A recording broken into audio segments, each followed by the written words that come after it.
got any long neck advice for a good old boy like me?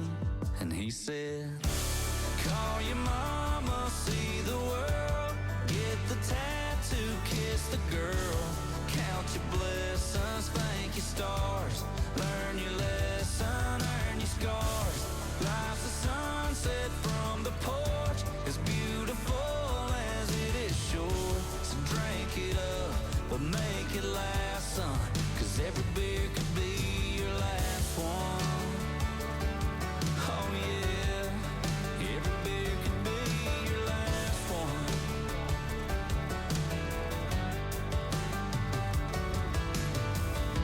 He ordered us both a PBR, so take this with a grain of salt.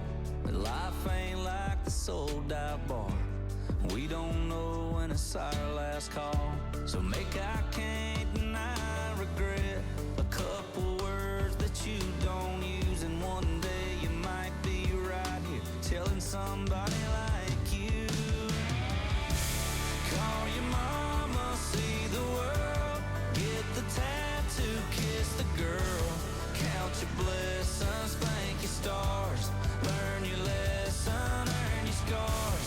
Life's a sunset from the porch, as beautiful as it is short. So drink it up, but make it last, son, 'cause every beer could be your last one.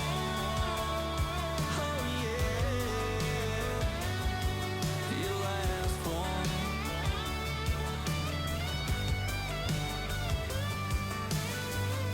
He paid his tab, then he was gone. I don't know. Worth noting, did you see what they fixed? Yeah, I got my rearview mirror back, finally.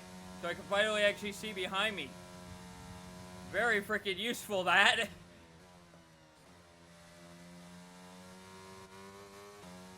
Oh, it was so nice to have that over the weekend, man. When I was doing my racing in Austria. Especially the heated battle I had between me and Leclerc. That was good fun. I had a good weekend there. Primarily because, well, let's be honest, Max didn't win the race, so I was happy. Kidding. But, no, seriously. I was so happy that Max did not win that race.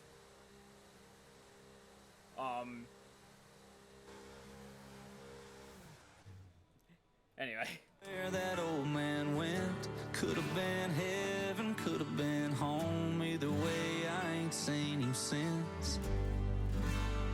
Since he said, call your mama, see the world, get the tattoo, kiss the girl, count your blessings, thank your stars, learn your lesson, earn your scars. Life's a sunset from the porch, as beautiful as it is short. So drink it up, but make it last, son, 'cause every beer could be your last one. Oh yeah, every beer could be your last one. You never know, every beer could be your last one. Every beer could be your last one.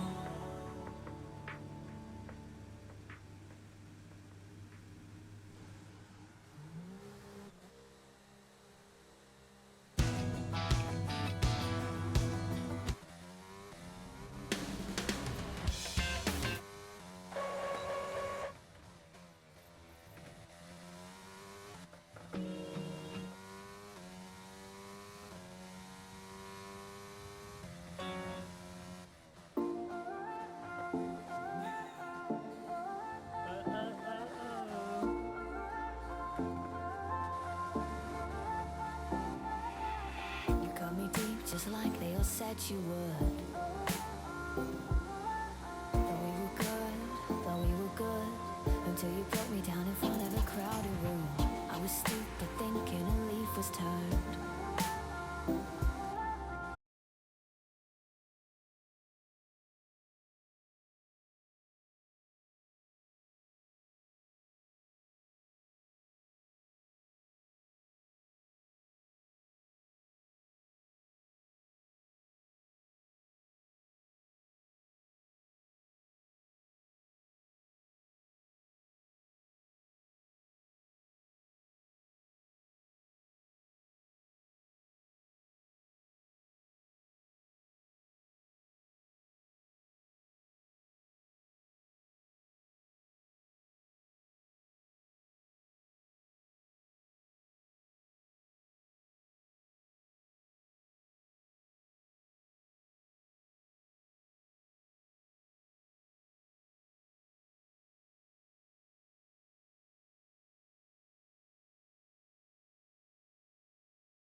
race strategy.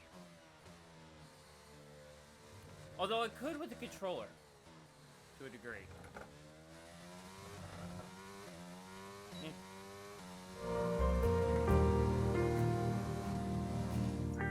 LA's fine when the sun does shine, but I wanna go back to the Eastern time, to the people I know, to the people you don't. So won't you take me home?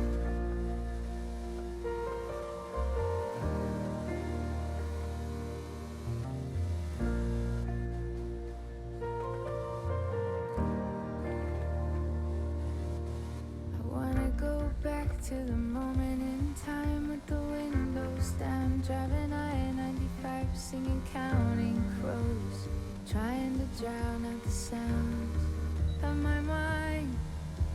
I hate everyone at this party, 'cause they're so in love with themselves. Ooh. Nobody here understands me. I wish I was somewhere else. Oh, won't you take me home? Won't you take me home?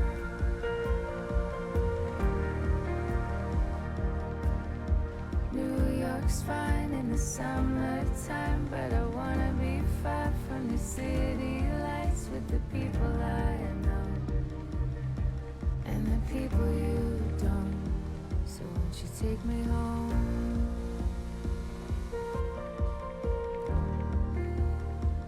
Won't you take me home?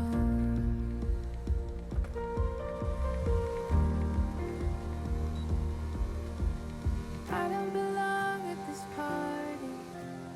I don't belong in this town. I need to go back where I started. Can we leave right now? Oh, won't you take me home?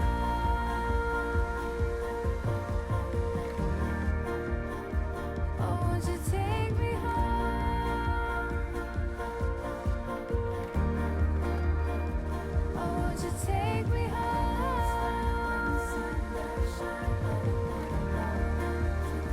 Oh, won't you take me home? Oh,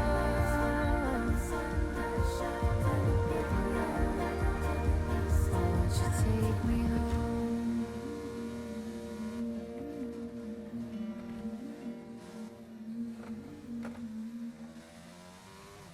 Now, I messaged, or I commented on my guy's setups, again, just asking him a couple things, and I asked him about, the tire temp thing, and, he said it. The reason why the tire temps are so hard to get is actually so it's harder to overheat them. It's not because of the reasons why I thought it was. It's actually for the reason of preventing what I wanted to prevent, which is the overheating issue. Which is fine. I have no issue with that. But the struggle does get real. Sometimes they do. Super job so far. We're getting great data. Especially on hard tires. Mediums and softs you're typically pretty good on. Hards are a bitch to get going. Like, they take 3 or 4 laps to get going in game. Like, it's annoying with them.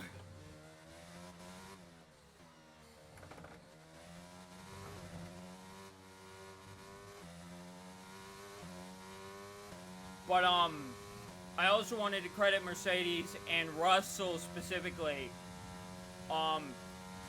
which, at least they were consistent on making the penalty call. Both with the Vettel incident and the Russell incident. At least they were consistent. I don't agree with it because I feel that the outside car should have to give. But,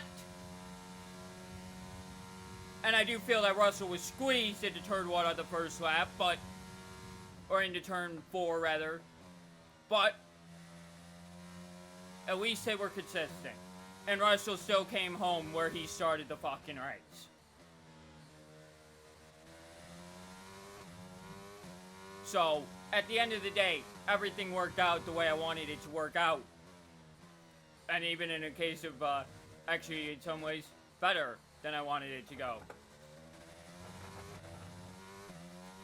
Because I was not expecting a Mercedes to be on the podium at all. I knew that was going to be a miracle and a half. What we asked for. Keep it up. And to say that Russell could have given Perez more room, watch his right front tire into turn 4. He clips that curb and it caused huge understeer. When you get those moments, that front snaps and wants to slide. There's nothing Russell can do. Because if he turns just a touch more, he spins the rear end and makes a bigger issue. You cannot keep pedalizing on that corner that way.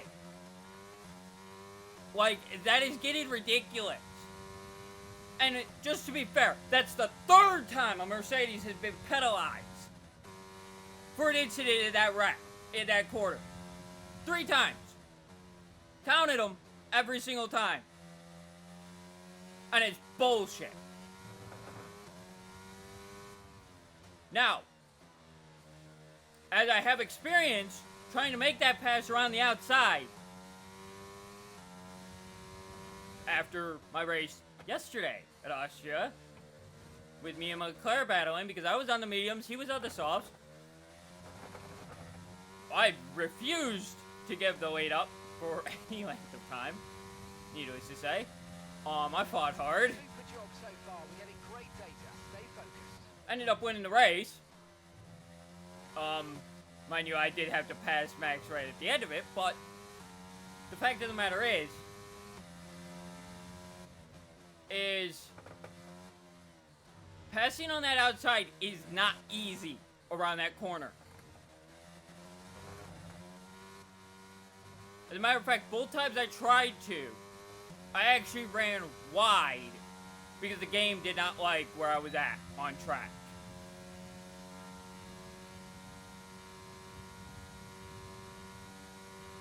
So, what does that tell you?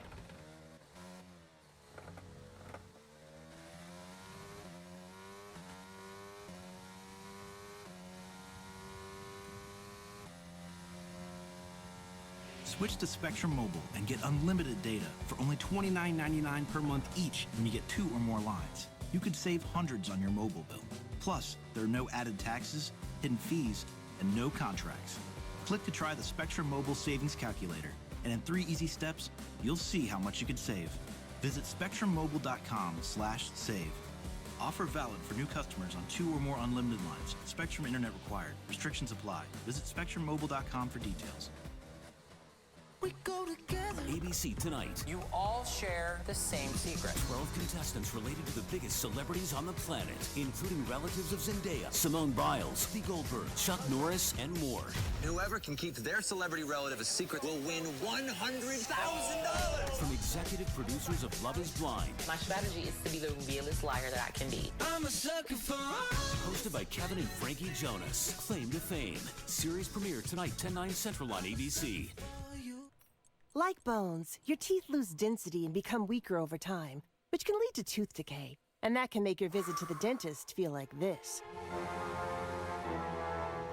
But if you want your dental visit to feel like this, try new Crest Densify.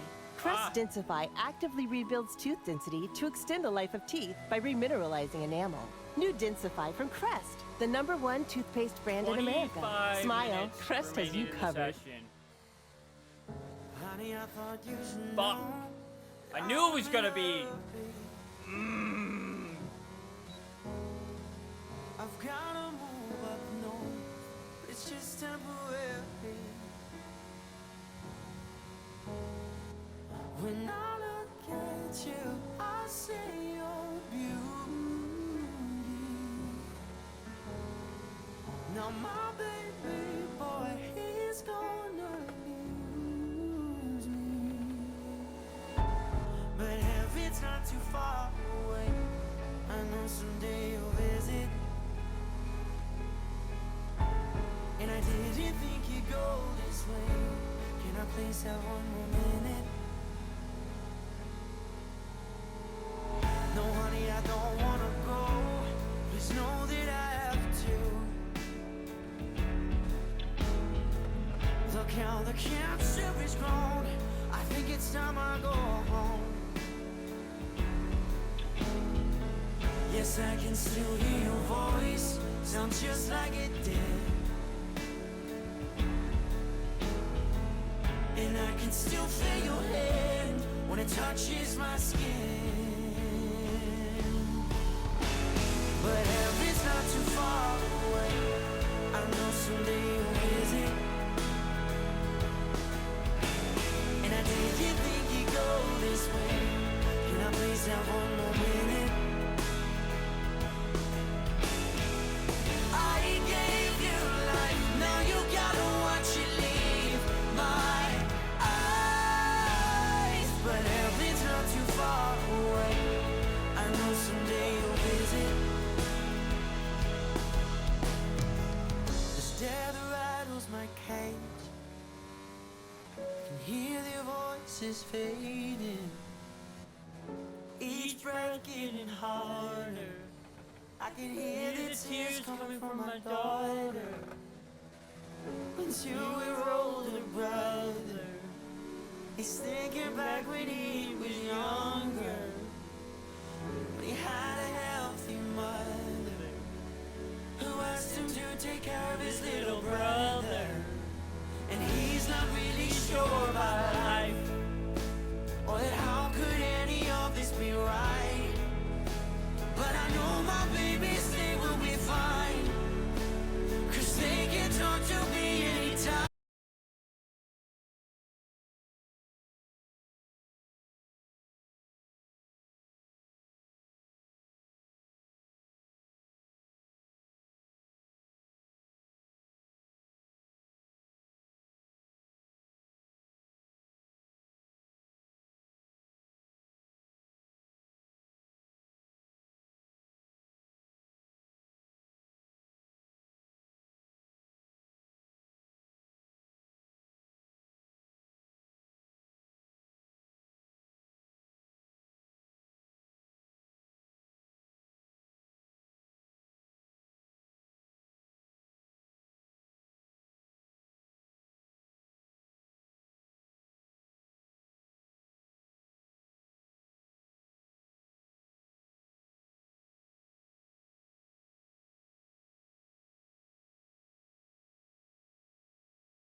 21 guns, all fired at once, in the coldest morning of the longest month. We're huddled around, your hand in my hand, sending our love to the promised land. And there must be angels watching over you now, singing woo. But what he also did tell me is that these setups are designed around long running, not short running, long running. However, they are very strong in one lap pace if you need it. What he means by that is that, yes, he built them around running a long race, but he designed it in a way that actually makes it strong, not just in long pace, but in short pace, which is crucial to get right, because, perfect example, if you're on the soft tire, you don't want the pace to be for that long period of time. You want the short pace. You want that couple lap burst pace of those tires. So that's why I like the guy who makes my setups so much, because, you know, and I'm so glad that he told me these things, because it really does help me understand how he built his setups. And as I used this setup all weekend long, I'm actually really comfortable with what he did now, because the design is right. Because here's the thing, I've not adjusted any tire pressures, no nothing. I've done nothing since I put his setups on. I've actually let the car come to me naturally. You know, the pace of the tires, all that stuff, I've let it come naturally. And it's worked so far. However, if you're looking at the hard tires right now, may not be for much longer. But the simple fact of the matter is that it is working when it needs to.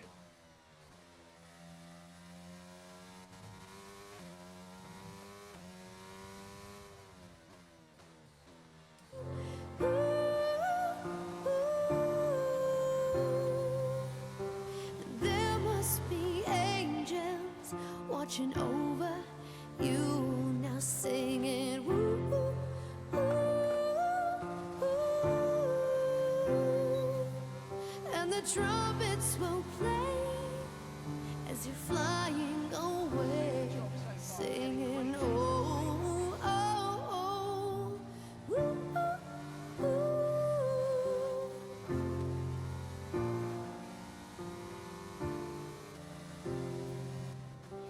Time moves on, even though you're gone. We're all temporary from the time we're born. And if I should die before I wake, I pray that I have angels that wait. And there must be angels watching over you now, singing ooh, ooh, ooh. And there must be angels watching over you now, singing ooh, ooh, ooh, ooh. And the trumpets will play as you're flying away, singing oh, oh, oh, ooh, ooh, ooh.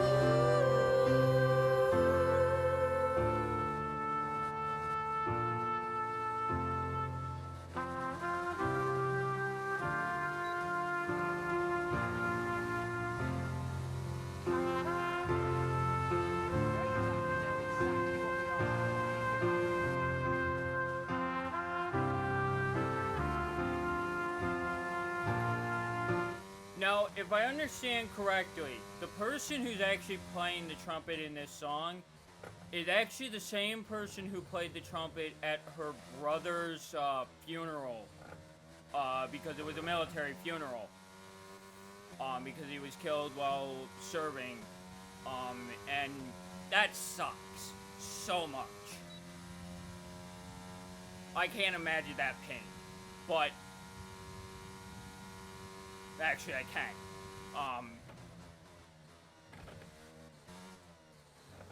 And it's not the pain of losing them, it's the pain of the memories. That's the biggest problem, is the memories are the issue. Because no matter what you do, you'll always have the memories.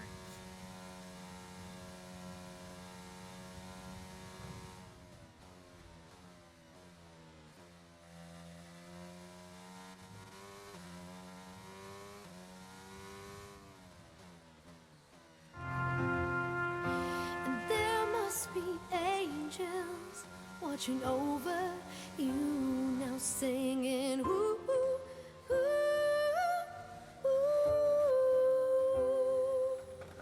And there must be angels watching over you now, singing ooh, ooh, ooh.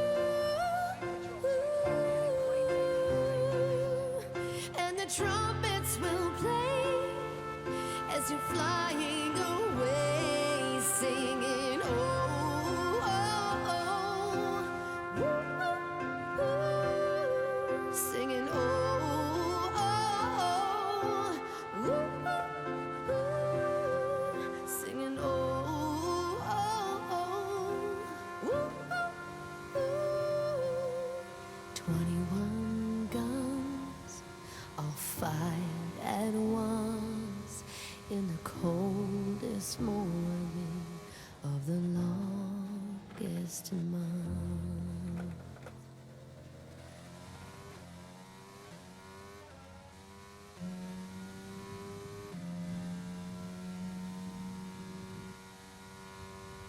America's leading internet provider just got even faster. Switch to Spectrum Internet, and you now get starting speeds of up to 300 megabits per second. Faster speeds for streaming, faster speeds for gaming, faster speeds for working or learning, all with 99.9% network reliability. So no matter what you do online, you can do it better, safer, and now even faster with Spectrum Internet. Visit spectrum.com for details. Based on internet subscribers among top ISPs, speeds may vary. Restrictions apply.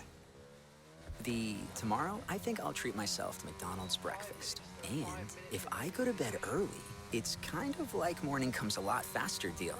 There's a deal for every moment on the McDonald's $1, $2, $3 menu. Order ahead on the McDonald's app and get all your favorite breakfast items like sausage McGriddles, sausage McMuffin, and hash browns for just a few bucks. Ba-da-ba-ba-ba. McDonald's. I'm loving it. Prices and participation may vary. Cannot be combined with any other offer or combo meal. At Sierra, you'll always find apparel, footwear, and gear for 20 to 60% less than department and specialty store prices. But right now, it's clearance time, so you can save even more on everything you need to get active and outside. Visit your local Sierra store today. At Jiffy Lube, it's our job to keep you moving. With a full range of services from Pensoil oil changes to tire rotations and more, we've got what your car needs, so you're ready for whatever's next. Putting you in the driver's seat of car care? That's a job for Jiffy. Visit jiffylube.com to find a service center near you.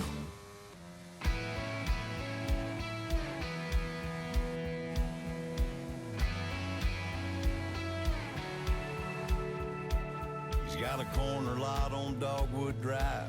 Your old truck and a 9 to 5 comes home at night to a pretty wife with a baby due. He'll sleep in on Saturday, cut the grass if it don't rain. After church, he'll watch the game and have a beer or two.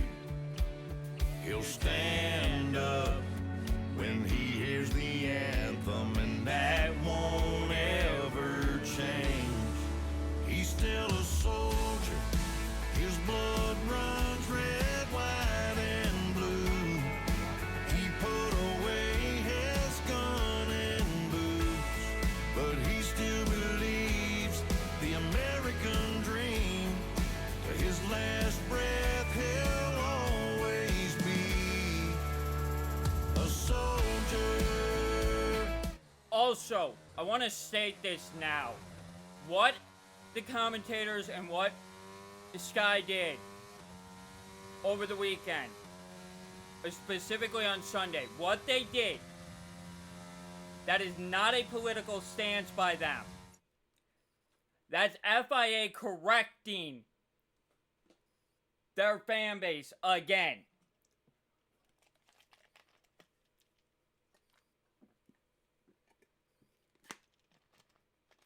The whole racism, homophobic shit has no place in this sport. No place.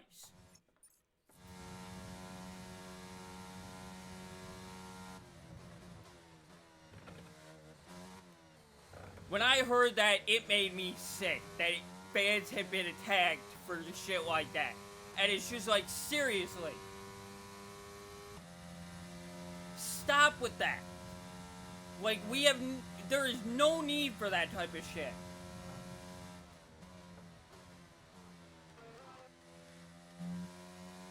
You know, as much as I want to say that, you know, Lewis is used to getting the hate comments and things that he's got it on Twitter, doesn't make it right. No.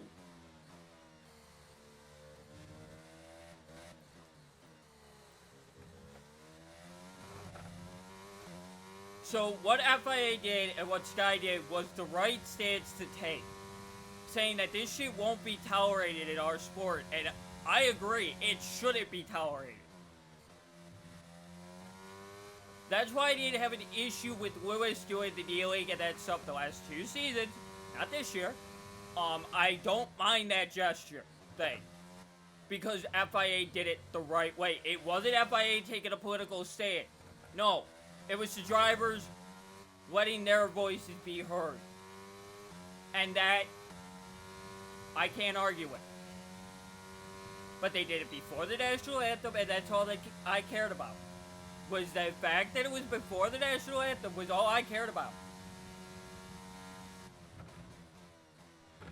Kneeling during the national anthem, I have a huge issue with. And I'm not just talking about for my own country, I'm talking across the world. I have an issue with that.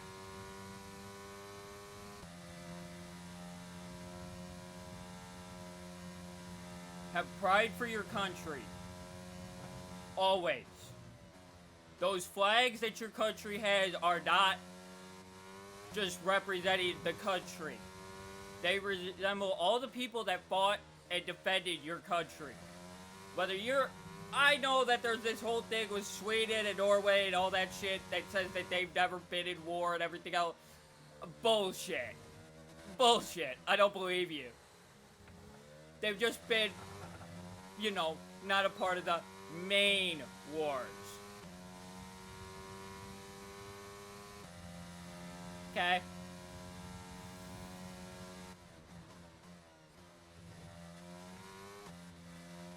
That said, like I said, you know, you may have a thing against people being gay, you may have a thing against this, you may have a thing against that, but if you're at a racing event, keep that shit to yourself, please. Like, you may not like, you know, this person because of this color of their skin. Keep that shit to yourself. Okay? That's all I'm saying. That's my viewpoint on it. Is just, you know, keep that shit to yourself and we won't have a problem. That said, however, I am really getting sick and tired of the Max fan base. I'm hating Austria every year we go there now. Every year that we have a crowd there, it's always everybody in orange. I'm really starting to hate that. I get it. That you could say, oh, but they're praising Norris too by doing that. Not the point.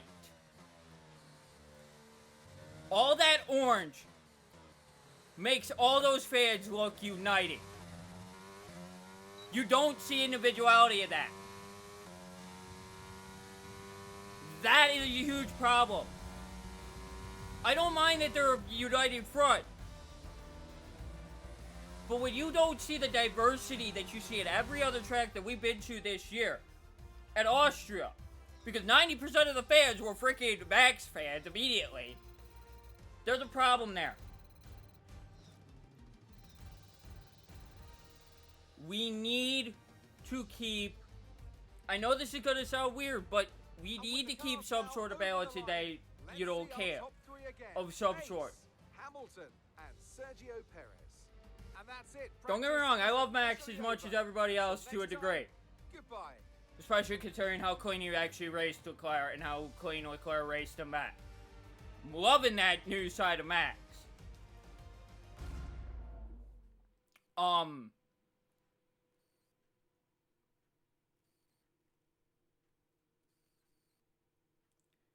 Yeah. Just so many things. He's still a soldier. He's on his couch for the news at 10. He'll see those places that he's been. And when a brother falls, there's a part of him that does too. And if they call and needed him back, oh, he'd be on that plane. He's still a soldier. His blood runs red, white, and blue. He put away his gun and boots, but he still believes the American dream. To his last breath, he'll always be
Because if you figure that 22 races, okay, that's 22 weeks out of the entire year.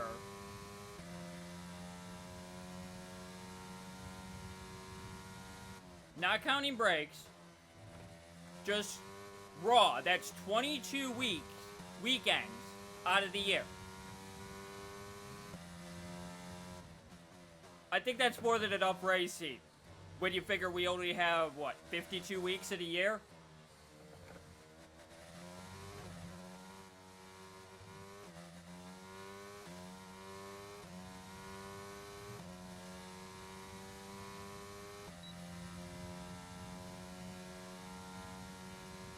I think that's enough racing for 1 year, you know?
And I want to thank all the people that...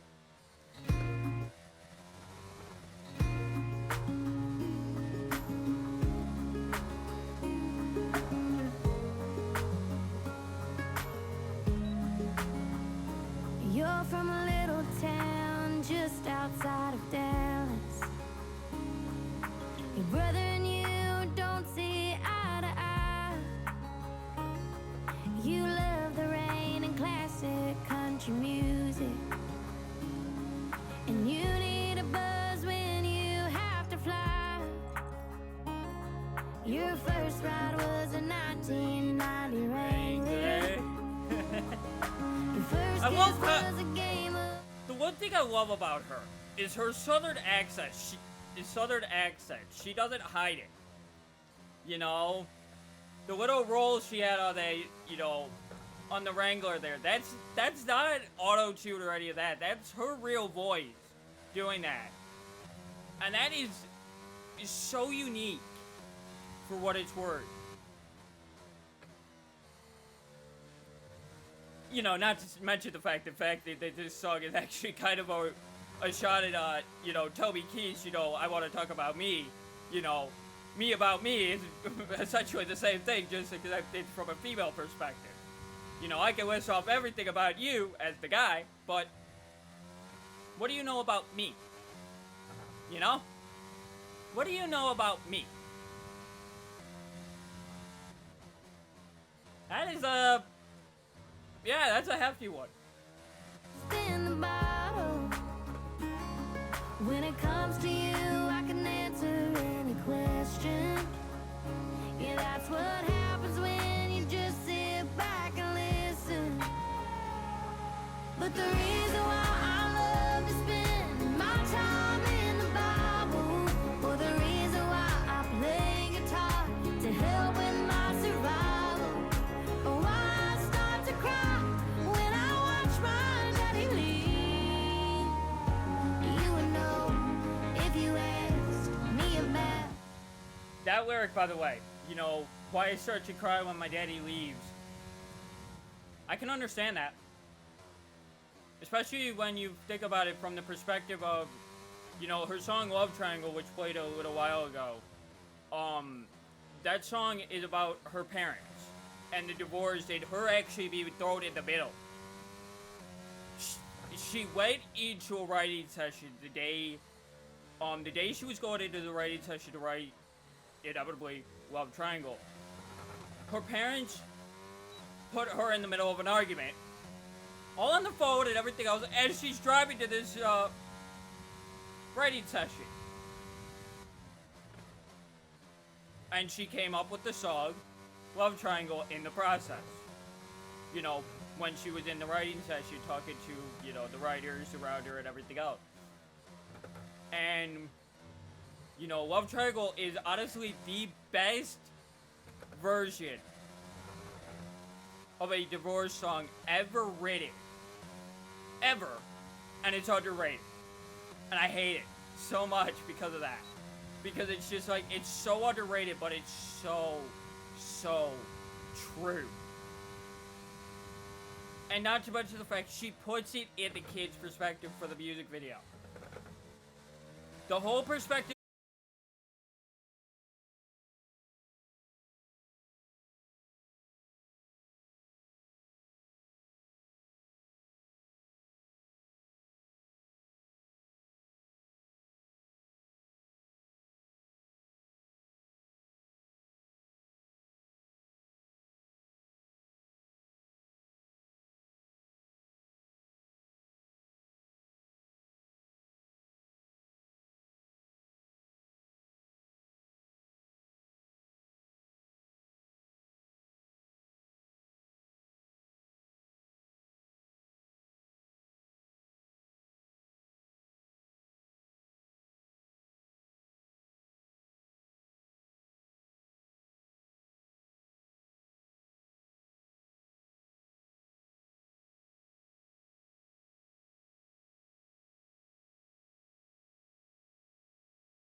Fuel used.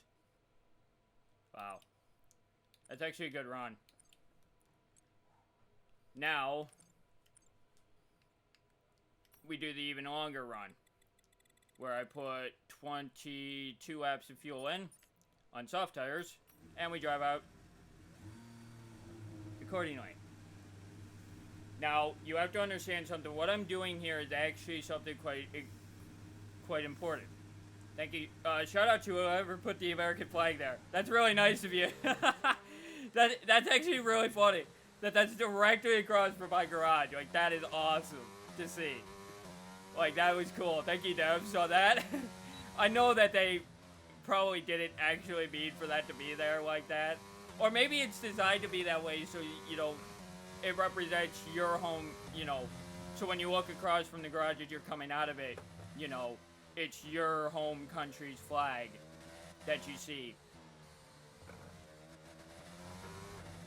I doubt it, though. Vary. Restrictions apply. Hey there, I'm Mindy Kaling, and I'm here to tell you how I get inspired to exercise. First, I hydrate with Propel Immune Support. Then I put on my favorite... But I also want to say this. The one big thing I've said about F1 over the last few years. F1 is not a political sport. You could say they're about money all you want because they go to Saudi Arabia. You know, we're going to Saudi Arabia, we're going to Abu Dhabi, we're going to places that have a lot of money. Go look at the contract deals. I've dug into them. FIA is actually not putting out that much to actually go to those tracks per year.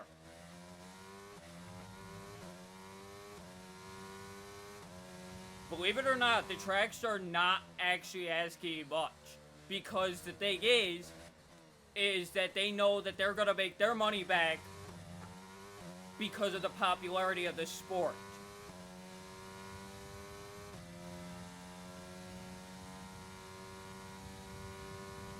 You have to understand, when you see a crowd size of over 300,000 people that showed up to Austria over the weekend, that's not saying that that's the same concurrent crowd from start to finish of the weekend. That's total crowd from the start of the weekend to the end of the weekend. That number is something that I'm loving FIA for doing because it's proving a point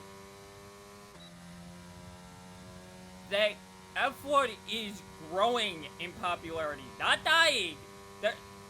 F1's having the opposite effect of both what NASCAR and Indy are having happen to them. F1 is dominating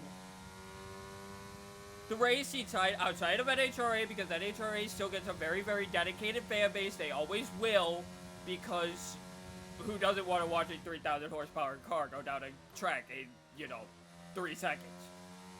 Who doesn't want to watch that? I mean, seriously. I mean, inevitably, why do we actually watch F1? Why does the viewer watch F1? Because you get to see cars that are designed for these tracks going at speeds well excessive, well over what you think the corners are actually capable of these cars taking these, corners at. And take it up with ease. I mean, you're talking 90 miles an hour through that corner. You can't do that in a normal car. Like, you're talking literally, the speed difference is mental.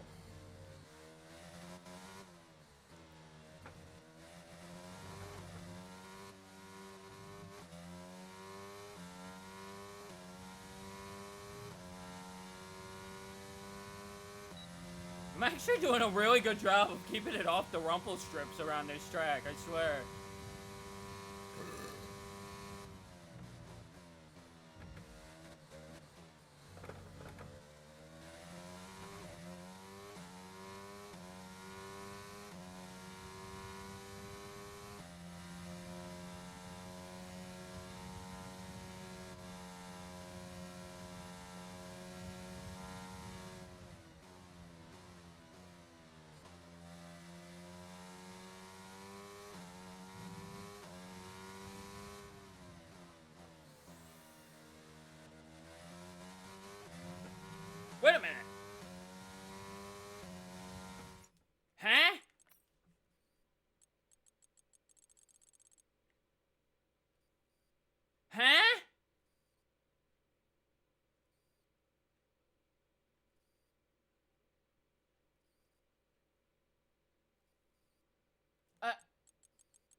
Oh, Magnus is over at Williams now. What the fuck? Oh, because Albon replaced Vettel. Okay. Because I forgot Vettel's my teammate now. I completely forgot about that.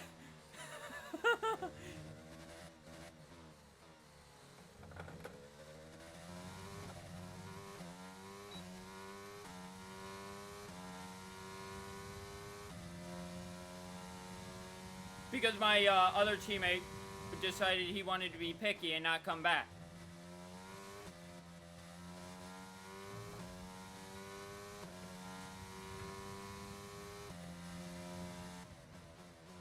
So it's me and Vettel now.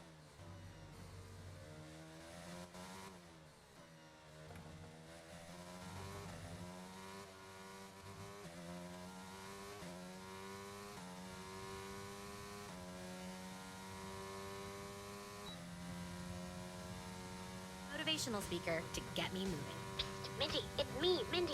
I am so proud of you for getting this run in today. You are my inspiration. I am? You are. So drink your Propel Immune Support. It's got electrolytes to replace what you lose in sweat and vitamin C and zinc to help support a healthy... But it's funny. Because if I remember rightly... Yeah, Vettel's German. So I replaced one German with another German.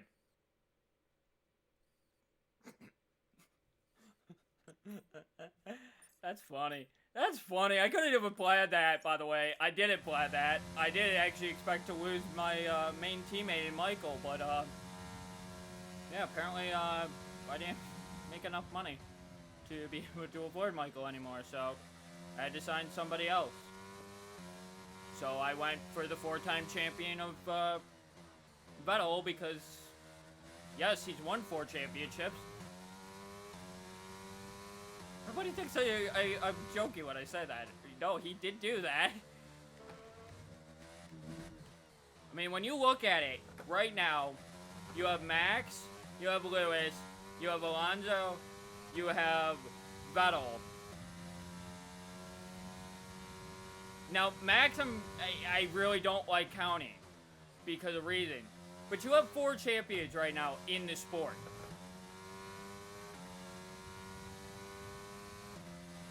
Four champions.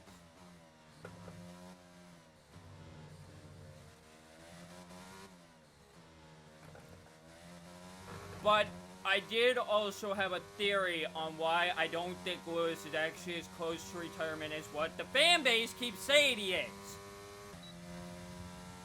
2020, I think, really helped him, Vettel, Alonso, and Ricciardo really sit down and figure out what they wanted to do. You have to remember that that season was delayed till midway through the year.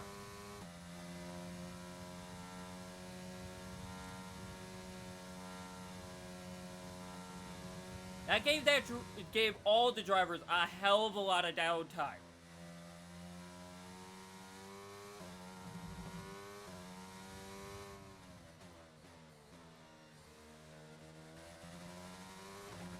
Which allowed guys like Lewis, Vettel, Ricciardo, Alonso, you know, an ability not just to recuperate themselves mentally and physically. Which is why I think you're actually seeing Lewis, you know, complain about certain things that come up right now.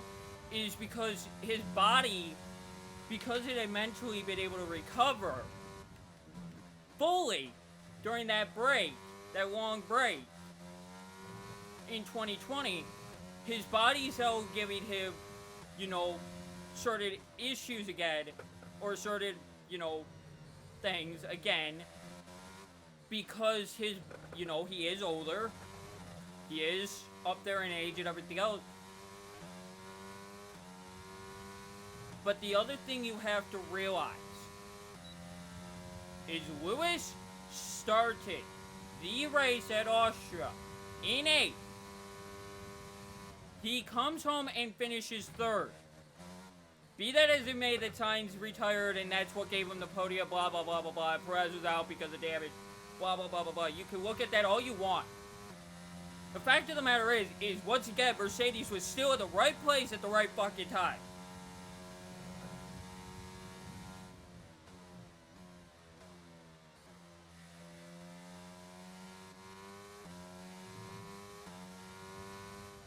can't take that away from Mercedes.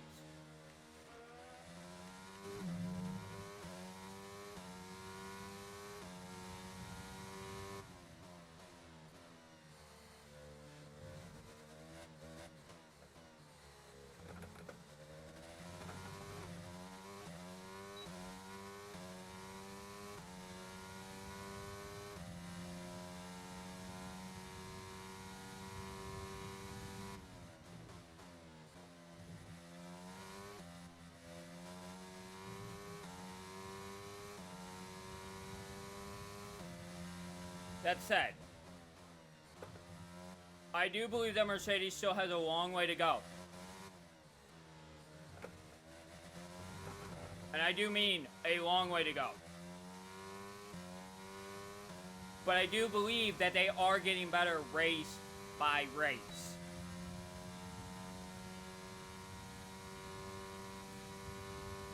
You have to understand, when I've done my races over the last 2 weekends at the tracks that we've ran at concurrently, with my Mercedes-Benz, you know, I know that that Merc has power. I know that car has speed. I know it does. Now mind you, I will tell you, my second Austria race yesterday was at 65% difficulty. Leclerc gave me a fight from hell. And it was not easy recovering the lead from Max. Even though I was on brand new softs versus his, 20-lap-old tires. Which, once again, game, please fix that. Because that's ridiculous. I'm on new tires, he's on old tires. I should catch him. Period.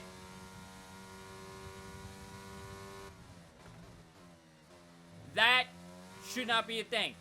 Also, this invisible no drop-off on the AI's tires if they're on the softs, to me on the mediums, is bullshit. Fix that. Like, those are the two biggest things that need to be fixed right now, because there needs to be a drop-off on the softs. There needs to be an advantage given to the mediums by a certain point in the pace, because that's how those tires fucking work.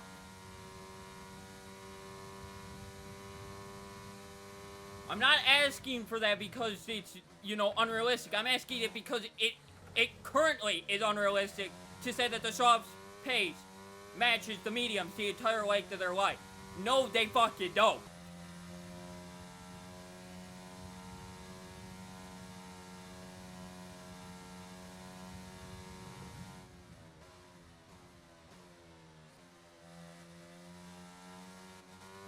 And mind you, when I say I beat Leclerc at 65% difficulty, remember one thing, that if we go by the base bar of the R&D board, the Mercedes cars are third on that performance board. 65%, and I wanted Austria as Russell.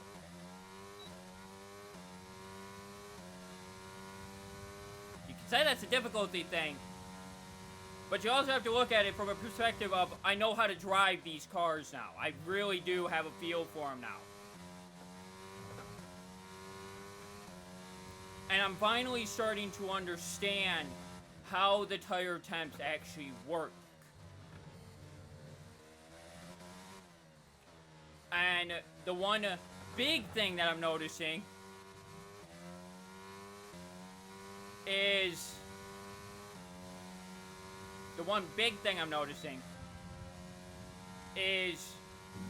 tire warm-up may take a couple laps, but once they're warmed up, they're good. Which leads me on to a point. I really don't like the prospects of fucking Singapore right now.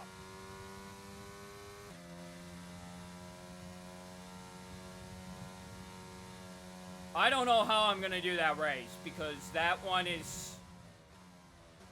If I get rain at Singapore, we're fucked. Oh, straight up. Like, not even a joke.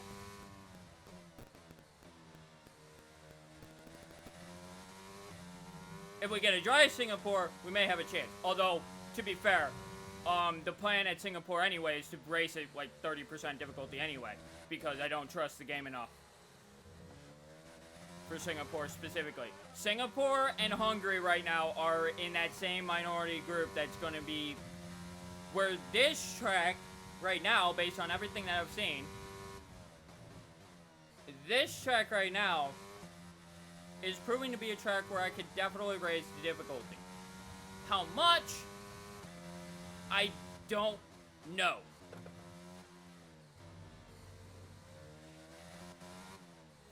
Because the thing I've been noticing,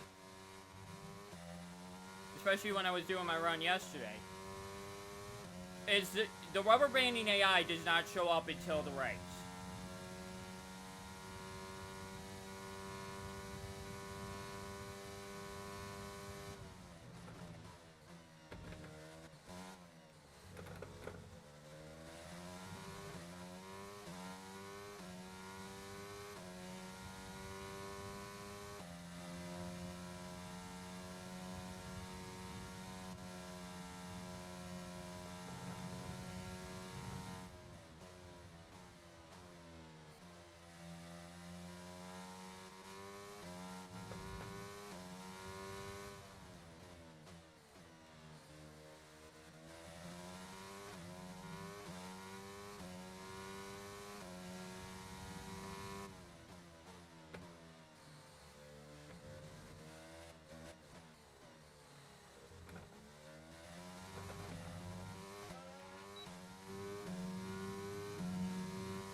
$210 miles an hour.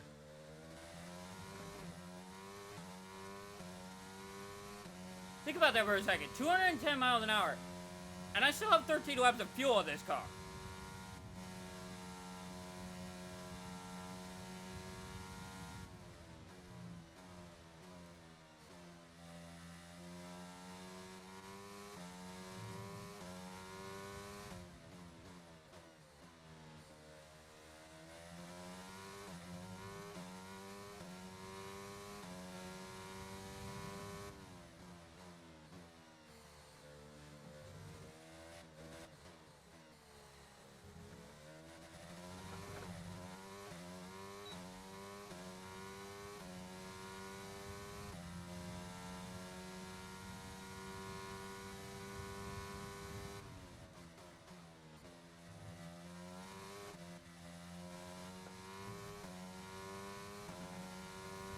Wow, did I really just set a faster lap with 10 lap old tires? I can't believe I just did that with softs, nonetheless. That shouldn't have just happened. Unless I'm being that light on them.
Pretty much every track I've been to so far, it's really hard on the rear tires, not the front tires. I'm really amazed by this because it's such a shift from what I'm used to. Especially around this track. I'm used to the front tires being the issue here.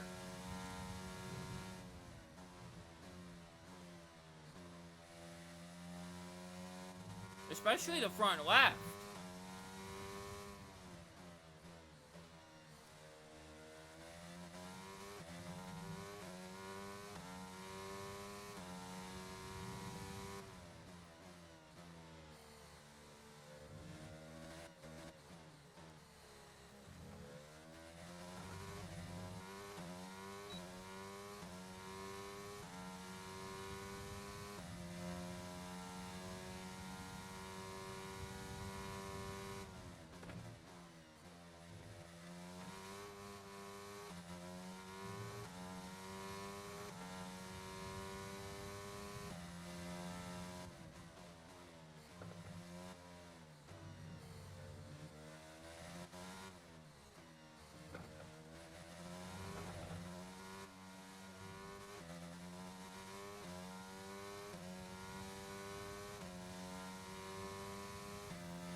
I'm amazed at how much pace these tires still have on them, though.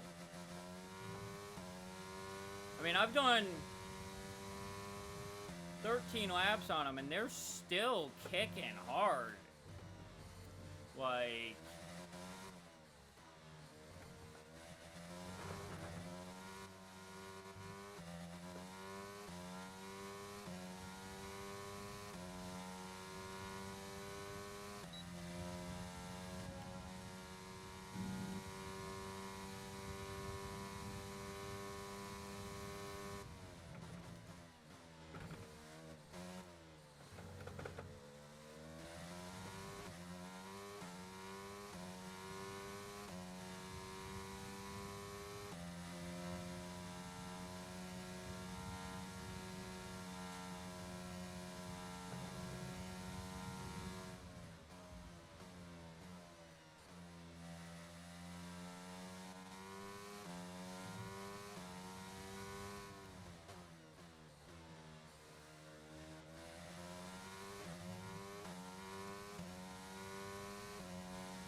But they're definitely being pushed to their limits at this point.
So we've now completed the same number of laps we completed in the first session.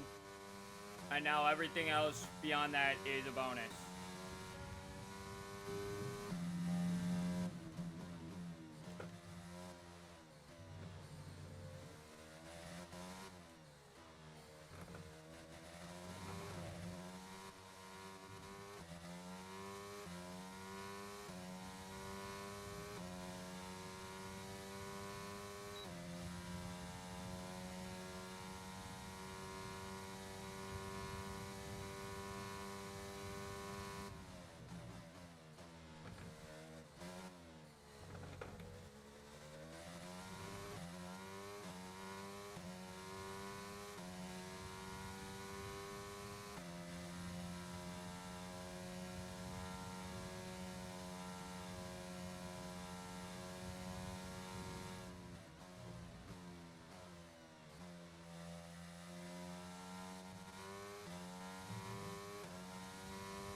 And the next lap should be good for another push.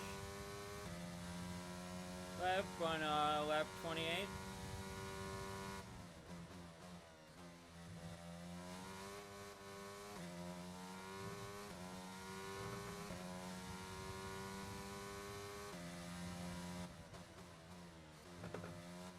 Which will be the 18th lap on these tires when I complete it.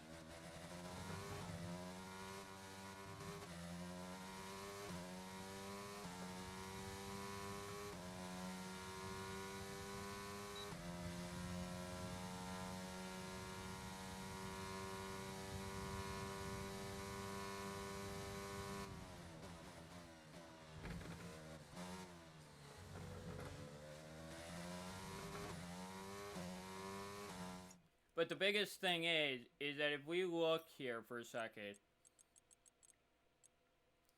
take a look at that run through there. Notice how consistent that run actually is?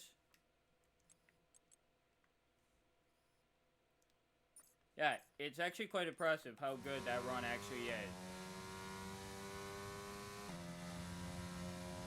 Like, the pace drop-off is not coming in. Even though I've been driving these tires and literally right on what's supposed to be the end of their life. They were only supposed to go for 18 laps.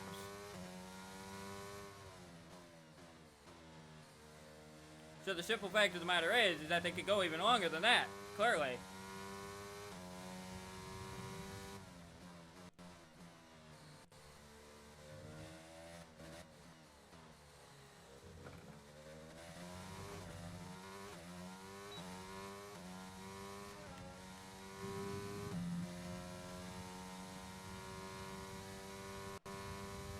Whoa, game, what the fuck are you doing?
system. Off I go. Thanks, Mindy. Tap to buy Propel Immune Support.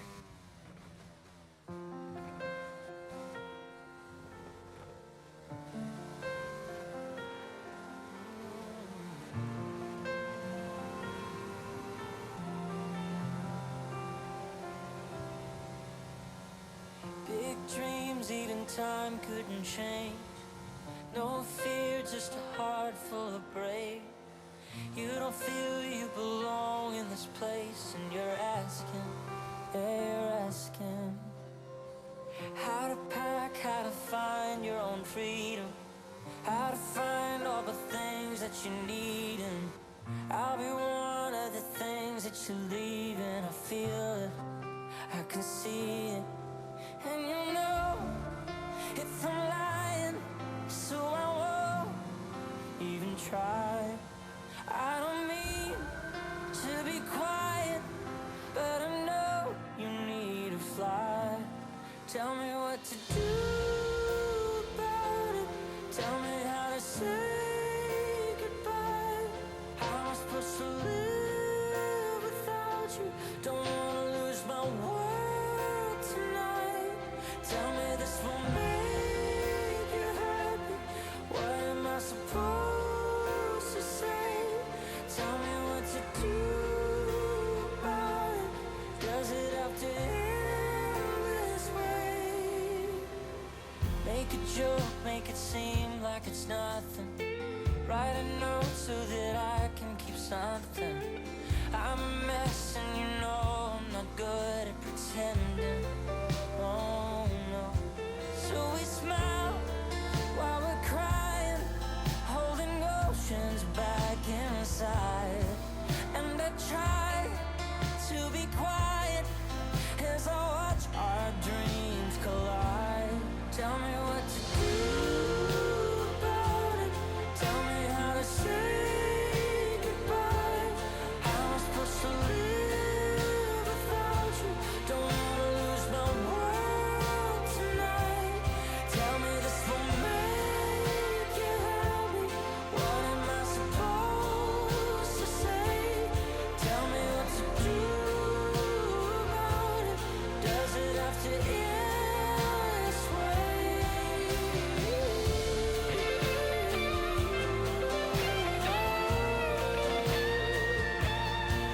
And you know if I'm lying, so I won't even try. I don't mean to be quiet, but I know you need to fly. So tell me what to do about it. Tell me how to say goodbye. How am I supposed to live without you? Don't wanna lose my world tonight. Tell me this will make you happy. And what am I supposed to say?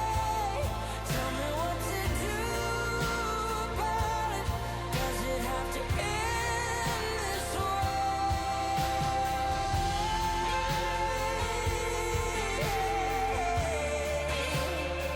Oh, tell me what to do about it. Does it have to end this way?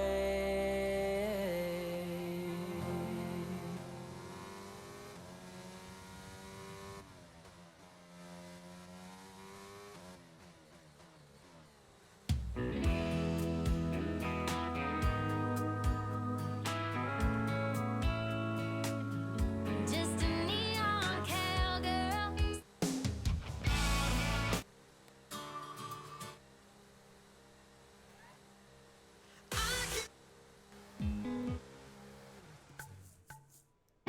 Things get ugly.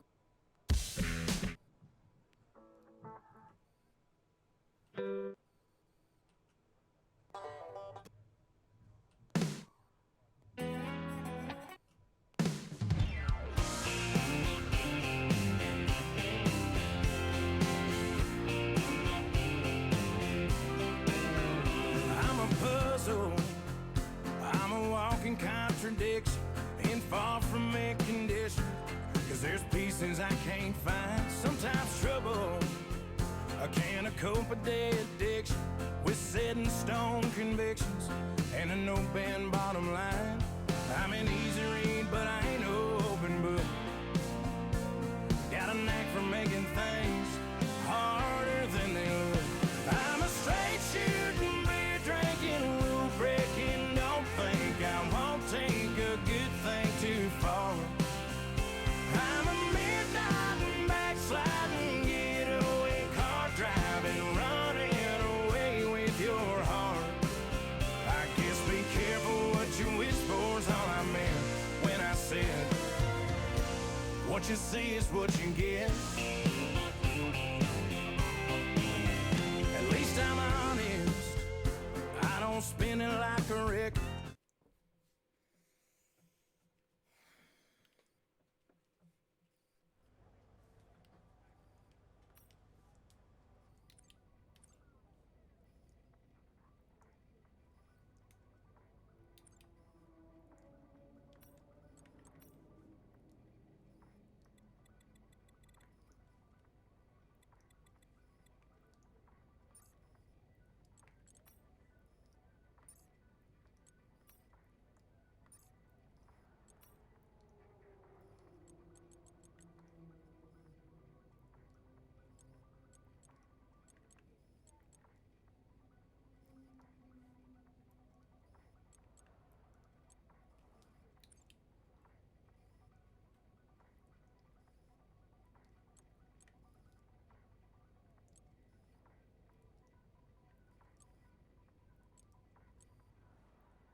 Now, the reason why I'm actually turning the flags and rules back on is because of the blue flags. If I leave that off, it disables the blue flags too, which I disagree with. Because blue flags have their purpose regardless of that setting.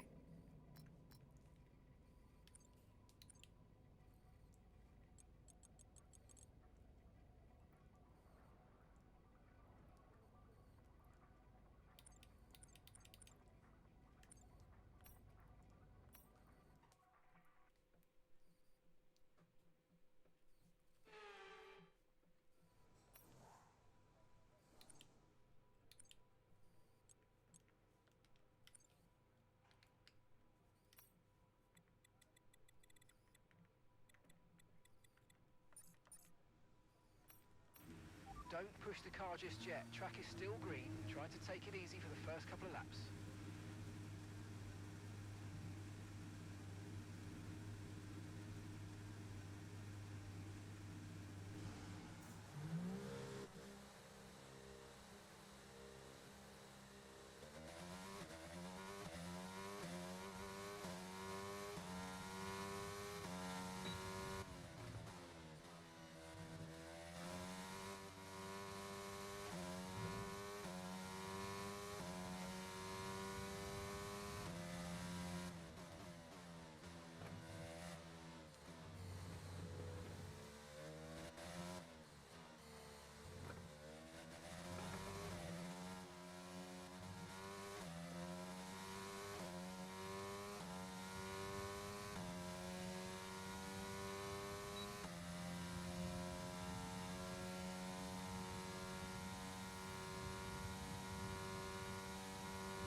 Now, just because I put 20 laps of fuel in the car doesn't mean I'm going to do 20 laps.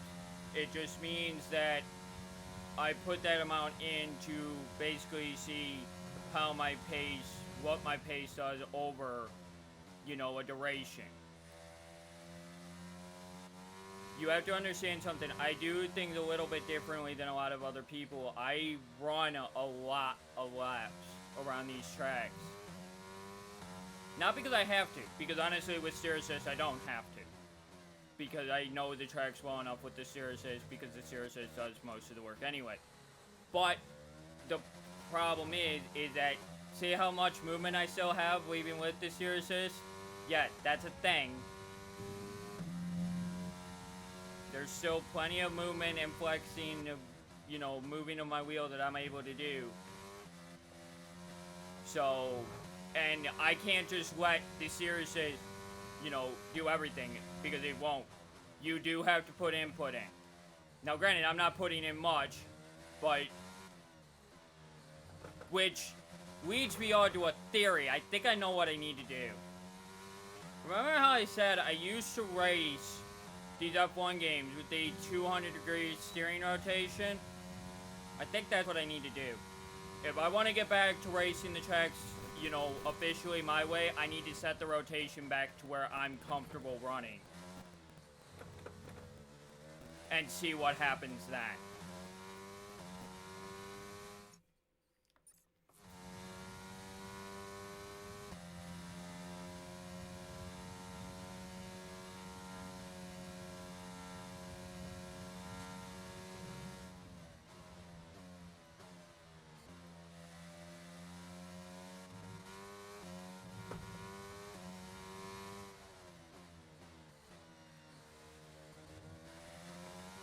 Because if you figure that basically a 200-degree rotation is basically 100 degrees each way. That's basically vertical, straight up and down. If you look at how my wheel in-game actually turns and how much it actually turns, a lot of corners go to that straight up and down point. There's only a few where you actually need more than that.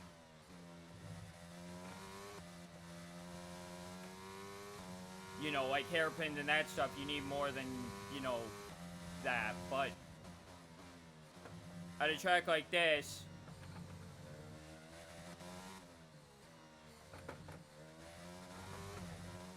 not so much.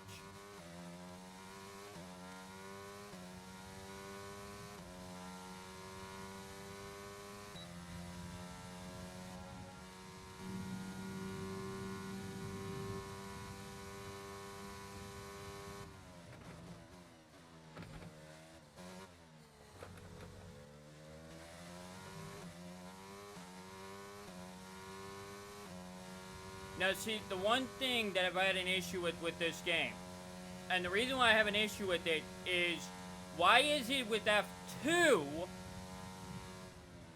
I can run 20 to 30 laps, or, you know, 10 to 15 laps on the same tire, and my pace will get better. But yet, with my F1 car, it doesn't.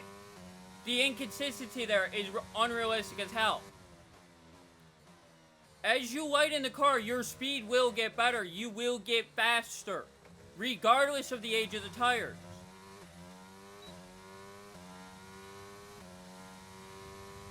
Yes, you will not be able to always be able to push those tires to the same degree as they wear down, because you'll get more wheel spin as they wear, because you'll have less grip because of less tread. Yes, that is true. But when you figure a tire like these can go 30 some laps, I put 20 laps of fuel in the car. I'm gonna burn through that fuel faster than I'm gonna wear these tires. That means my pace should consistently, each lap, get not a huge amount faster, but a degree faster. Now, as you saw with, you know, actual F1 over the weekend, you didn't see Leclerc setting fastest laps every time. No, that's because the F1 teams know how to run their cars in an effective manner. The same manner that I'm running mine. And that manner is consistency. Aiming for a lap time. The reason why you aim for a lap time is for tire management in real life. In the case of this game, I shouldn't need to focus on tire management when I'm in practice. So my pace should be consistently getting better through the run as I burn my fuel load down.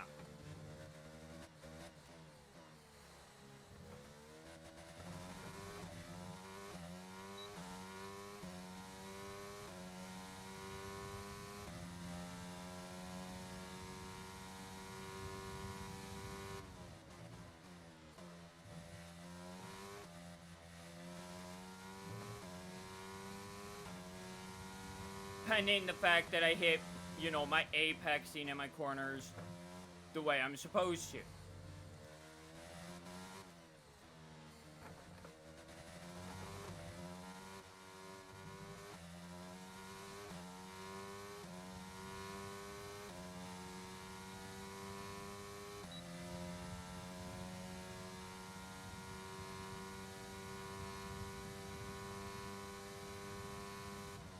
Now you may be asking yourself, why did I turn corner cutting or the corner thing to strict for this race? Because this is one of the few tracks that I can actually do that at and not get penalized for it. Because I don't run wide here very much at all. As a matter of fact, in this game right now, I'm actually doing better in this corner here than I have in the past 2 games. Or at least, actually, in the past game. Because I've not had to struggle through that corner at all. Not once have I had to lift or do anything special for that corner. I've had the grip I've needed every time going through it. Even on those 20-lap-old softs in the previous session, I still had the grip I needed.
Now, I will say this, though.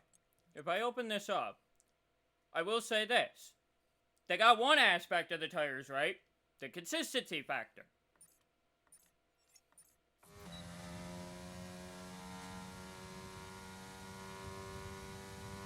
That is the one aspect of the medium tires they did get right.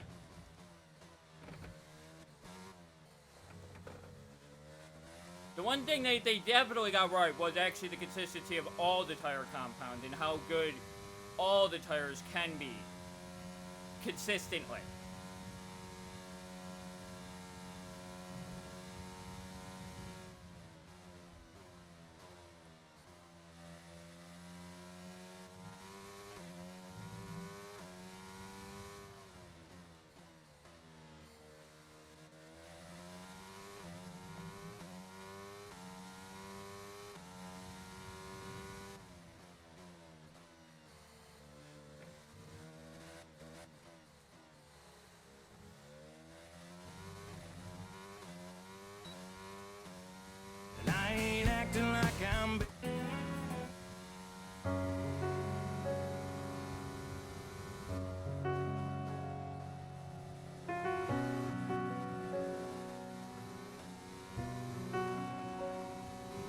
Have you looked around?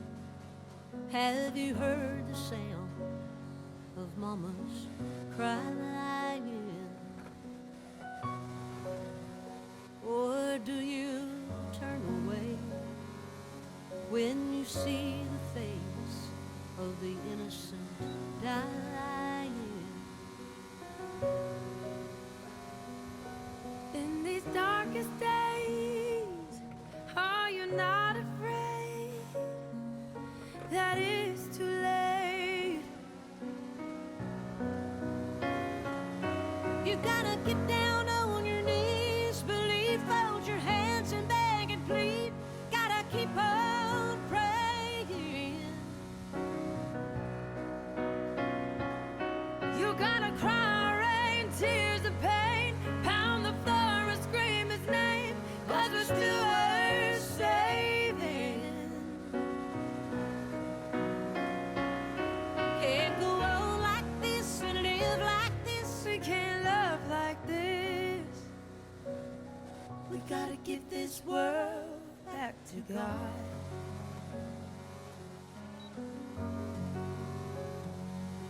Have you lost the love? Do you feel like giving up? Has your heart been broken? Are your kids okay?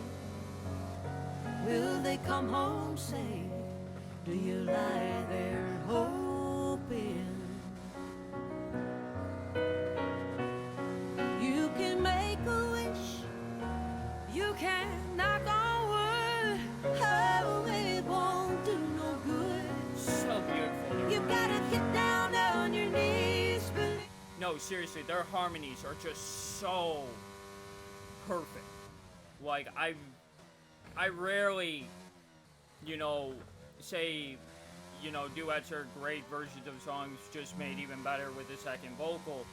But this is one of those songs where the second vocal is really adding so much more depth to this song. You know, and you have to remember, Lauren's a lot younger than what Reba is. Lauren Dangle's a lot younger. A lot younger. So the fact that their voices, harmony-wise, match up so beautifully. I know that they can do a lot in post-audio and all that shit, but I don't see a lot of that. Because Lauren's got the vocal control, and Reba just has an unrated talent.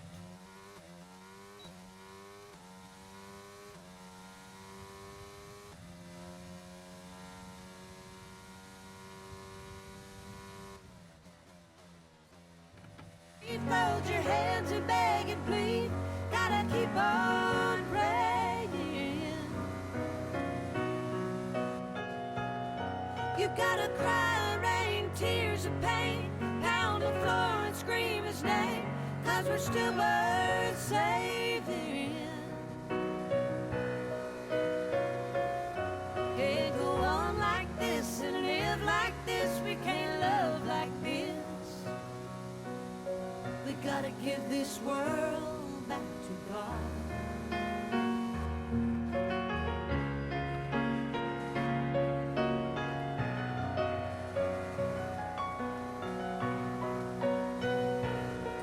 Also, shout out to whoever did the piano on this song. Holy shit, that is really good piano. Like, you don't often hear such good piano melodies unless you're listening to someone like Elton John, who's a god on piano. But country artists do have this thing where they do like their pianos at times, but their raw acoustics, when they're doing, you know, their raw acoustic stuff, that's when you really know who's a country artist and who isn't. Which is why Luke Combs has been doing that quite a bit. A lot of the stuff that he's done on his new album, he's actually put acoustic covers out for, you know, acoustic versions out of on his YouTube channel from his current tour, from sound checks and that stuff. Which it says actually a lot about him, because it says that, you know, because if you're doing a sound check with electrics and everything else, it just doesn't sound right. But when you do a sound check with just acoustics in giant arenas, to do that and not get the echo while in the arena is a tricky thing in of itself. But man, is it a gorgeous thing when you see it. No, granted, the echo effect would not be there when, you know, the show is live and everything else, no. But it would appear in the sound check, which is why, you know, and which is why acoustically it's actually better to do sound checks with acoustics, because if you're using acoustics and you're getting the echo, you know you need to adjust the audio to prevent that. Because there is still always that chance that you could get that effect, and that effect ruined the atmosphere of a concert.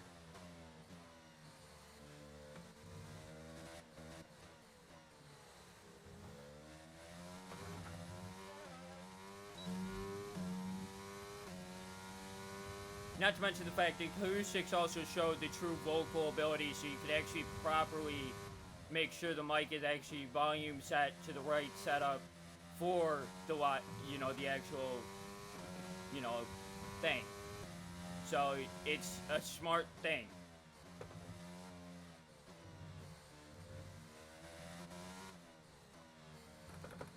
But the one thing that I've loved about Luke Combs specifically is that he is like a Blake, like a Carey, in the way that he doesn't care how much money he makes off his music.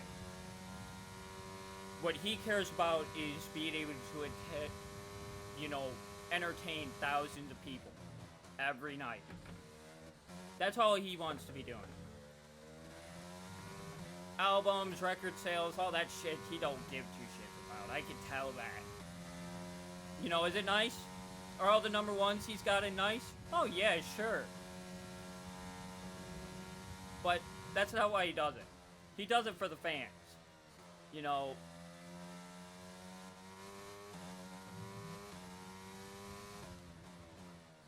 You gotta get down on your knees, believe, hold your hands and beg and plead. Keep on praying.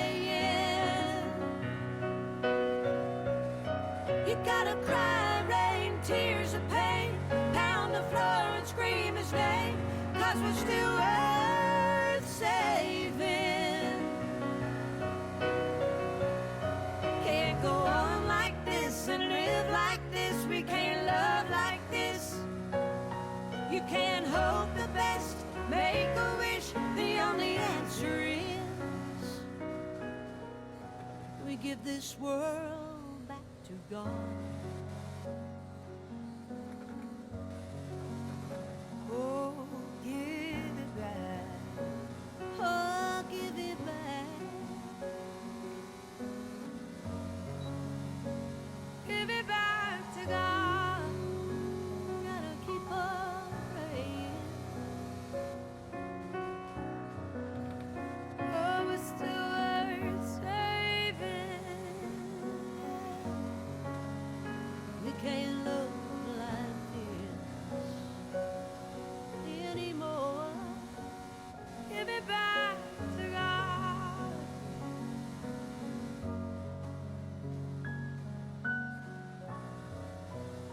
Oh, give it back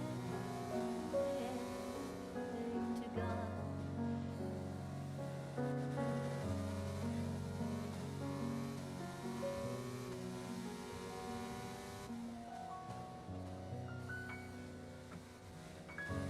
Speaking of fans, she actually did this version with Lauren because of her fan base. Believe it or not, her fan base pushed her to do it. Quite heavily. Because her fan base knows her and knows that her and Lauren together would have sounded amazing. So the fact that they got to do this acoustic version together was so powerful. And actually, in a lot of ways, carries more meaning than the original version of it, in my view. Granted, the meaning is still the same. You know, that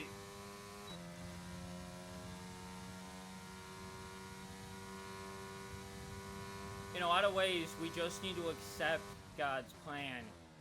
Even when it is, you know, tragic and everything else, we just need to accept it. You know, that... Because we can't control everything. We can't. It's physically impossible. You know, we can control some things, like, perfect example, I could control the difficulty in this game. You know, I can make it harder, I can make it easier. I can make myself win by miles, or I can make myself win by a very narrow margin. Although I've not had that yet. But, you know, that's because I'm a little bit, you know, apprehensive about having the AI that fighty with me still.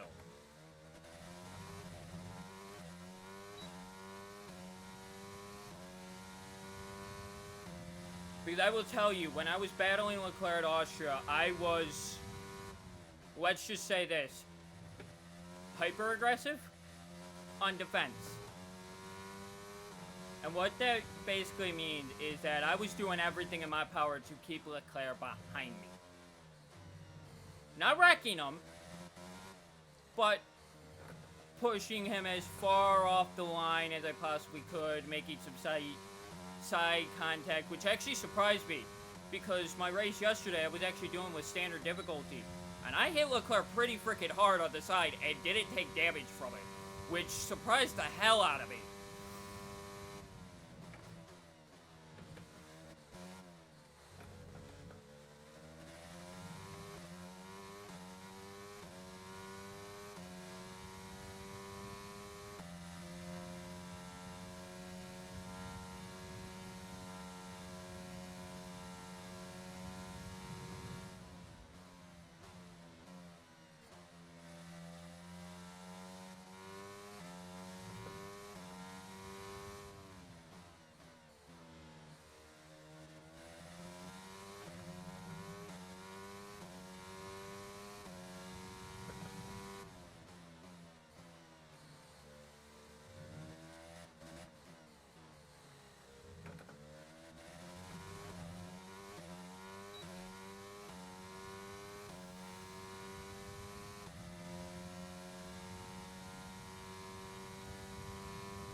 Still finding a way to be faster on the mediums. Bro, what the hell? This is actually quite fun right now, doing this. Like, I'm just currently beating out everybody who sets a faster lap than me on the mediums. And yet, I still have a fresh set of softs that I'm planning to put on here shortly.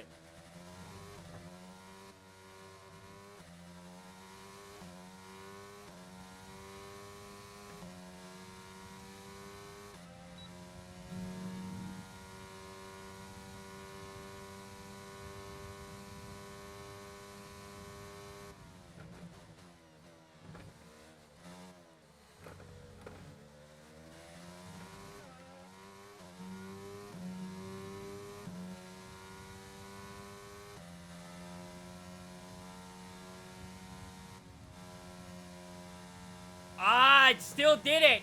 It still did it, but it did it in the right way this time.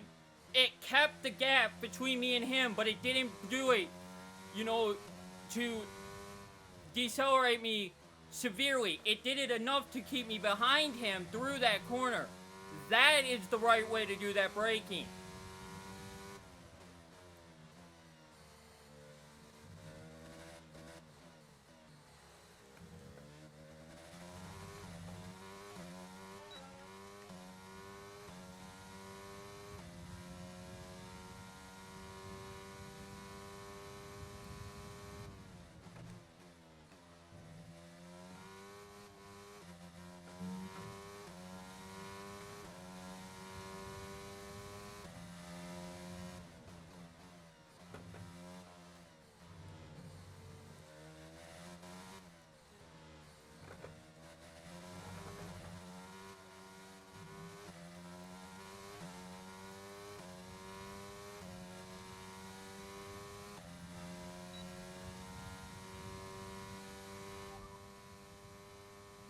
Pitting this lap then. Come into the pits at the end of this lap.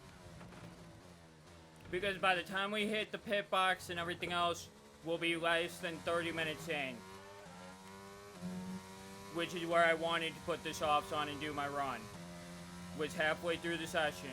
Or just, you know, before halfway in the session.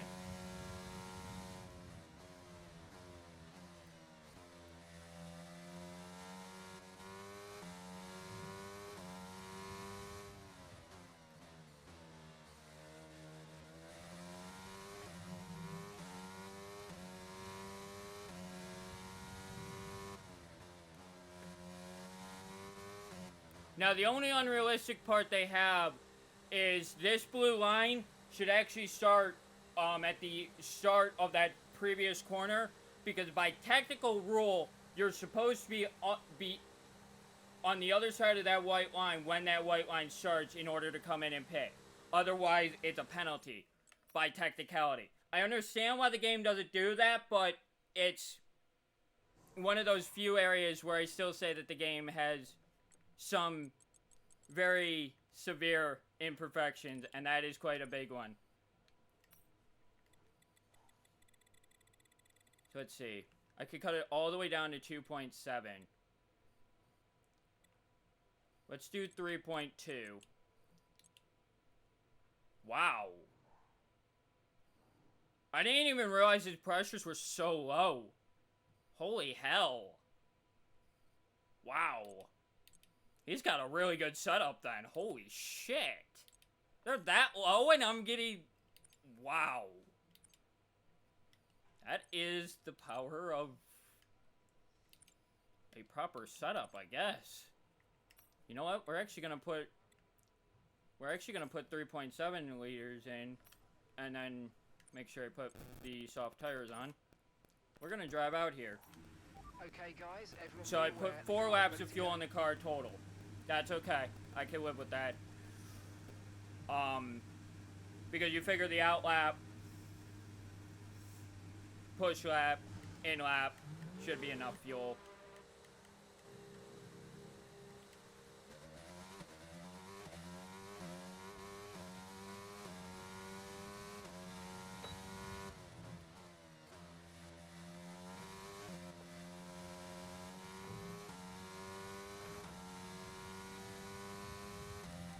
Driver in front.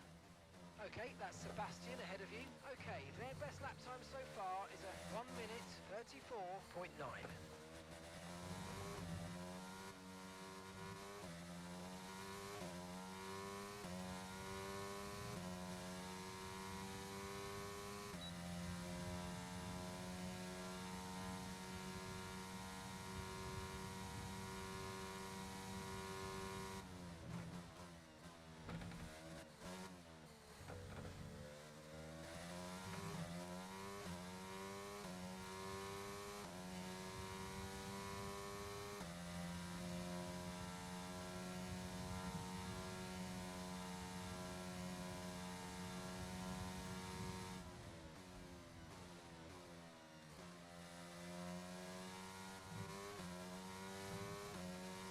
Actually, we're gonna do something specific here, actually. So the first lap I'm gonna do without ERS.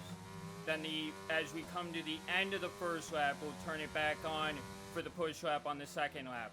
This way, my tires have properly heated all the way up to their optimal temperatures where they need to be for that quali run.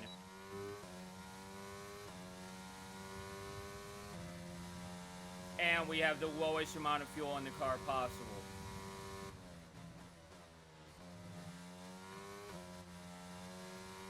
Although I may not need it. Considering I'm already up at... How? Okay. I know I'm not going to beat my lap time. There's no way. Without ERS? Actually, I might. Because of the fuel load that I had on board the car still. But it's a long shot in hell. To hell. Like, oh my god.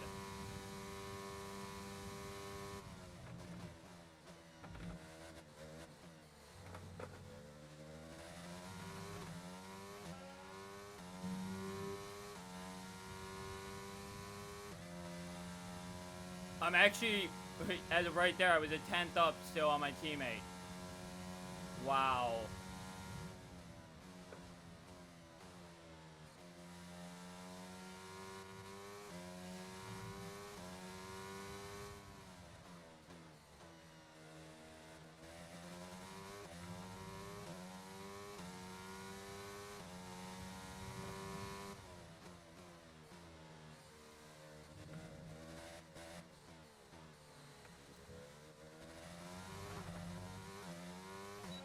Here we go, though.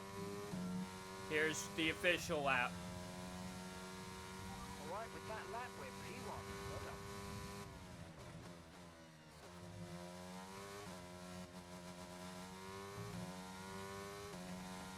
done. Lowest amount of fuel in the car possible.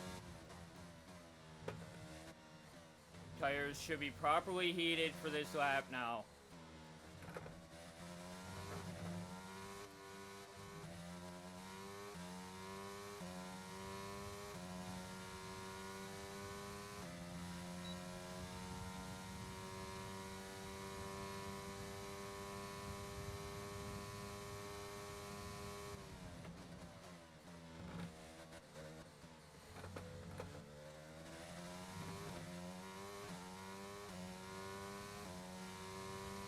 Joe giving me a nice split stream here. Thank you, Joe, for that.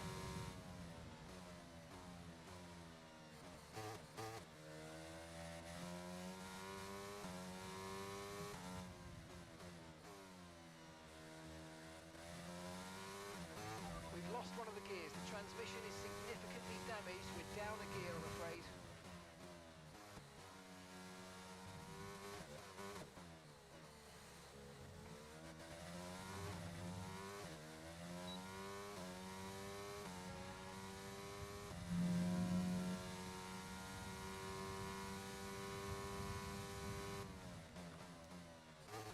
Right, let's have you in at the end of this lap, please.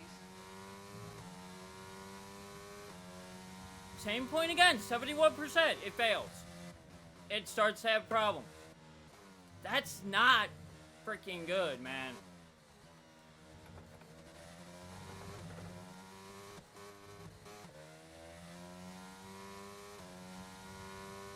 I mean, I'm glad that I didn't lose my fastest lap because of that little gear issue, but still, that's...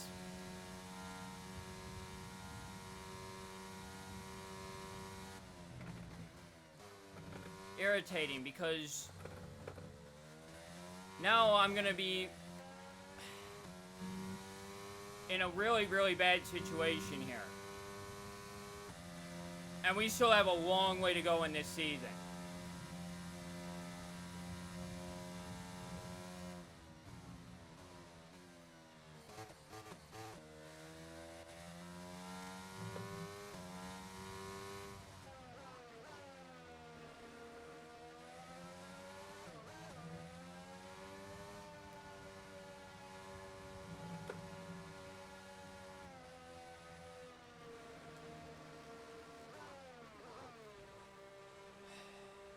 that's this practice over. Because there's no point in me going out again. No, seriously, there isn't. Like, I gotta replace the gearbox now because that's the end of that one. That is all my gearbox is burnt now. That I started with. Note that they only have 500 laps on them each. Or less than 500 laps on them. Note that has 1,700 laps.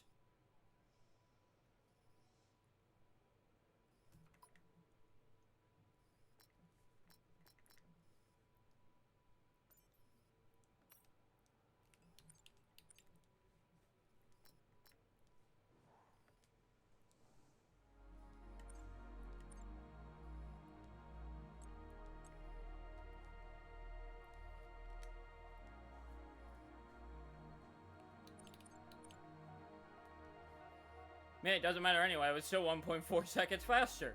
Jesus. This is the first track I've actually had that happen, where I'm actually so much faster.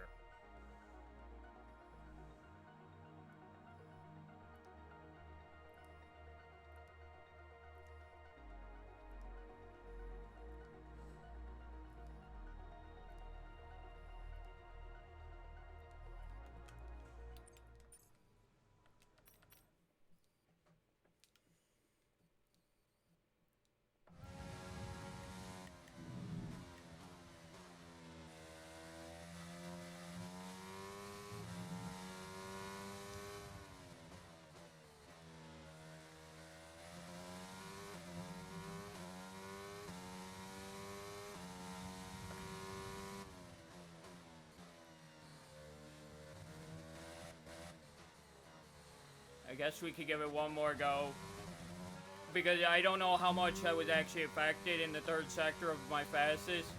So we'll give it one more go just to see if we could get anything more out of it. But I don't think we'll beat my time, to be honest.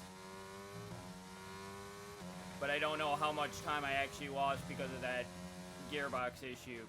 So that's why I figured, you know, if I had enough time to get out before the end, I would go out, but, you know, and try to get at least one more run on it for that. But I didn't think I was going to actually have enough time. I figured the gearbox was going to take the rest of the session. And it pretty much did. You know, you figure I'm only going to get this one opportunity to do this.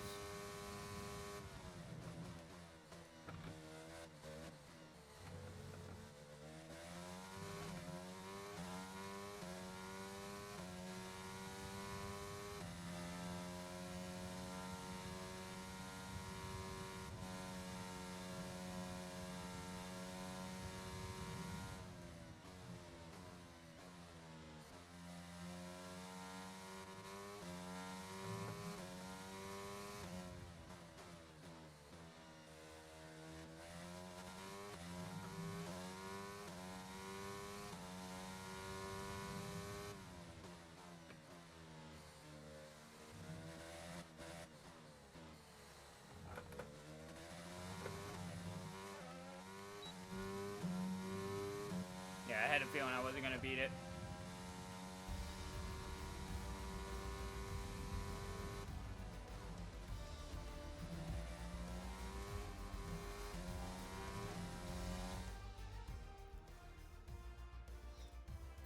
The session has drawn to a close, so let's review But, our time. you know, I'm quite faster still.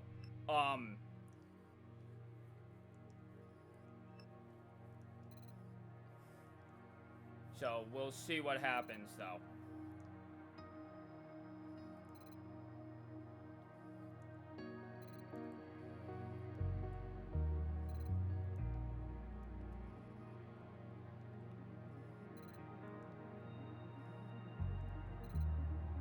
Okay, it's under 2,000, which is what I needed.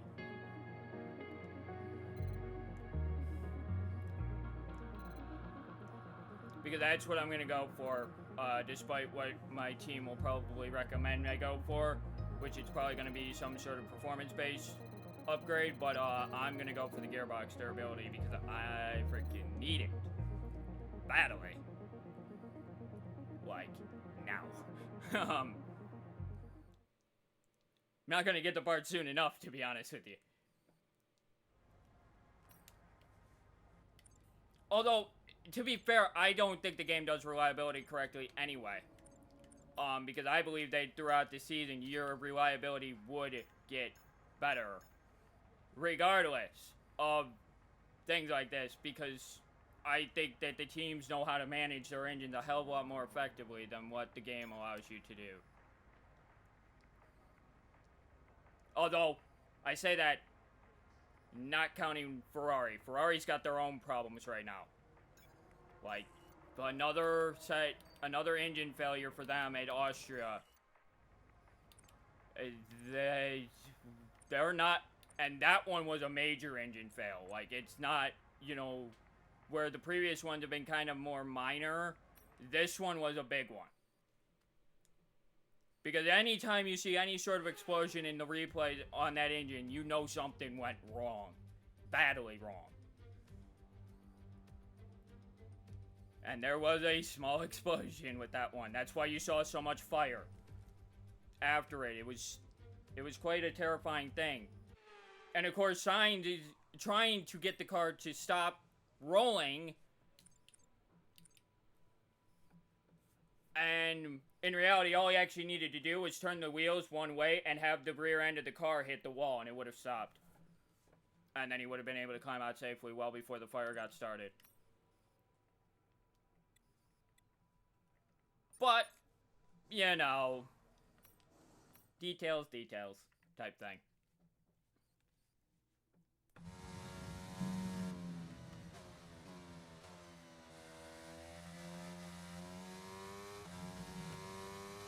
Because inevitably, that's all the Marshal did when he put the wedge there, is what it did is when the car rolled over that wedge, is it bounced the front end just a little bit, and that's what actually curved the car enough to actually roll into the wall.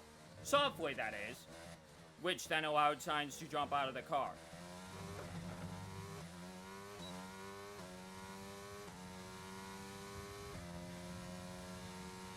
Although he was already proceeding to jump out of the car before the car was actually stopped, to be fair. But I can understand why. I mean, that fire was, quite frightening. And my only comment there is, where were the marshals? Seriously, where were the marshals there? Like, that became almost a track safety issue. Like, how long it took marshals to get to Sainz's car was a problem.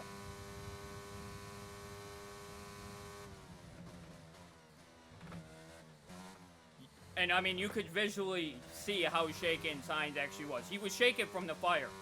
It wasn't the fact that he was out of the race, that he was sitting there, you know, on the ground, just shaking his head. No, it wasn't the fact that he was out because of an engine failure.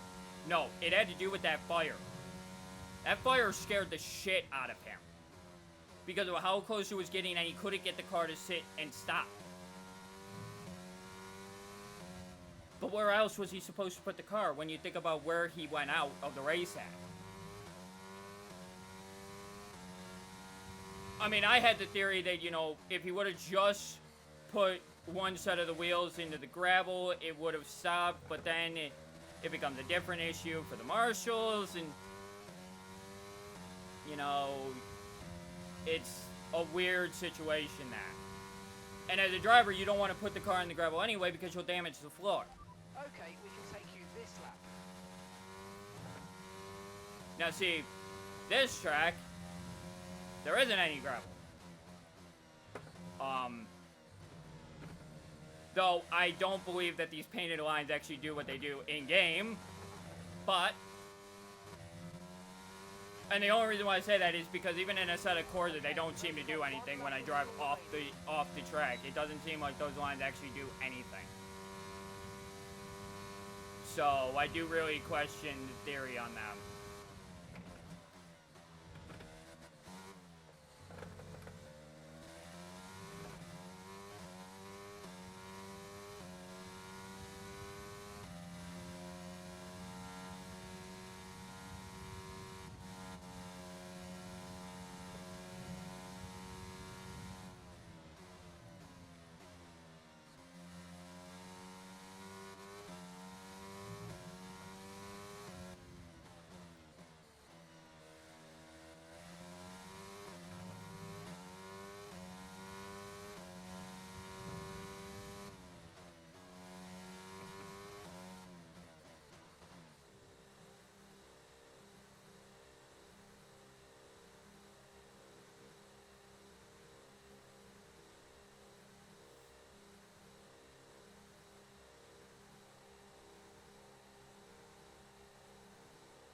Oh, fuck, that's a new camera.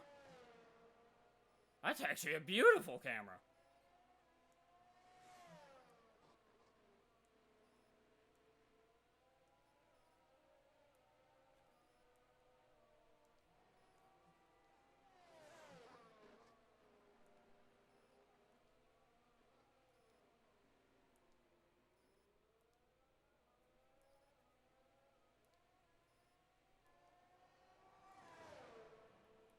Got him.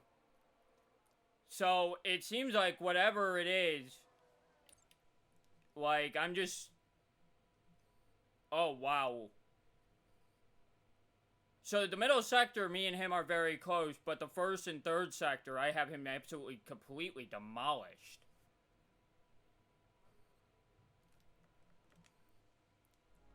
Like, wow.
I just wanted to make sure I gave the Mercedes in front of me enough room.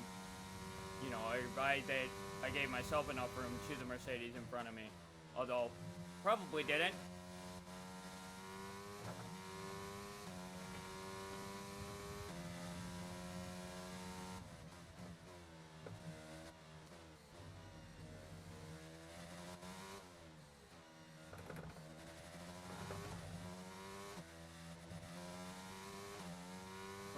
Through the first sector. Wow.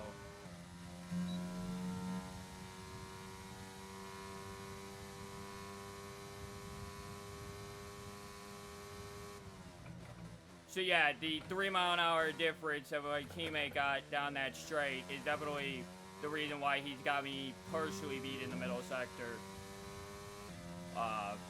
Although, well. Not on this particular run, he doesn't.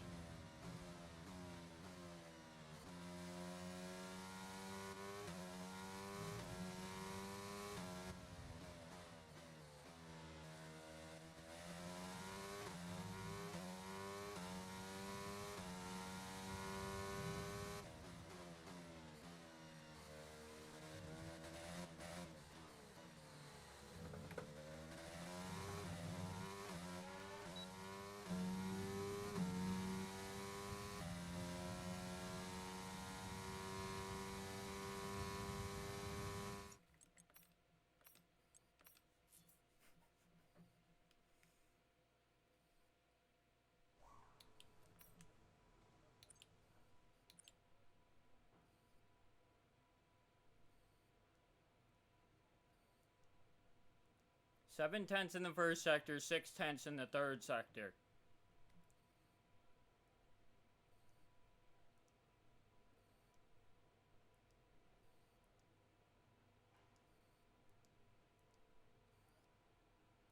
Wow.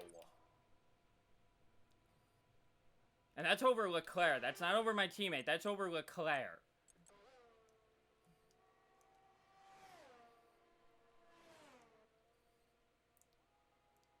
Okay, so we're definitely going up in difficulty for the race, for sure. Because well, let's see what happens towards the end of this session. Especially considering I know my teammate will go out again.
Yeah, so I won't get to see him finish the lap, but I'll be able to see him do most of it.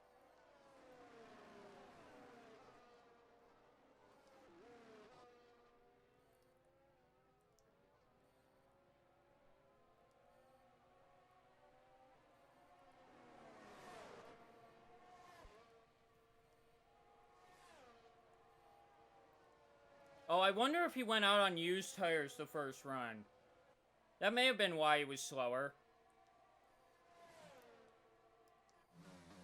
I don't know why, because it doesn't make sense to me why we go out on used tires.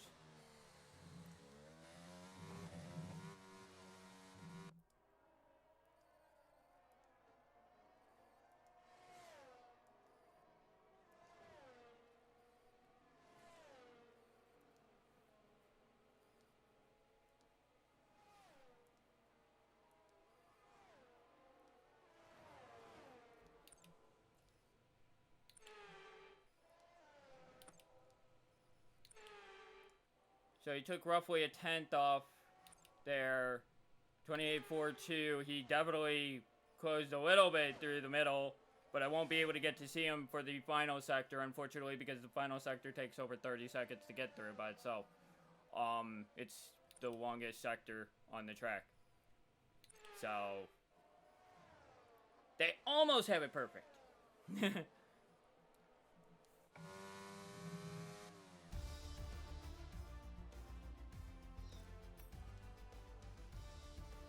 He was still slower by over a second, but how much was he down?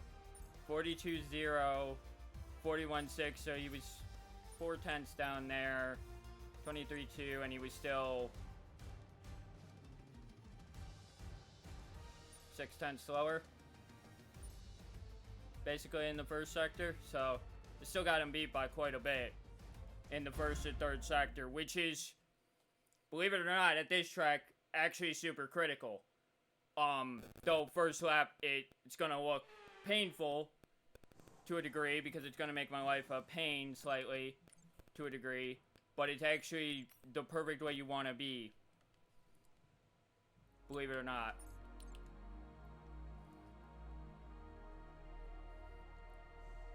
Now what I'm actually waiting for here is actually for it to show all 9. There we go. Now we go.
Seven tenths up on max through the first sector.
Understood. Stopping this lap. 32.9.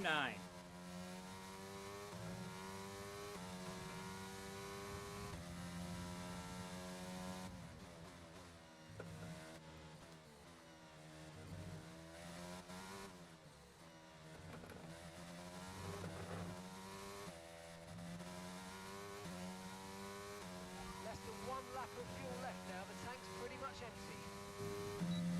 I know. Exactly what I wanted, too. But the reason why I'm driving back is actually to preserve tire wear, actually.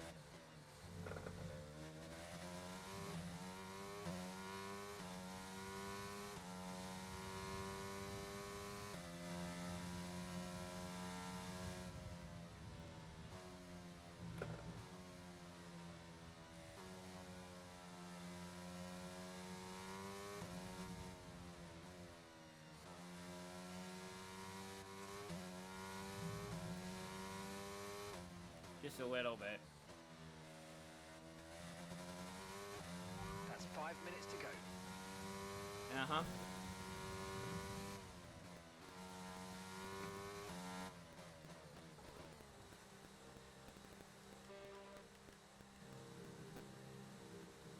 And now I'll hit return.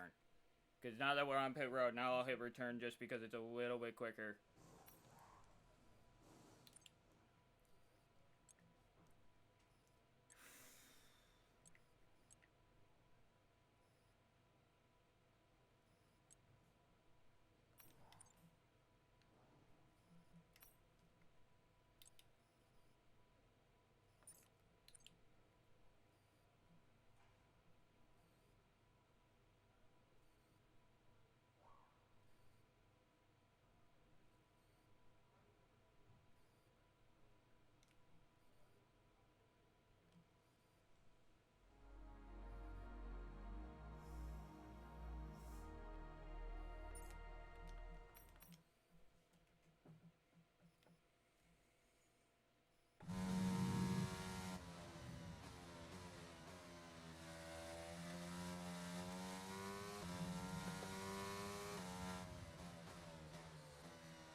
again for another race in a row.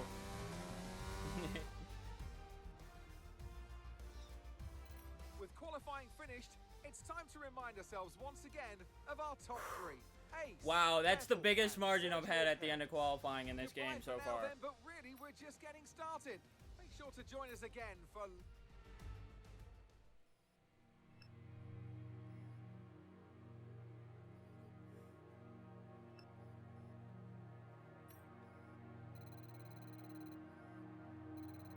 It still only means I'm increasing difficulty by 5%. That's all that means. You know, because I, also turn on collisions at that point too, so. Because for the race, I will use collisions because it's not terrible. And also it gives me an opportunity to actually defend.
Here we are again then at Le Castellet for a...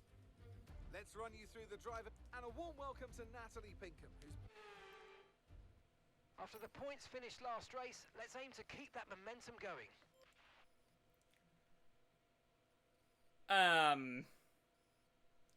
Okay.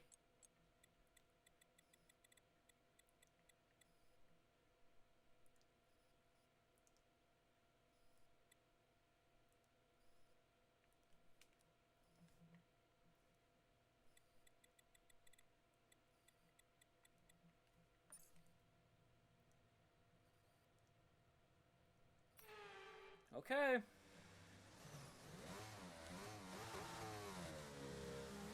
Game, if you think that's the best strategy, that's what we're gonna go for then.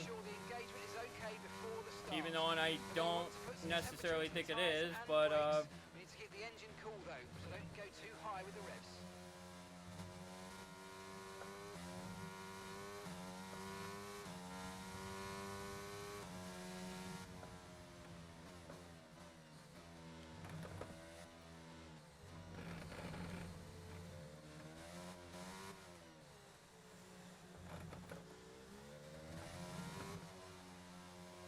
well, there just went all the competition.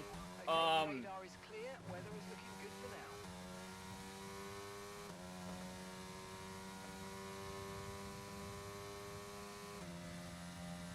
Take a look at what the rest of the field is on.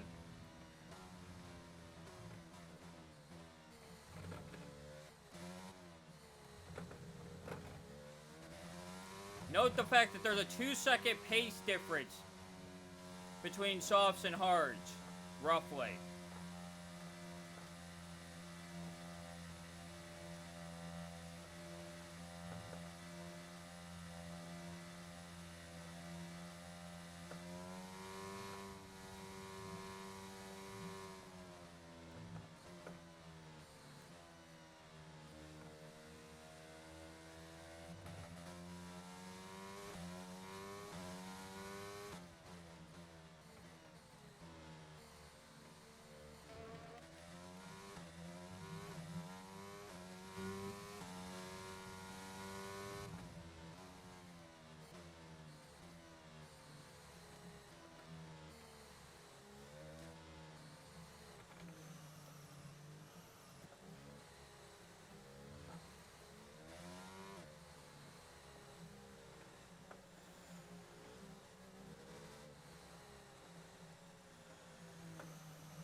Okay, incredible parking there. Nice one. That's going to give you the edge if you can get...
We've got a lot of spare energy. Okay to use your overtake button. I know it's okay to use it, I just don't want to right now.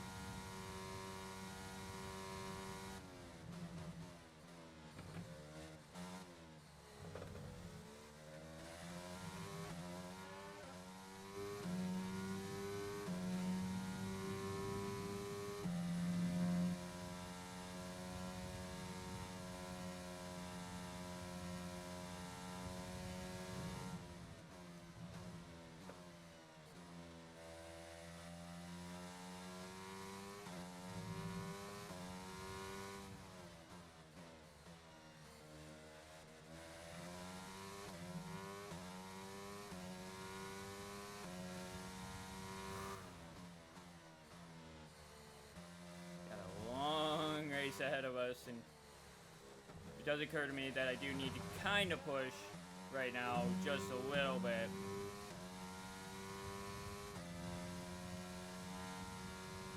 That was the fastest lap of the race. Because I don't necessarily want to drop super far back in the field when I pit, because I know I'm going to be pitting before everybody else. Yeah, and in 7 laps, yeah, that, so this gap is the reason why I'm going to push is actually not because of my teammate, it's actually because of those behind my teammate. My teammate's not the issue here.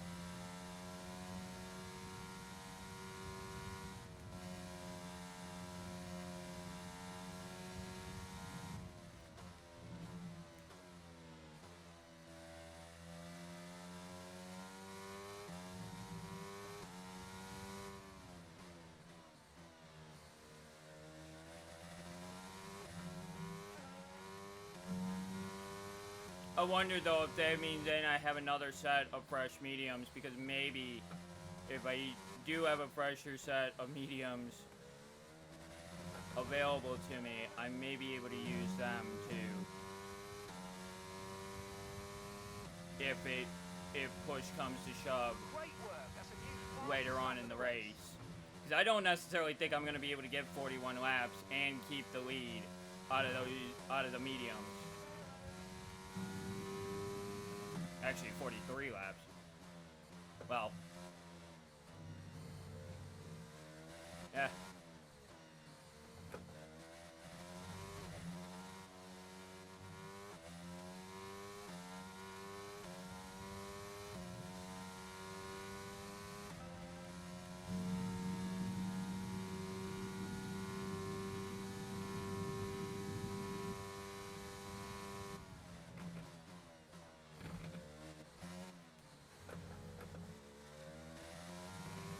Especially if I have to fight back through traffic, too, I definitely don't see it being possible.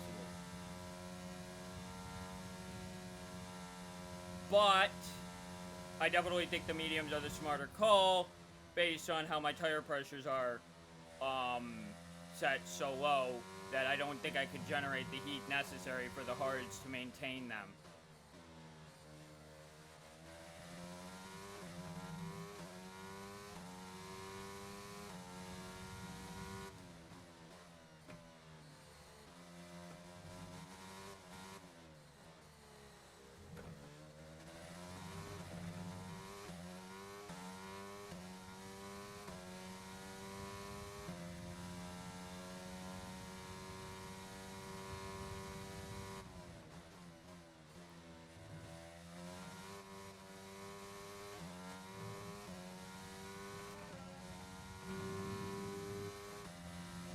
So let's go ahead and recharge the battery for the remainder of this lap and the next lap.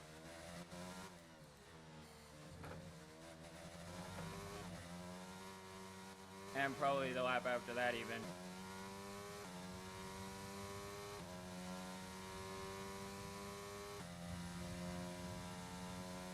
Though the pace advantage I should have over the hard should actually be coming away from me at this point now because of the fact my tires are probably way more worn than what my teammates are behind me.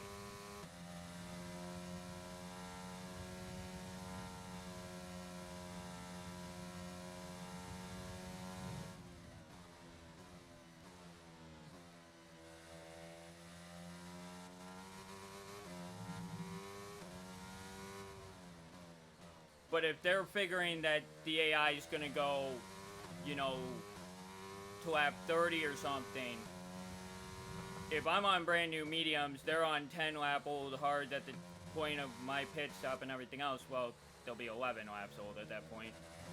You figure I should be able to retake the lead, pull away, and if they don't pit for another 20 laps after when I pitted, who knows how big of a gap I could build before they pit.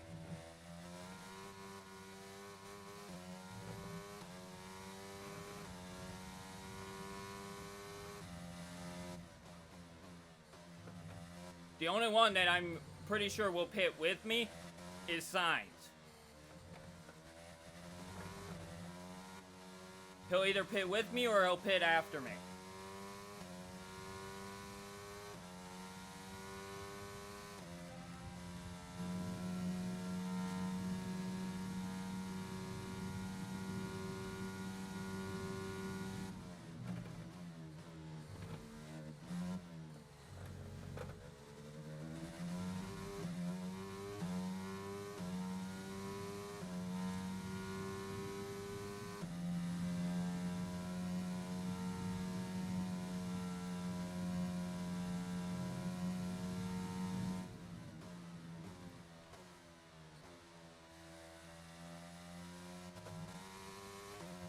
As we just had two cars pit in one of the houses and one of the Alphas.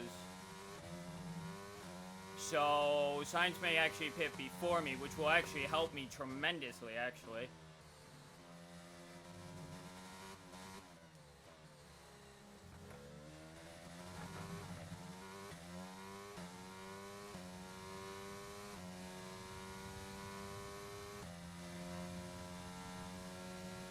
Although then again, the backfield does have different tire wear to us, which is again, that's another inaccuracy of the game.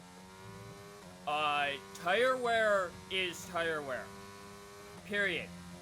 How long the tires could go should be universal across every team. I understand that other teams are doing certain different things that cause their tire wear to actually wear faster. But the reality is that if you look at Austria and everything else, most of the teams still went 20 plus laps on their first set of tires. So, you know, why does it seem like that the backfield in this game already has people pitting way before they need to?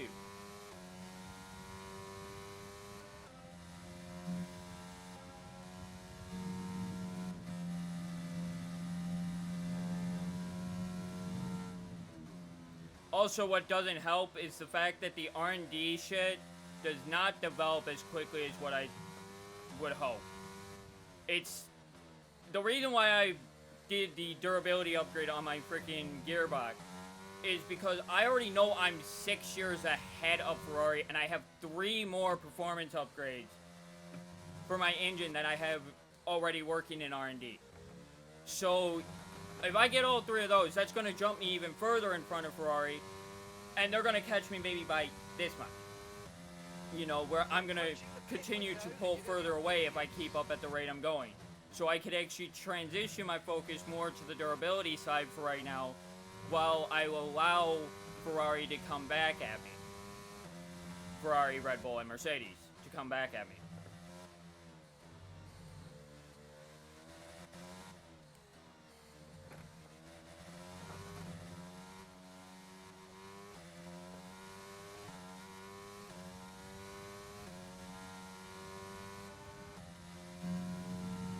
Ooh, that was awfully close to where the track limits was there. Awfully close. And remember, I do have my track limit stuff set to strict for this race, so I do need to be mindful of that.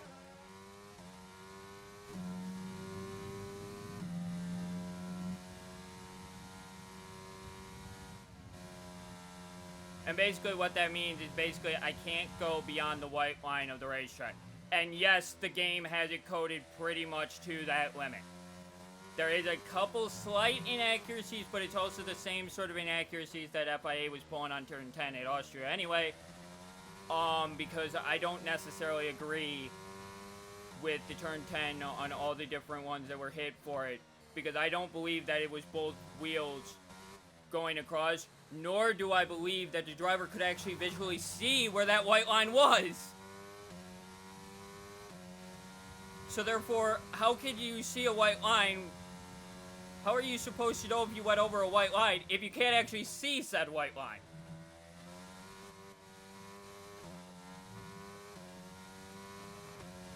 You know, here, the drivers won't have much ability to gripe because you can pretty much see the white lines around this track. Because they're actually really thick white lines. They're actually a wheel width thick, the white lines around here.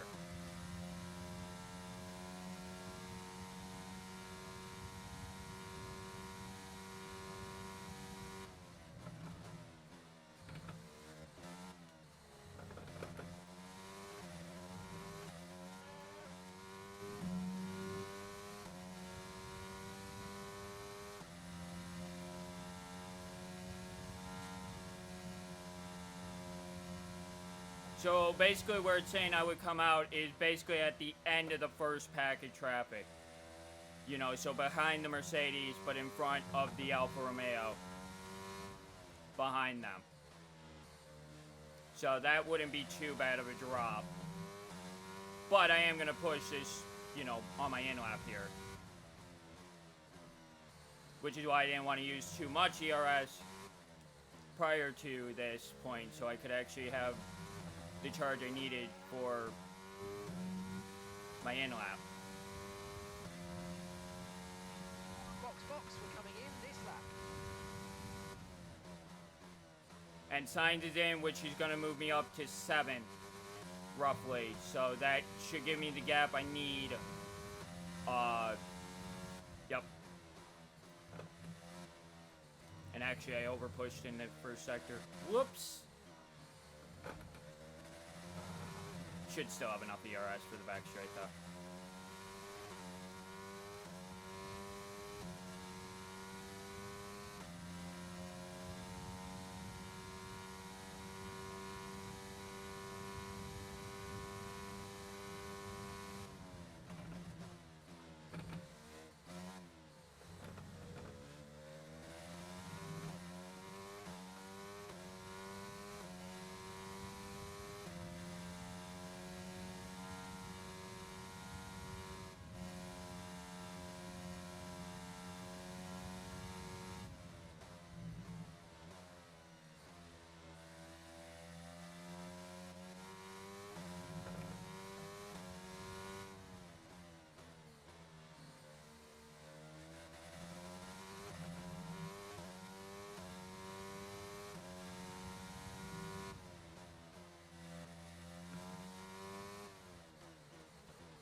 There's my teammate coming through the final corner there.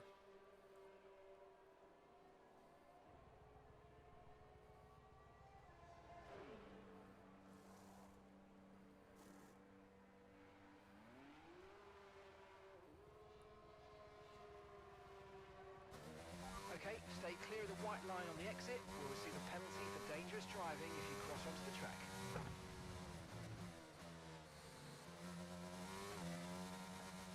I didn't have a choice on that one game. Like, wow. That was dodgy as hell.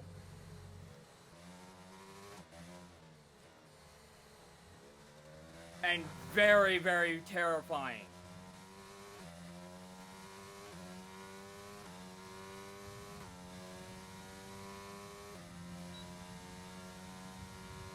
Back off, back off, back off. They got a pit still, and I got time. Don't over push the tires just yet.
That was aggressive as hell, though.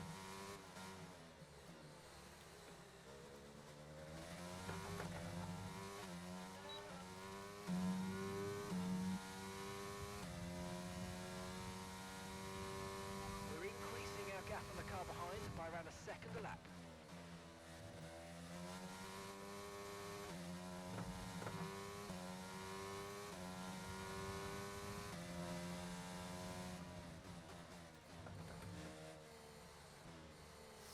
Oh!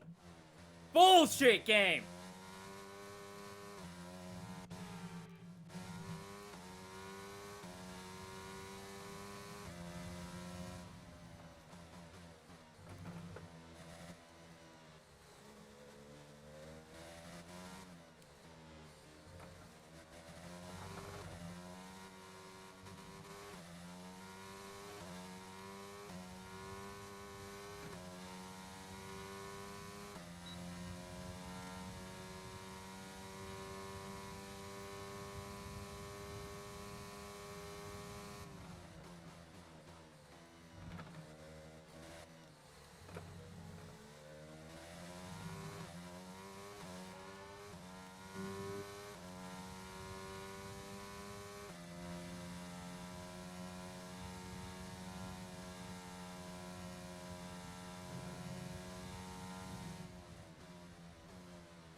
Okay, you're in the dirty air of the car in front. Let's get past them.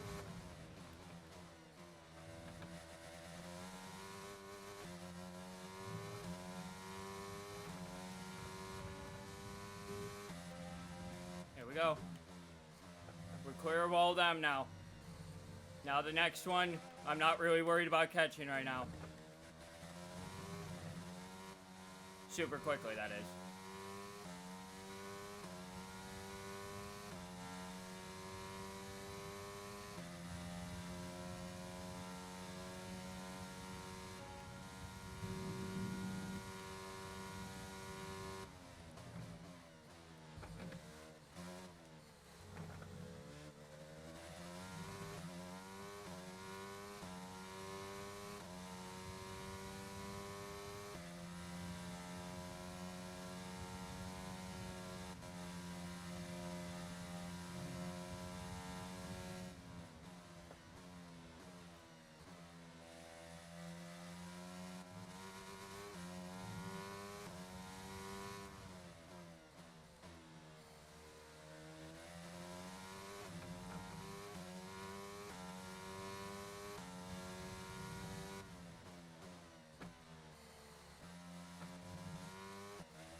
The only thing I have to be mindful of right now is the fact that my teammate does have me beat on straight line speed, like the rest of the AI does mainly, too.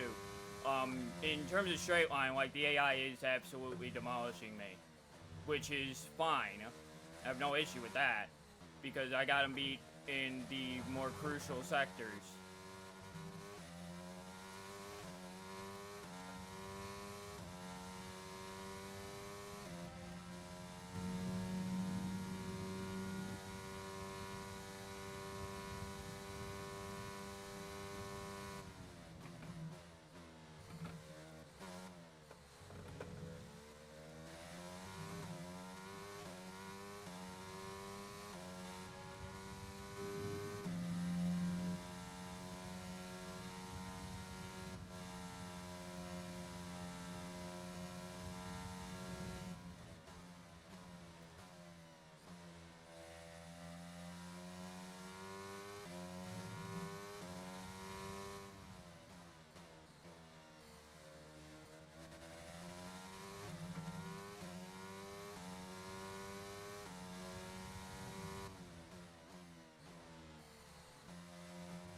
Though I'm starting to really question why it's still taking me so long to catch him.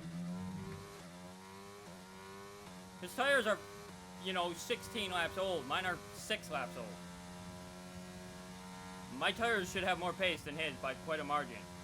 Believe it or not. Like, so I should be catching him a lot faster than what I am. I know I'm taking a good bit of time out of his lap anyway, but it's surprising me that it's taken me so long to actually catch him when I'm on such newer tires in comparison.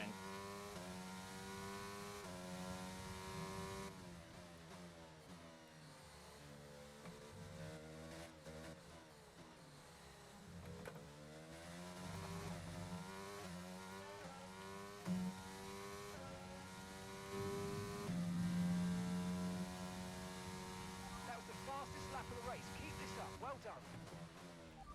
Driver in front. That's Sebastian ahead, and gap to the car in front is 7.2 seconds. Okay, they're on old, hard tyres. Their tyres are 16 laps old. We think they've got one more stop, and the time last lap was a 1:38.8. You're gaining by 1.6 seconds a lap.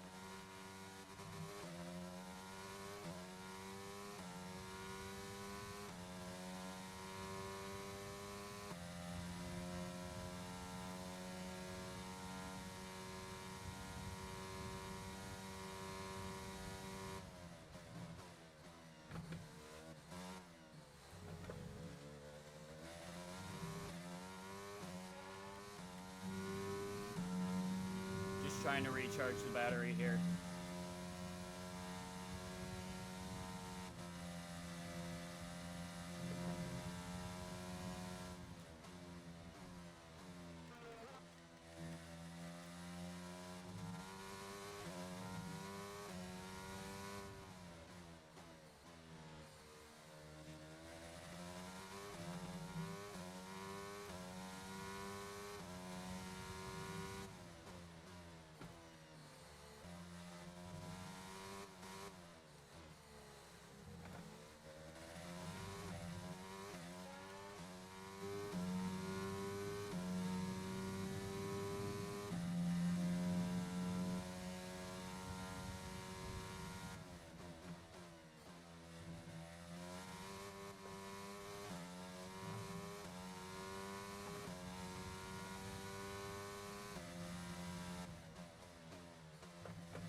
Great work. That's a new fastest lap of the race.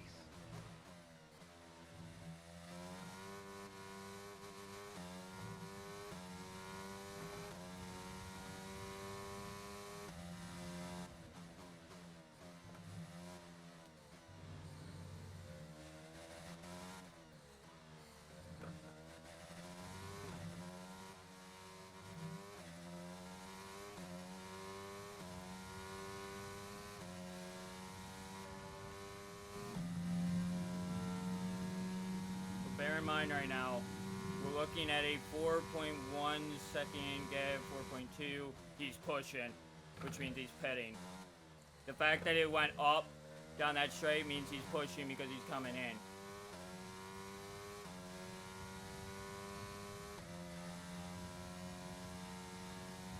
I need to close as much of that gap down as I can right here. Yeah, that's an unrealistic amount he gained, though. Just saying.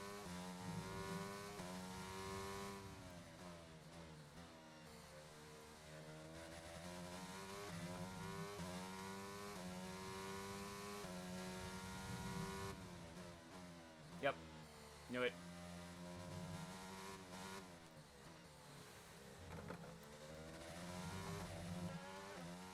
Sebastian's in for his stop.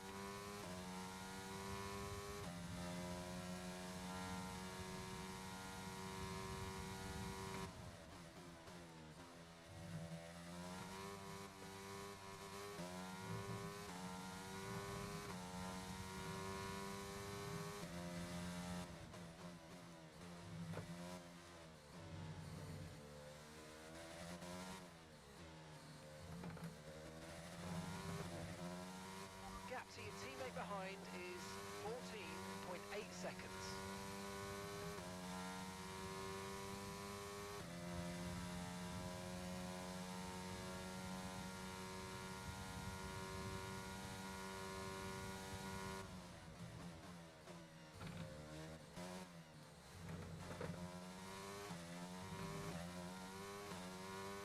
Just so you know, we're getting some strange readings from a couple of the sensors. I don't think you need to be worried, just some bad data. So keep doing what you're doing. I'll let you know if we notice any genuine problems.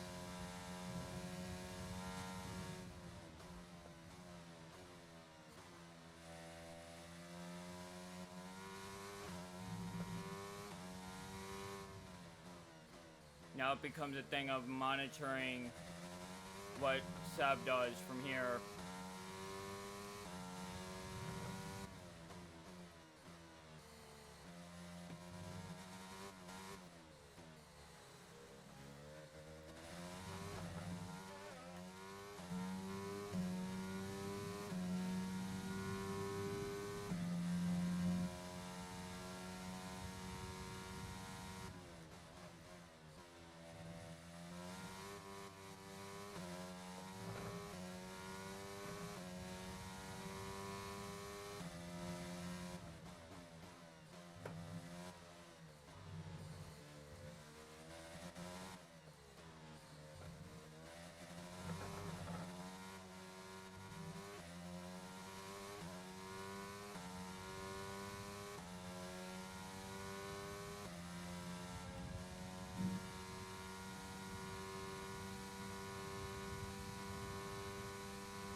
Latifi.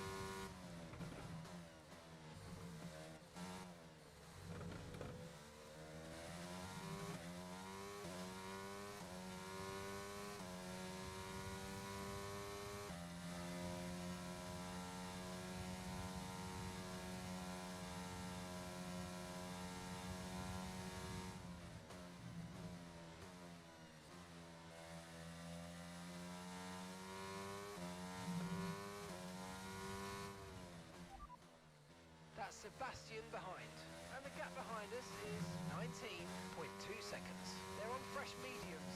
Their tyres are 3 laps old. Your last lap time was a 1 minute 37.2.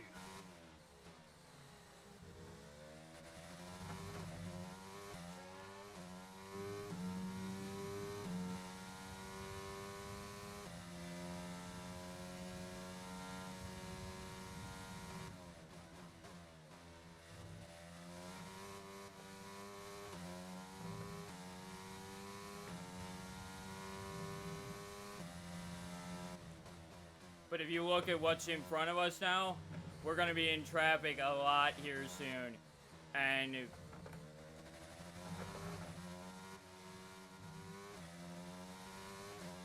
if I'm in traffic, he's also going to be through traffic, which means that we're both going to be held up to a degree because of it.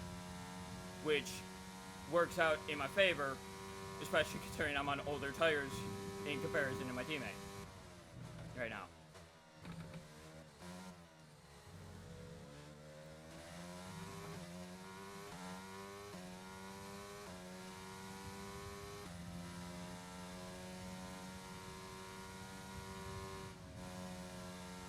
But also the fact that the sun is now starting to come out is actually going to benefit me more because I'm on the older tires in the way that, because of the way the F1 tires work, is as they actually wear, they're actually harder to maintain their temperature. So with the sun coming out, that's actually going to help me continue to maintain that pressure because the track temp will be coming up, which will be a very, very big deal and a very, very helpful thing.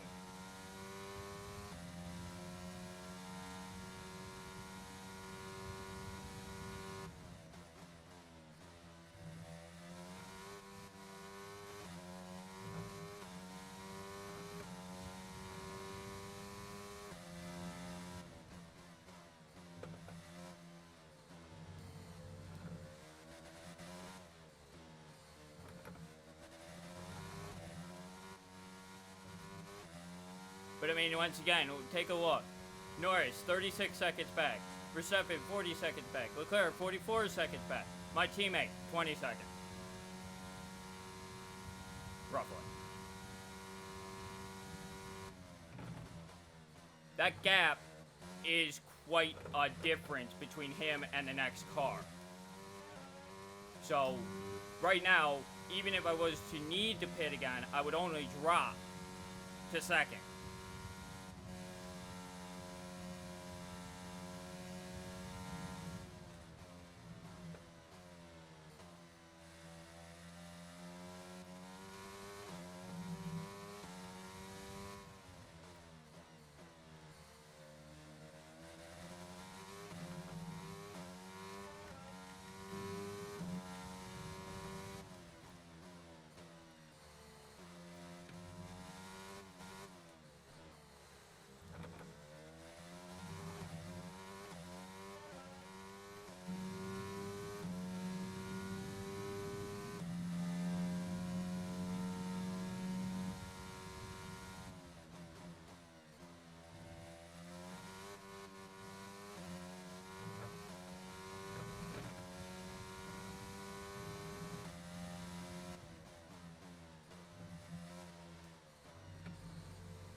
Okay, so we're leading our teammate by 19.0 seconds.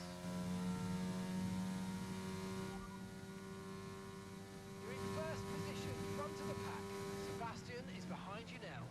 Okay, so the gap to the car behind is 19.0 seconds. They're on fresh mediums.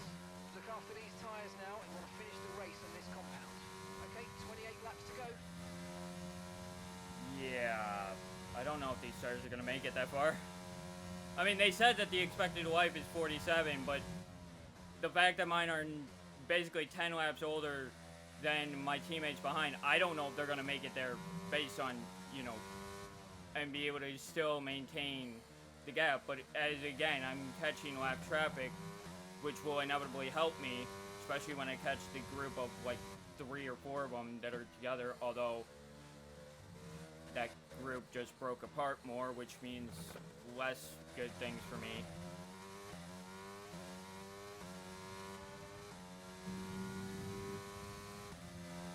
I mean, right now it's, you know,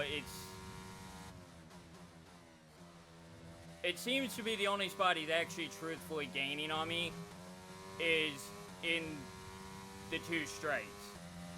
Otherwise, I'm still appearing to be faster the rest of the way.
Vettel is 18 seconds back.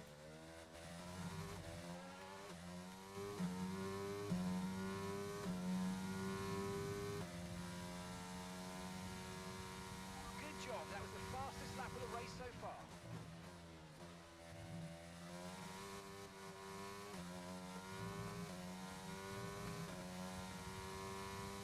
And he's currently trapped behind 1 lap car right now.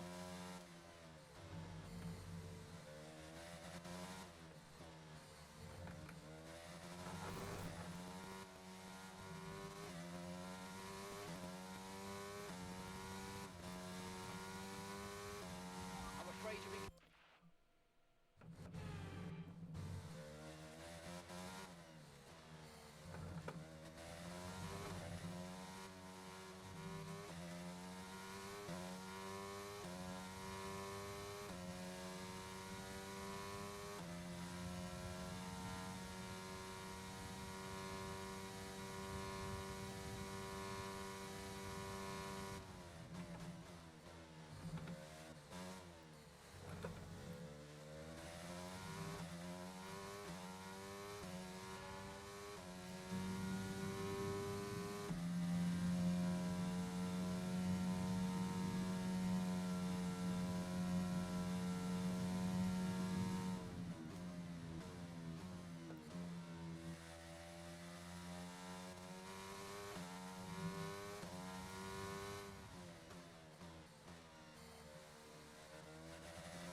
seconds. They're on fresh mediums.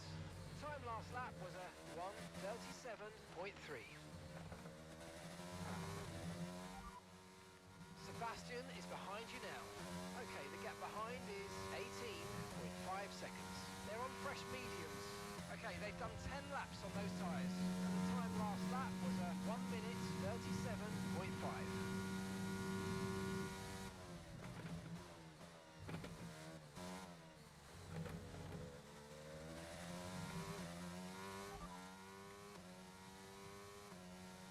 Okay, that last lap was a 1:37.4.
So glad I still have the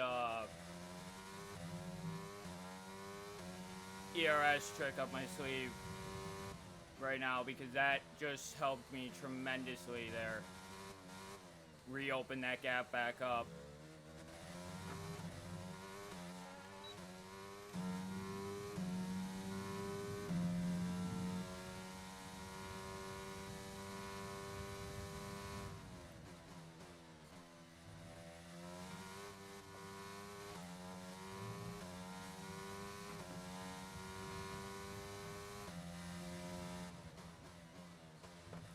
And that's really the only advantage I have right now, is that ERS. by using it. So best to recharge it actually right now then too. But also I gotta monitor my fuel too, like, because I'm not 100% on fuel, because I don't get why this car burns so much more fuel on my team save than it does in the Grand Prix mode. I don't get it. It burns 4 times more fuel for no reason whatsoever.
That's Sebastian behind. And the gap behind us is 18.4 seconds. They're on old mediums. Okay, they've done 15 laps on those tyres. Your last lap time was a 1 minute 37.8.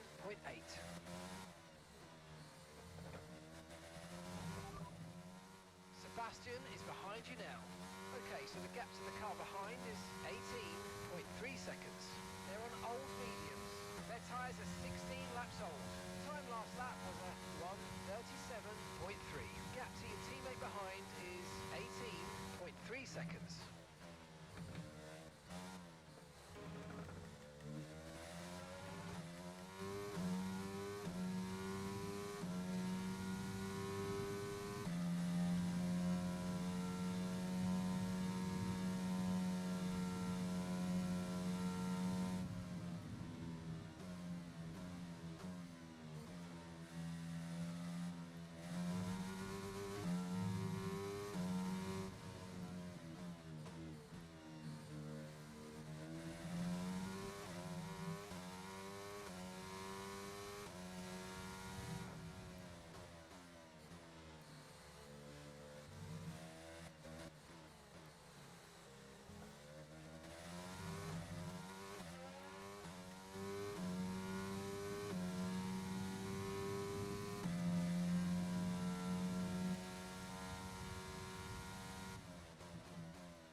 "17 seconds.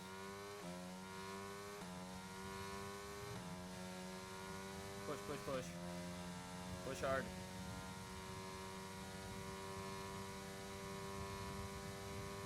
Let off right at the end.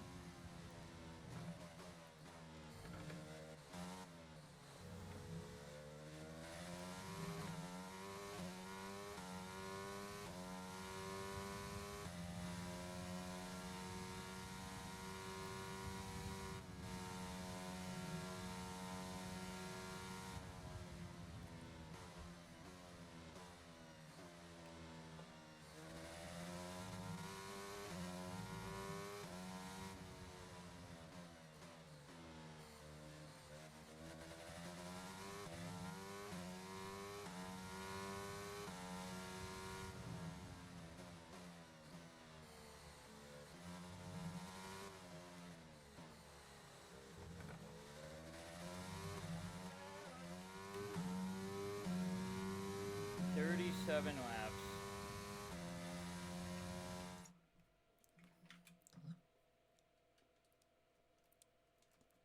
And I still have an 18-second plus lead.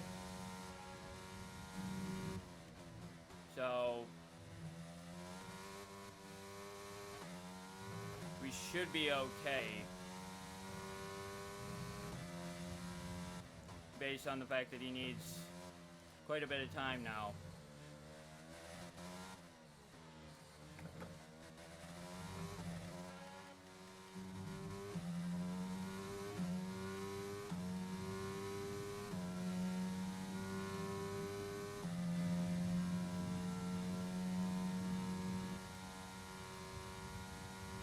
Okay, be aware, the grip levels are going to start falling away soon.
I'm just not saving fuel, man. It's freaking BS to hell.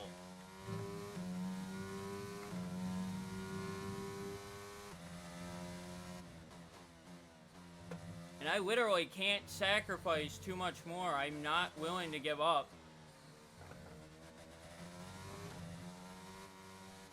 Just win, like... So, basically, my two options are either hope and pray I have enough fuel to just barely make it across the line, or hope that I actually at some point start saving fuel somehow. Because right now, this is ridiculous. How much fuel this car is burning. It doesn't make fucking sense at all.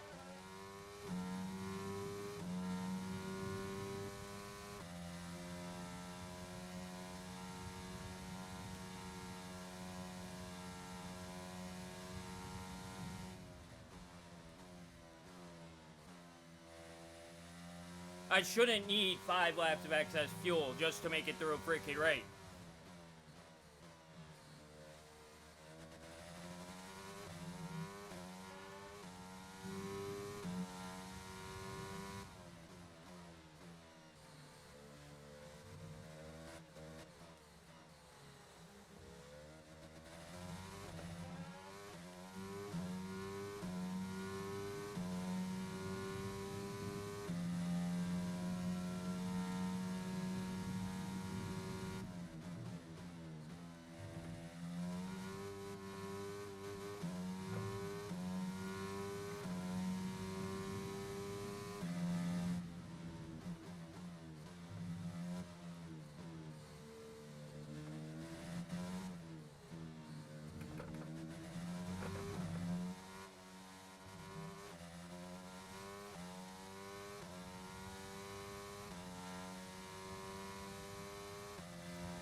That's Sebastian behind.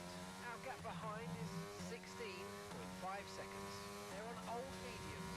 Their tyres are 23 laps old, and the time last lap was a 1 minute 37.3.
push.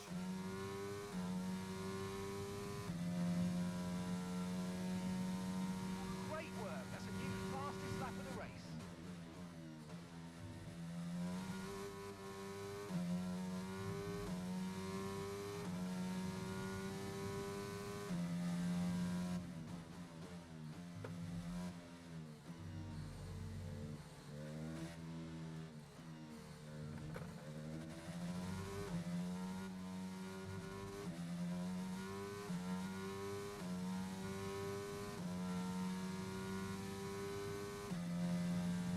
When 6.5 of a lap of fuel, we have what? Too many more laps to go. I'm not gonna make it. There's no freaking way because literally, I'm right now. The upside is that my teammate is still ages behind the next group of cars, and the last one in that group is Signed, and Signed is actually catching me, which is fine because that works out actually in my favor. Tremendously, actually.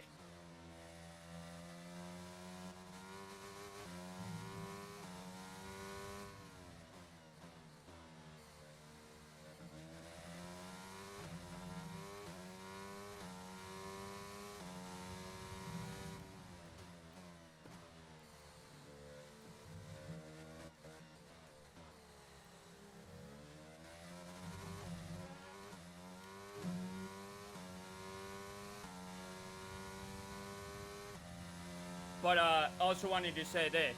The Austrian GP, the only ones that finished on the lead lap were the top 5.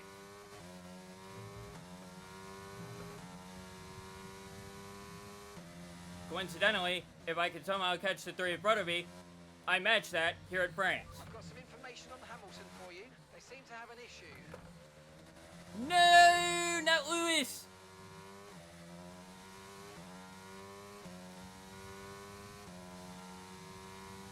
Kidding. I don't care because I'm not on his team right now. I want to be, but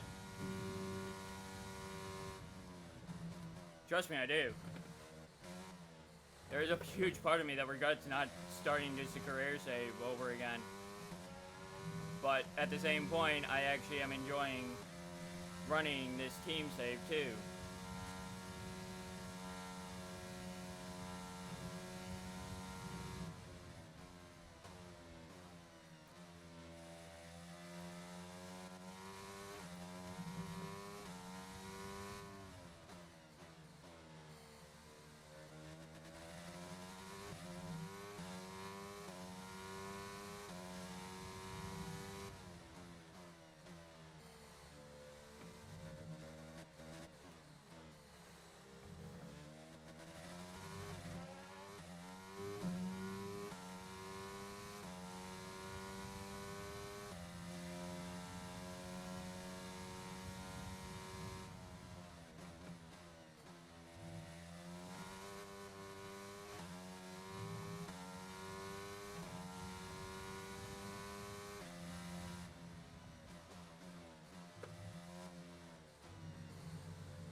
And I just realized I didn't save again.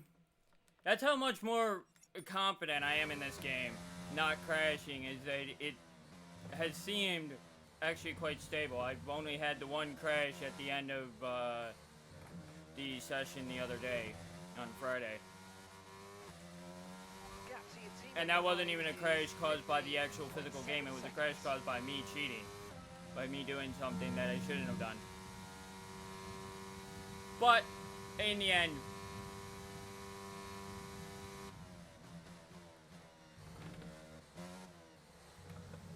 it is what it is.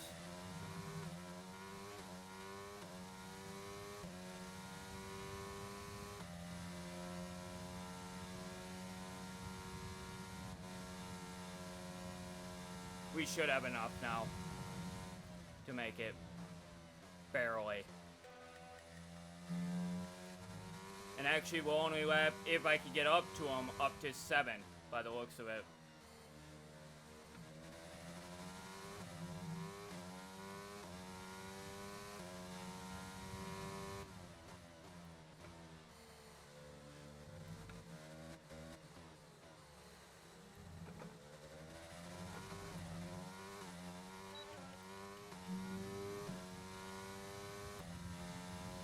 Okay, we've got 4 laps of fuel remaining. Thank you, Alonza. Thank you so much. We should be good, though, to catch Ricardo or Norris, whichever one this is. Actually, I think Ricardo's actually behind me already. But I could be wrong.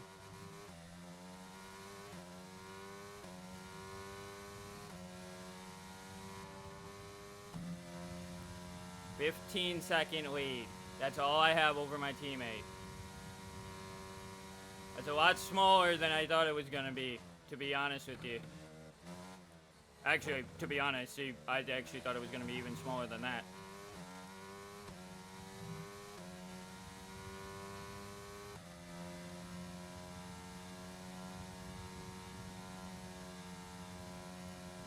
But I mean, seriously, my teammate's 15 seconds behind me, but the rest of the field, 53 seconds?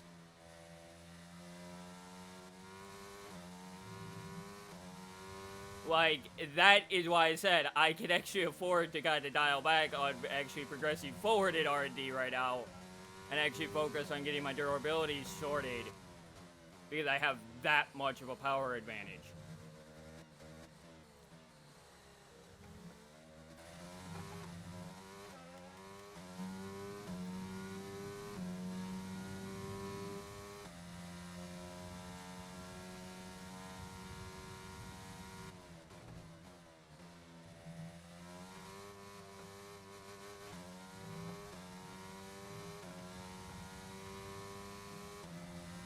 So in the end, if I could get past this other McLaren, which I should, especially if I push with the RS here.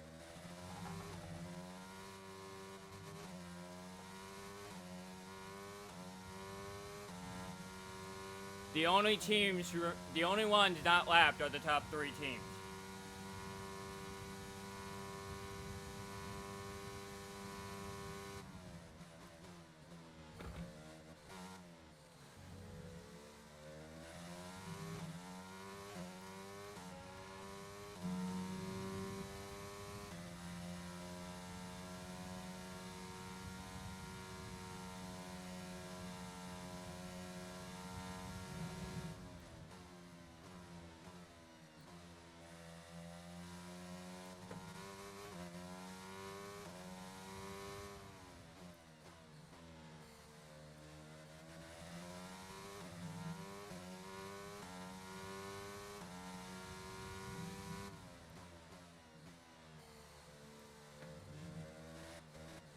Yep, I thought it was Norris. Figured. Okay, just 2 laps of fuel remaining now. We're just gonna have enough.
on, baby.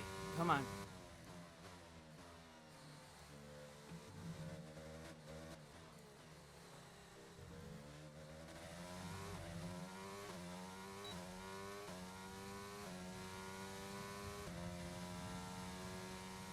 Okay, this is your final lap of the race.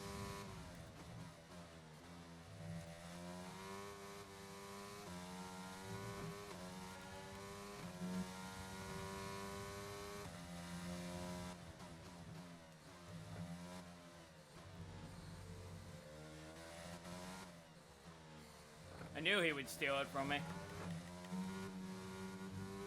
Okay, so we're leading our teammate by 15.6 seconds.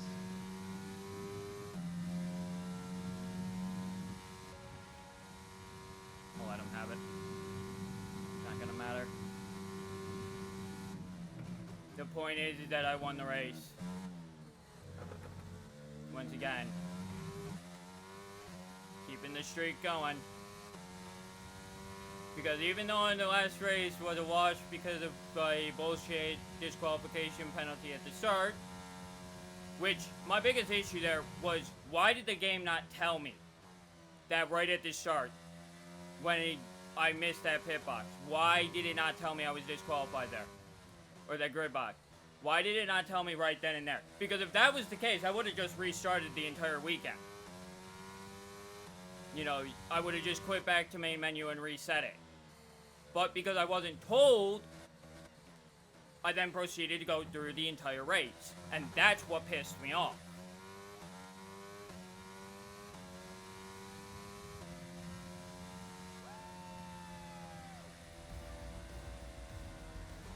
Ah, fantastic drive. That's just fantastic. Amazing. You deserved that race win. Well done, mate. Just enough fuel, though.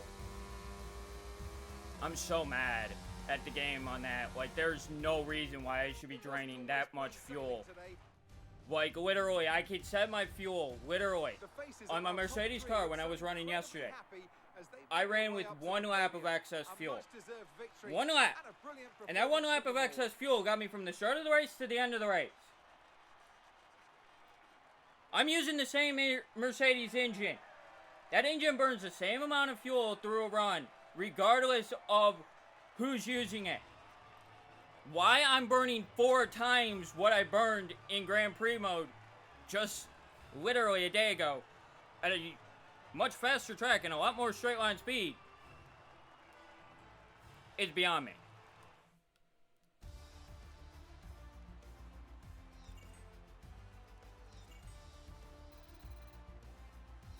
And after this round of the World Championship, here's how things look in the drivers' table. Ace increases their Figured my teammate would beat me in, you know, pace. Who would you rank as your driver of the day? Carlos Sainz would be my first choice for this race. He had excellent race stamina, giving him the opportunity to But if you figure that Michael is out, the driver's title I'll probably clinch pretty soon, actually. Aston Martin this weekend, who pushed themselves further up the order. As for constructor, I don't know when I'm gonna clinch that, because I've had a pure domination for basically the start.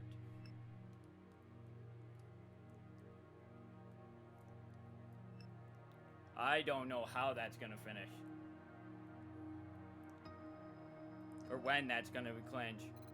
I'm assuming I'll actually clinch constructors before I'll clinch the drivers. Believe it or not.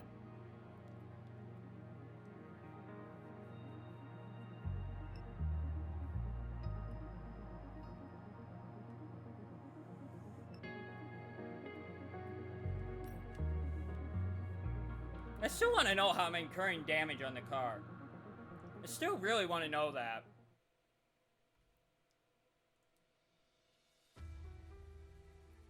When by all appearances, everything else, all the displays, all the different things, I'm not seeing any sort of damage. Where we can look to invest the profit we're making back into the team.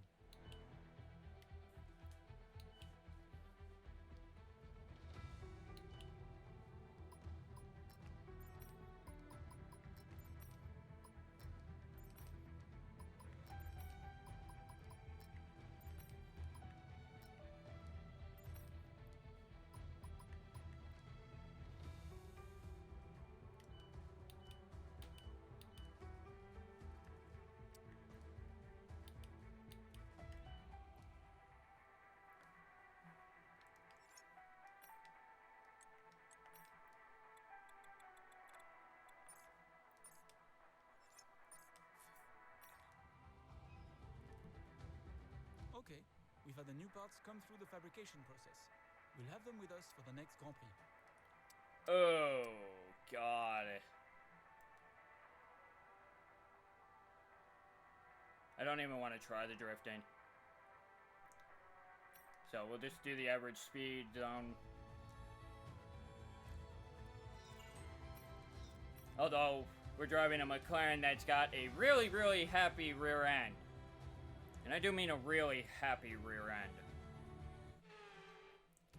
Primarily because it's got no downforce on the rear end, which would weigh it down and actually balance it.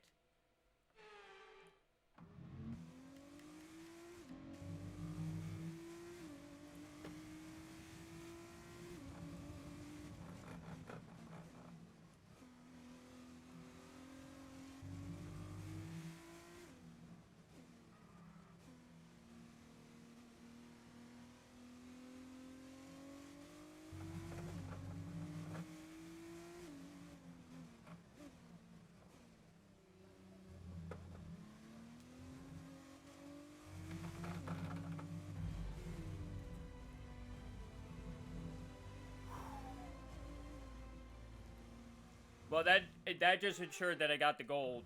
But I actually, in truth, if I understand how it actually does it, it actually... You only need to do the first round of it, in truth. But, if I understand how they coded this correctly. But, I mean, you're not talking a very long run to get all 3 runs done for this. I'm amazed that this car's able to keep so much speed through some of this. I mean, this track is not...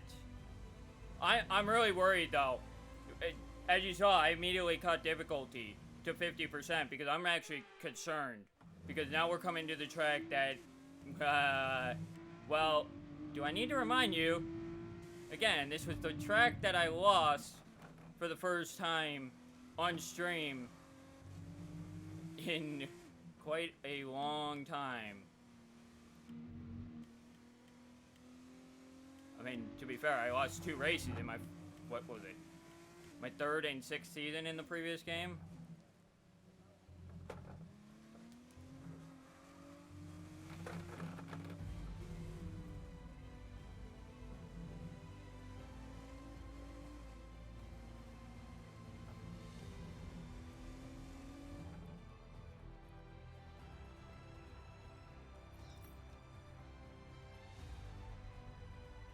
Wow. What are the odds I do that across all 3 runs? The same exact speed. That's actually pretty good.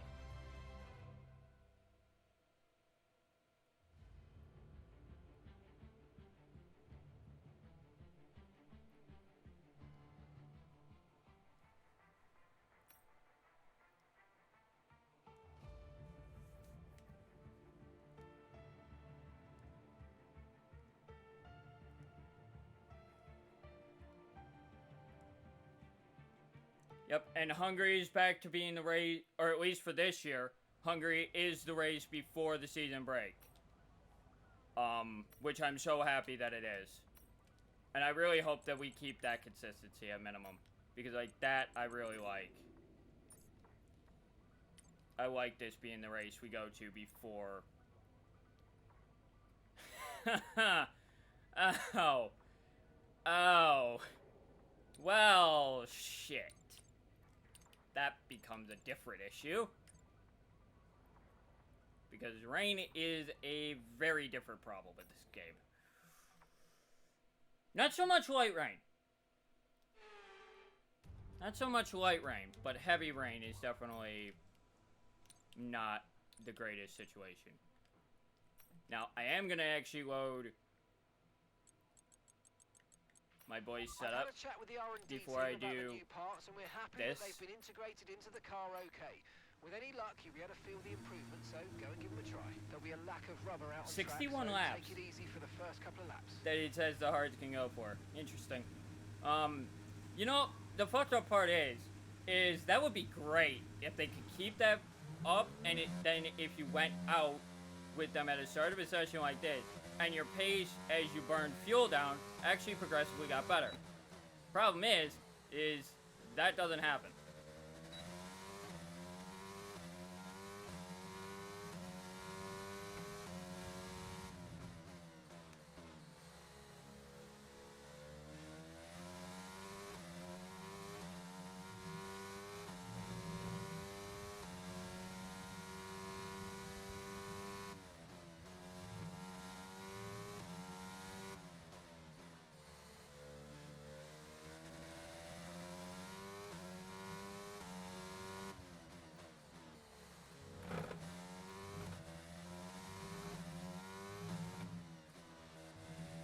And if you're wondering, yes, I'm going out and doing his setups without actually looking at tire pressures because I trust him that much.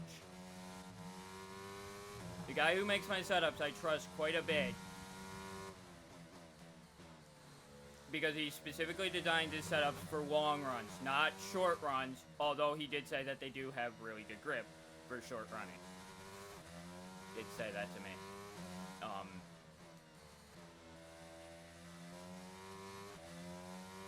So it's one of those things where I trust him enough to know that his setups are good, but I also trust him enough to know that the tires will heat up and get in.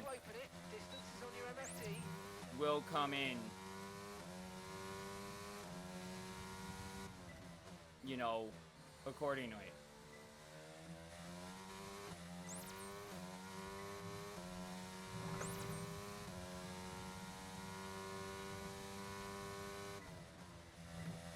Plus that I know the hards take a few laps to come in and heat up anyway, so. Regardless of what you do to the tire pressures, they still take the longest to heat up. Which is the way it should be. Because they're an absolute pain to actually get temp into them.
standing by.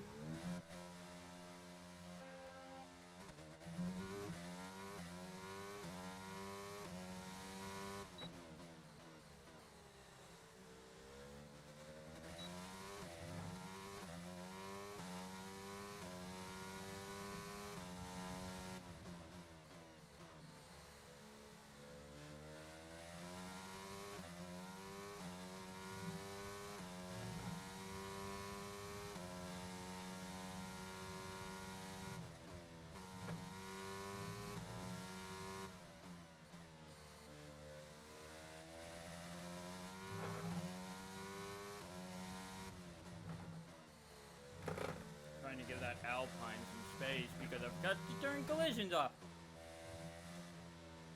I'm trying to give myself some space to that Alpine. However you want to look at it.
Wow, was not expecting the game to push for that move. I know, kind of like that. Like, that was not a move I would have typically made in the least.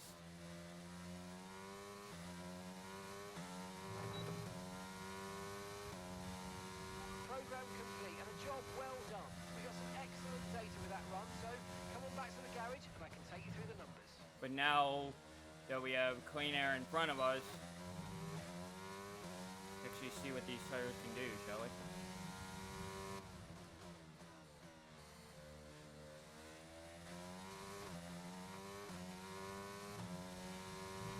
Where we'll make up time is in the middle, where I made the move.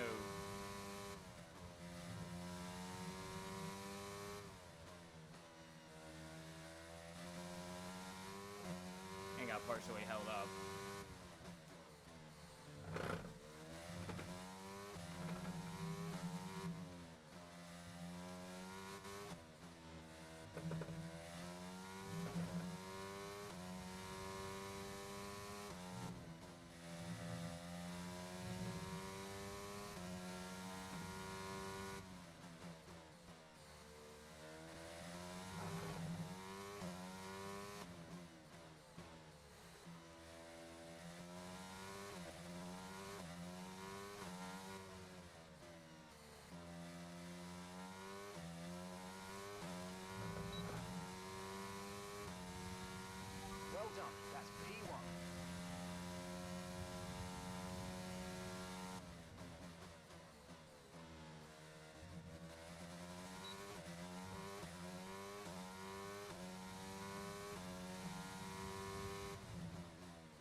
definitely doing better this race.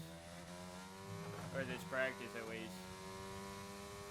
I mean, literally, I'm still at 60% coming to the end of the lap. So, obviously, whatever the upgrade was had something to do with DRS.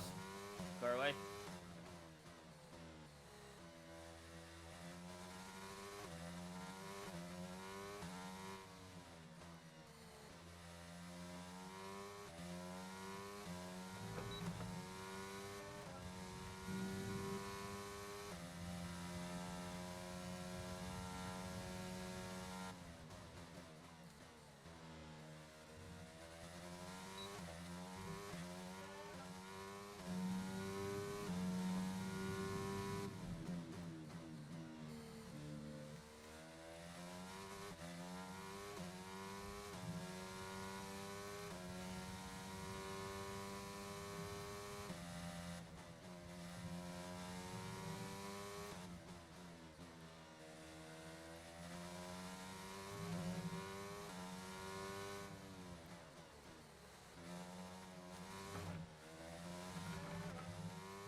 Pitting this lap then. Come into the pits at the end of this lap.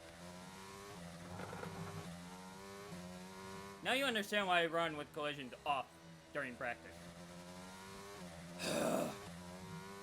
I can do it without. I can do with them on in the race because the AI is supposed to get out of your way. Problem with practice is they're not required to get out of your way even if you're faster, which is why I have an issue. Because, I was so much faster and I just lost so many laps there because of that.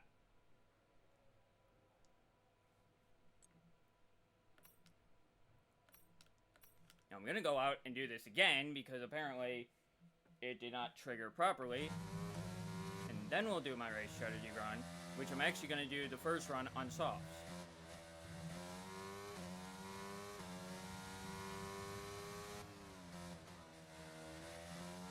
Wow.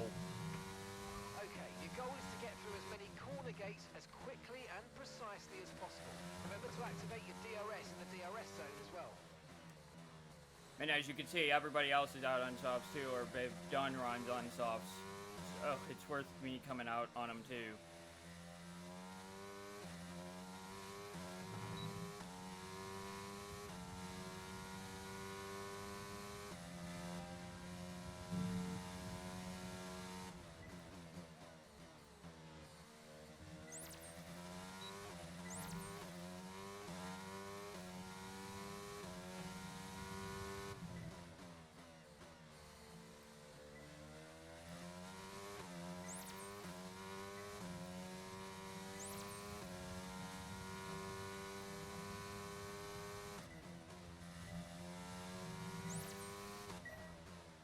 I did that on purpose. Screwed that up on purpose because I'm actually going to go in and actually disable DRS assist for a second. Because I want to see something. Because I think the game is actually screwing me on DRS on that second straight.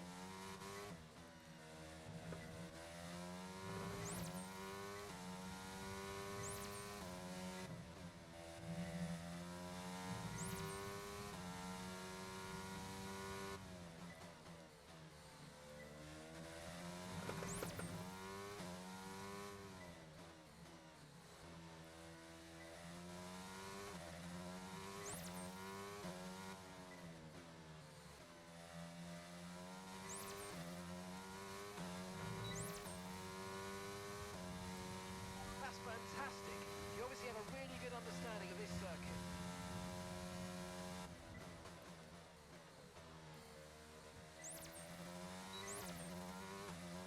Yeah, it is. It's hitting it so much later. Like, that's ridiculous. That DRS assist should be hitting that as soon as it activates.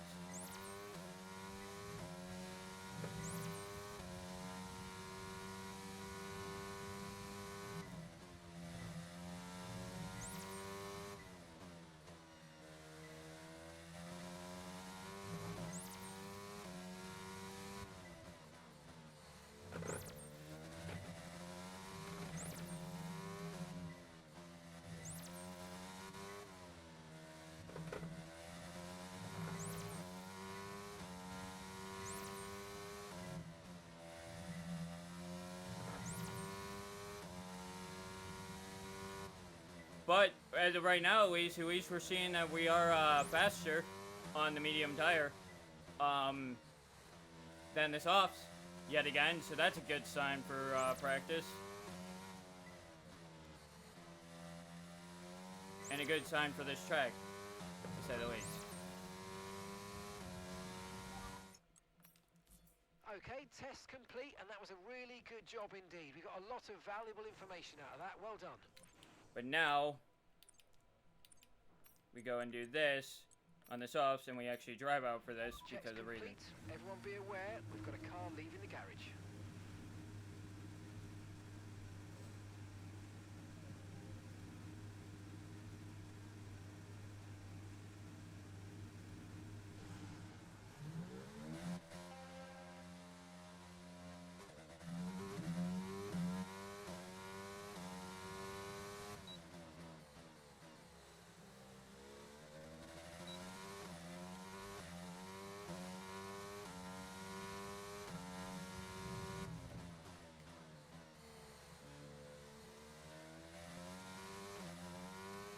This is the key program, though, because this is the one that's always been a problem.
Good to see we're 3/10 up going into the middle sector on the time.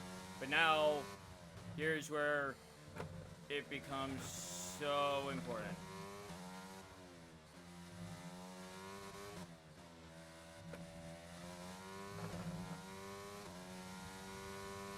And my time's actually improving. So we're on good track right now.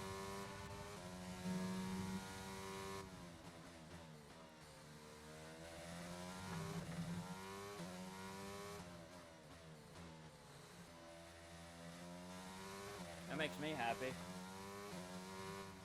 Actually, very happy.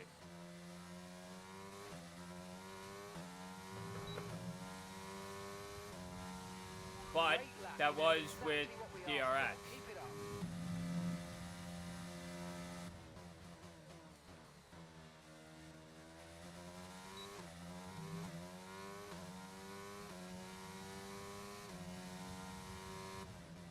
On that opening lap.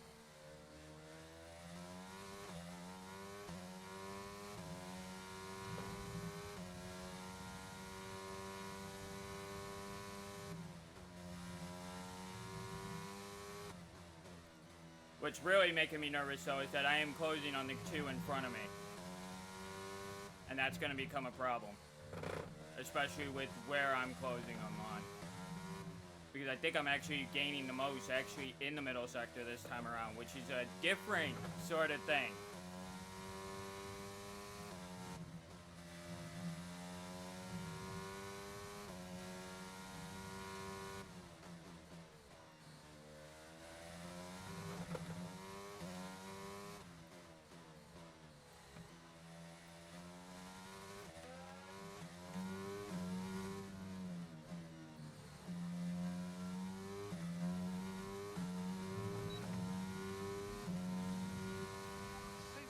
So far, we're getting great data. Doing this for The speed trap. Thank you. That's the only reason why DRS and ERS were enabled there, was for the speed trap specifically. Thank you, Russell.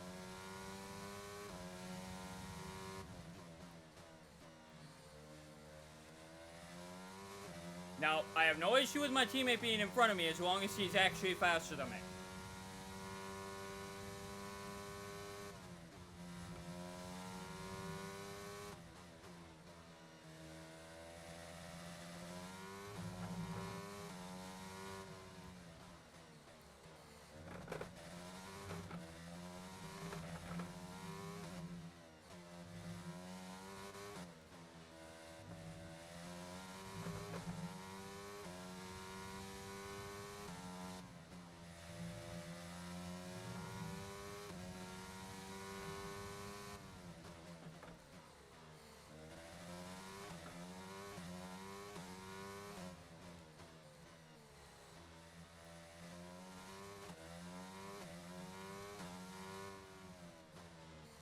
The fact I was able to recover that lap, despite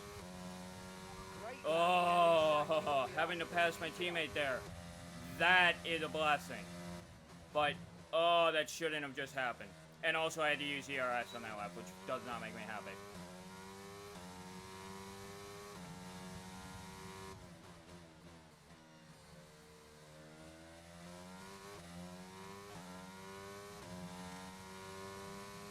Especially when my team would have...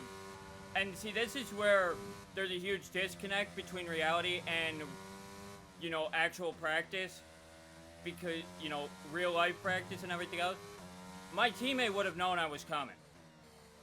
And would have known what I was doing. There should have been no reason why he held me up there.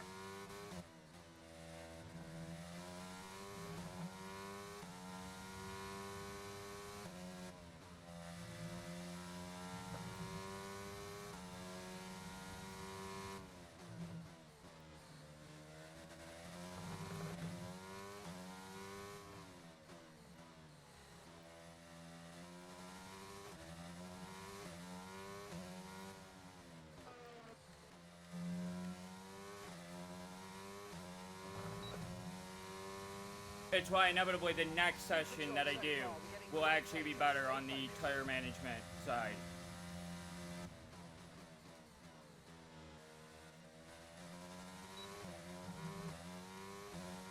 Thank you, Sonoda.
But the one thing I have to remember too is these cars are slower than last year's car.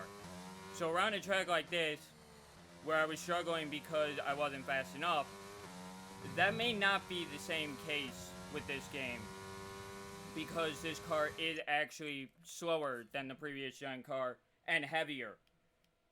Believe it or not, the actual fuel that's in these is actually heavier. And the floor is heavier. Auto-A.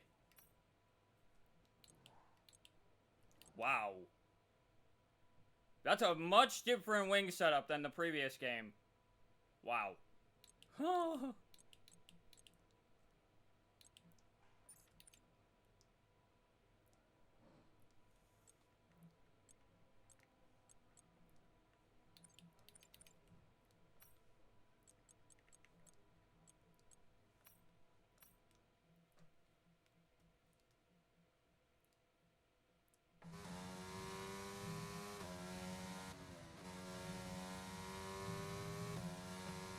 Hopefully this time we'll get some clearer track. Help us calculate a good race strategy.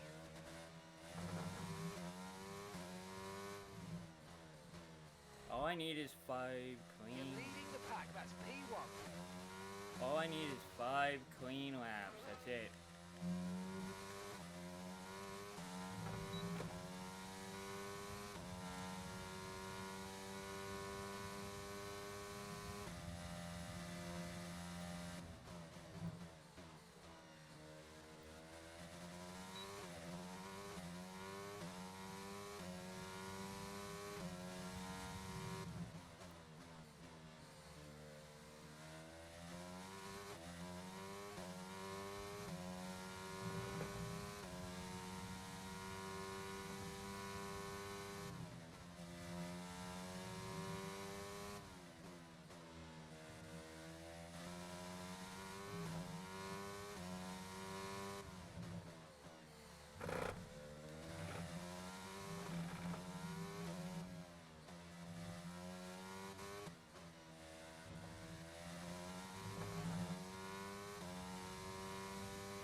Great lap. You nailed exactly what we asked for. Keep it up.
Like, as long as Max can keep the distance between me and him, like, right where it is right now, I'm fine with this. Like, the moment I get, like, literally on top of him, like, get out of my way at that point. Like, seriously, the game actually needs to code them actually moving out of the way. Because in reality, the thing is it's practice. If someone's closing on you the way I close on some of these guys on the track, most times if that's the situation, the driver gets out of the way.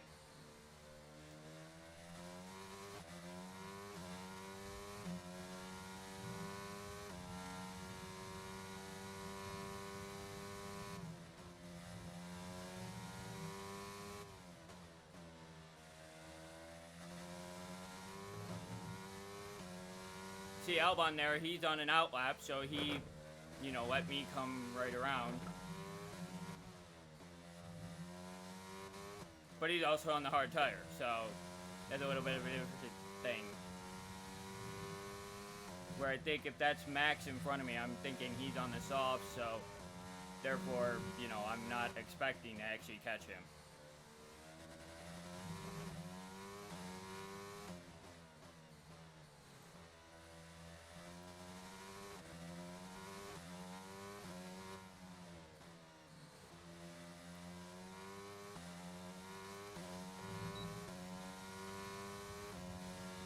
Great lap. You nailed exactly what we asked for. Keep it up.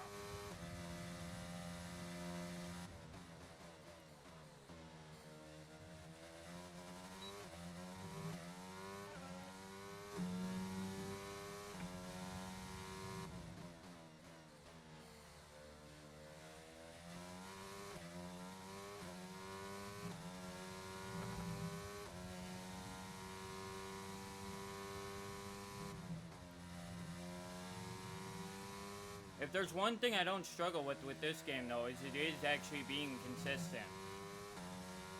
You know, it's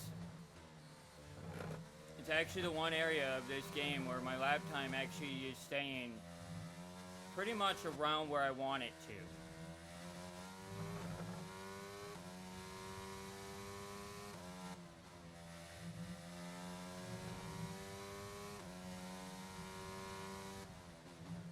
Yep, it is Max in front of me. Ah, but he's pitting. That's why I was closing. Or at least it looks like he is. Yeah. The flashing red when it's like that means he's coming in. So, that's a good thing for me. Because that means that I have clear track for the rest of this run. Because there's no way I'm catching that Merc in front of me either. So far, we're getting great data. Stay focused. 0.87 and 1.4 kilograms of fuel burnt that lap.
Okay, test complete, and that was a really good job. Indeed, we got a lot of valuable information out of that. Well done.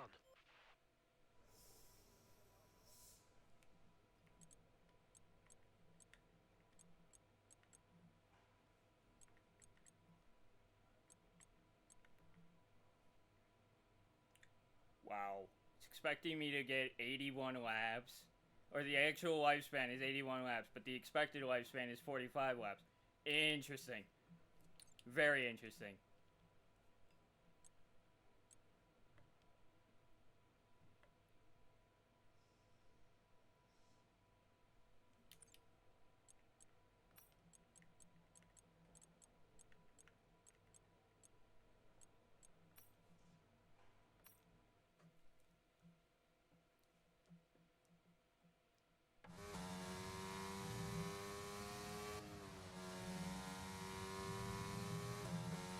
We need to be sure we can manage the tyres through a lap, so try to keep the wear down through each corner. Be especially careful accelerating on corner exit.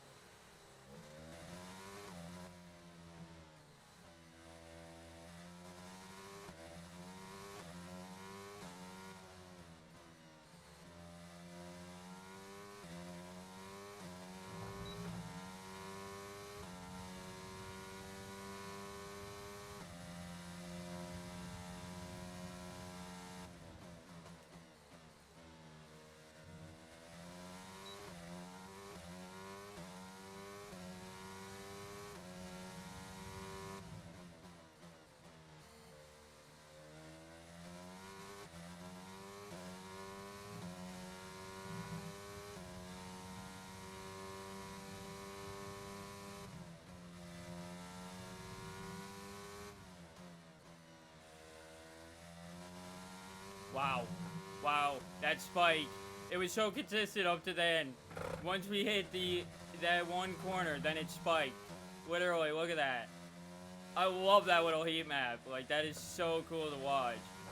How that evolves so much. Because, like, through the start of the lap, it was actually pretty consistent.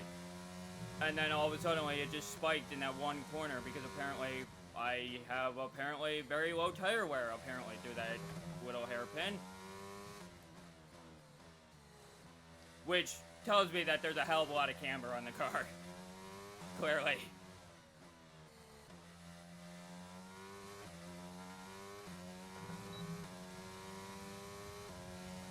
Program complete and a job well done. We got some excellent data with that. Which is odd because, believe it or not, they can't actually use camber the same way that they used to, where you could actually lean on the tires. You can't do that on 18-inch tires. Small sidewall. You can't lean on them much. You can lean on them some, but nowhere near what they used to be able to with the smaller tires.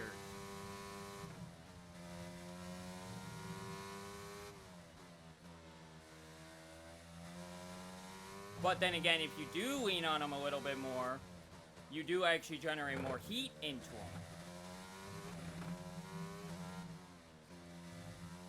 And in the corners, that's not the worst situation. Because then you can actually use the straights to cool them, which is where I think the teams that are struggling are missing that point, is that the biggest key that Ferrari is probably using, Ferrari and Red Bull are using, is they're using a little bit more camber, which is giving them more temps in the corners and less on the straights, but the extra corner temp is actually generating the main heat for the tires. Because, I mean, literally, look at that. 206 degrees on the left front through that corner, but then we hit the straights and it's dropping down to 180. That makes up the difference. Quite severely, actually.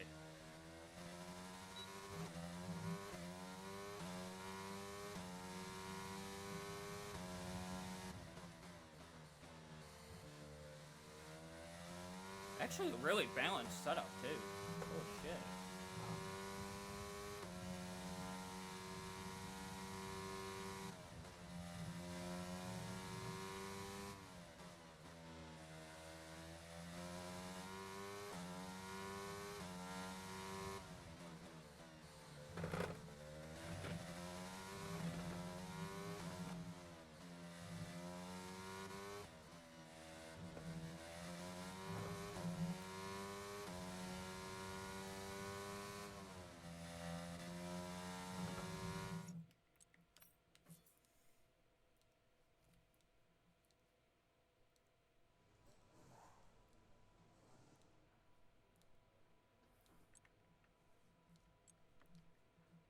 Yeah, look at that.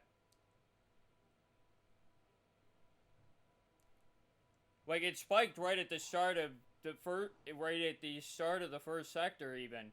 Like, that spike is huge. They need to lessen. Like, it needs to be more consistent going up if you're gonna actually do it. Like, throughout the lap, I want to see that bar actually progress up to the top peak only at the very end of the lap. Because at that point, you're actually seeing the full data for the entire lap. Once you get it up there, it's completely pointless. Because you know that you've done sufficiently enough tire wear wise. All you gotta do is finish the lap out consistent and you're fine. And that defeats the whole purpose.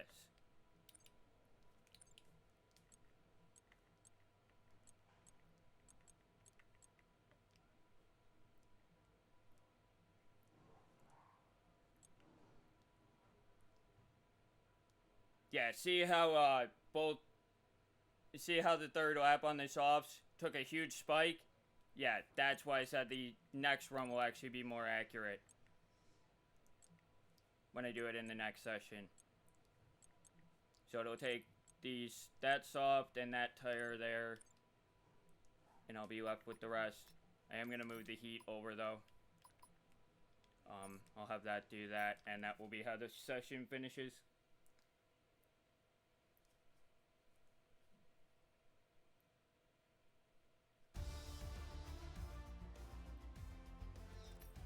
cars now over the line.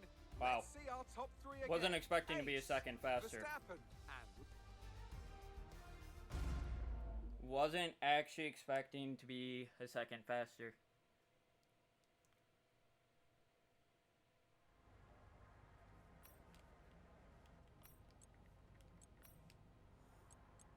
Now let me just go in and turn that off.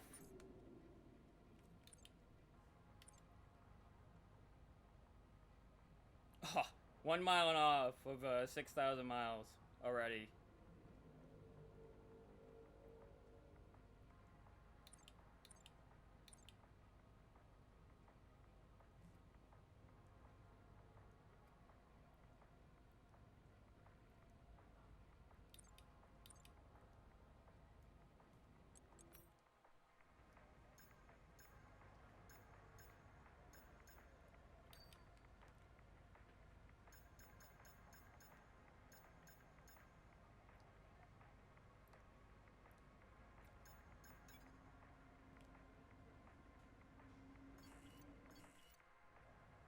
Yeah, see how much of a margin we have over Ferrari right now? Yeah, I don't really need to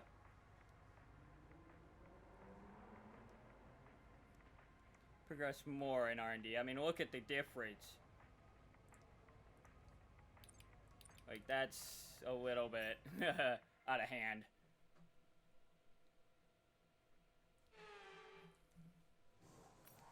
Okay. So now, because...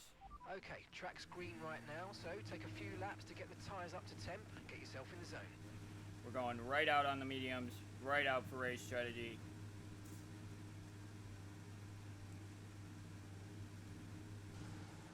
And then hopefully we'll be able to get back in, drop the fuel load all the way down, pop softs on, and go out for one quick run before the rain.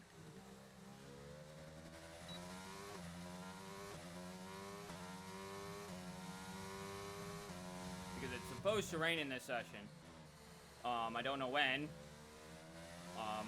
but it is supposed to rain in this session, and I'm kind of hoping it does it earlier, but at the same time, I kind of wanted to say like it is right now because it means the track temps are actually higher, which is actually better for tire temperature.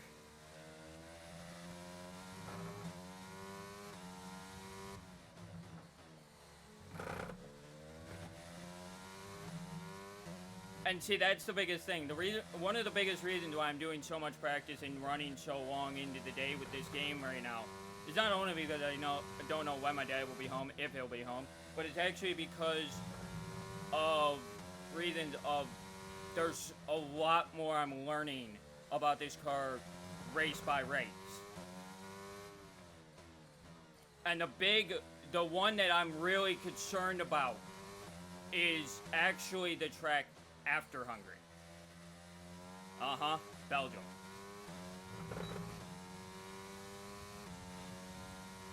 That's the track I'm really concerned with.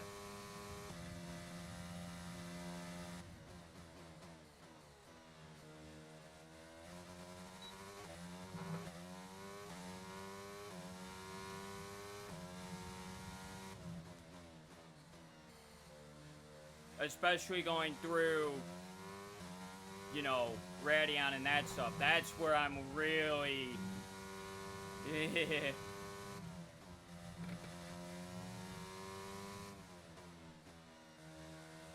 Let's just put it this way. To put it in a short way, I'm really nervous about going through Radion with this new car. Now, needless to say, after Belgium, we go to Italy, which makes me so happy. Oh man, you don't know how happy that makes me. Actually, no, we go to Dutch after Belgium. Shit. Man, I really don't like the Dutch track, to be fair. And from what I understand, there's a lot of rumors floating that we may... Yes, we extended the contract for Dutch, but there's a lot of rumor mills floating that we may not actually fulfill that contract for F1. Because... It's just not working. The track's not big enough. In the end, the track is not big enough nor wide enough for F1 to go around. and actually be competitive. It's Dutch is essentially another Monaco in a lot of ways, and that bugs me. The only difference between Dutch and Monaco is the Netherlands track does have the long front straightaway that is wide enough for passing, but that's it.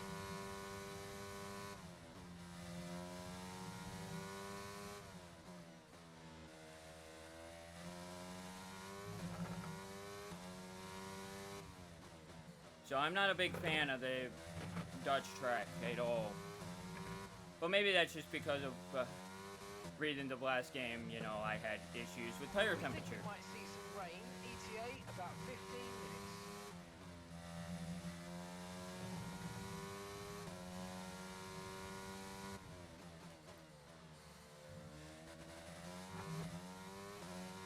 So it'll be interesting to kind of see how these new tires do around that, especially through the middle sector.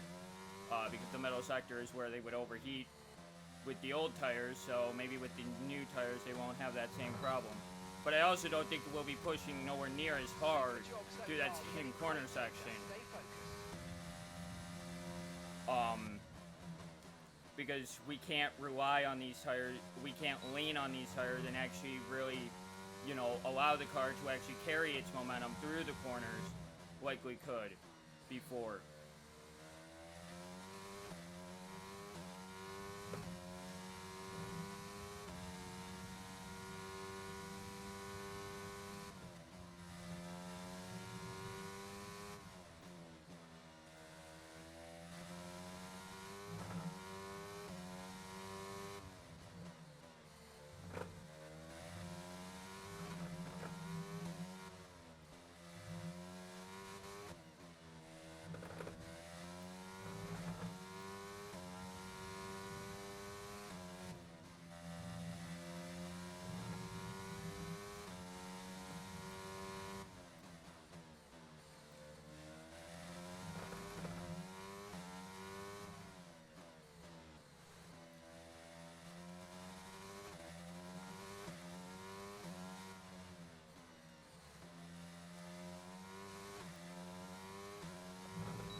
Great lap, you nailed exactly what we asked for. Keep it up.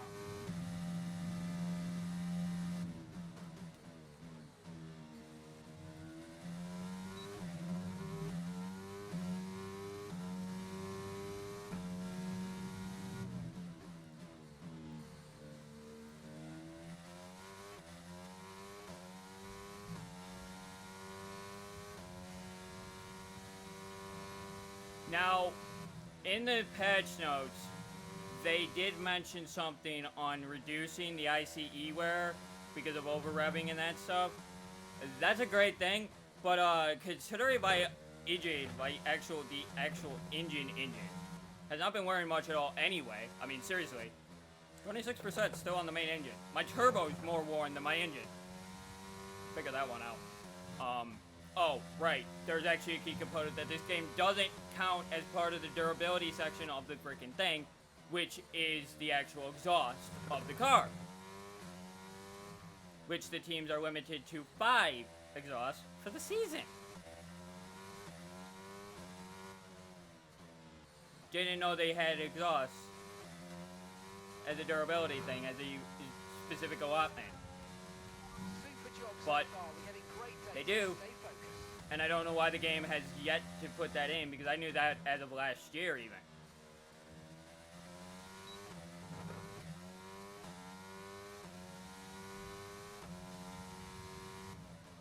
But I guess I would, I guess that one would be kind of hard to code the durability on because of reasons of, I don't actually know how that actually, what determines the team to actually change the exhaust on the engine. Because, I mean, based on where it's actually placed and how it actually comes out of the rear of the car, I don't understand why they would have to change that much. Outside the fact that, you know, the turbo that is connected to it, because turbos are connected to the exhaust and the manifolds and that stuff, because the reason of that's how the turbo actually generates its power is actually through the exhaust. Genuinely.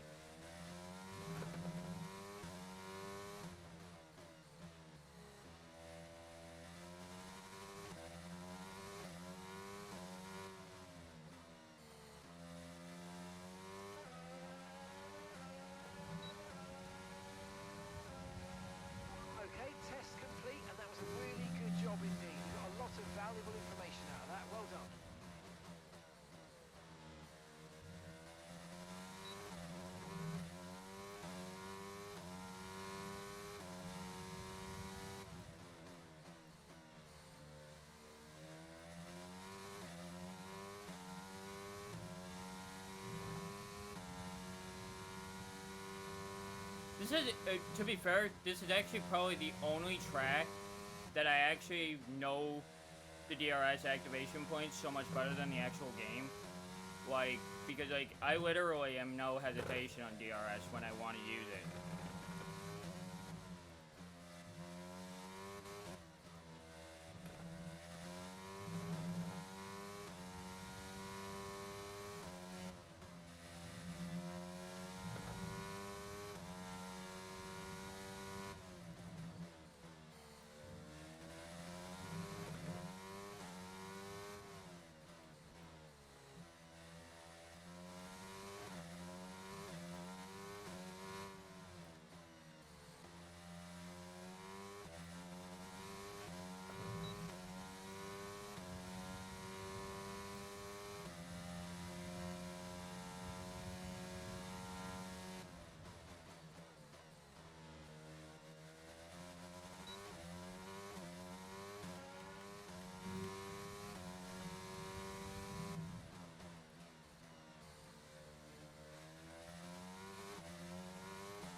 Right, let's have you in at the end of this lap, please. Now you may be thinking, why am I doing a fast lap and then pitting within that same lap? Because I don't necessarily want the fast lap.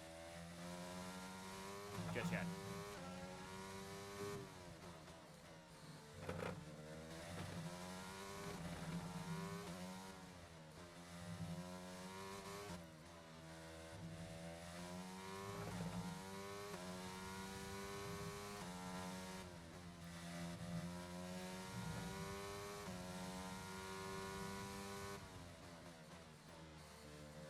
Don't want the fast lap yet because I want to actually do that solely on the softs here in a moment.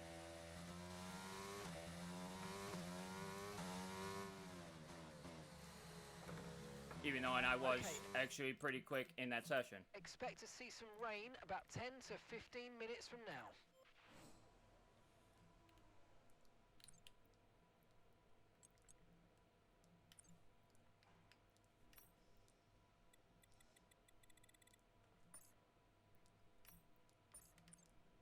Now, interestingly enough, it only shows the softs as 8/10 faster than mediums.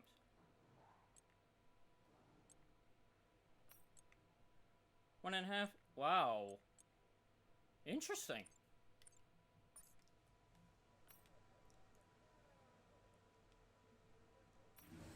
Okay, when you're ready, let's go.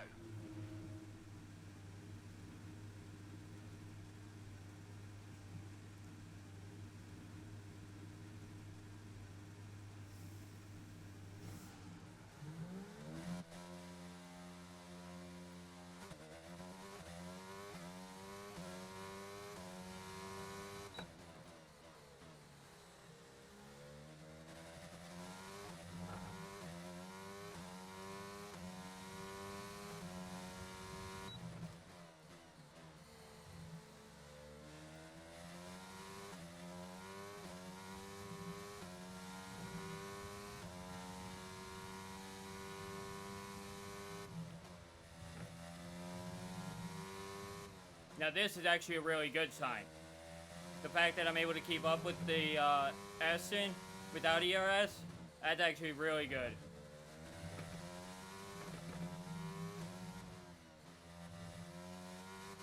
And actually proceeded to pass him without it. Enough fuel for 3 more laps. That's actually really good.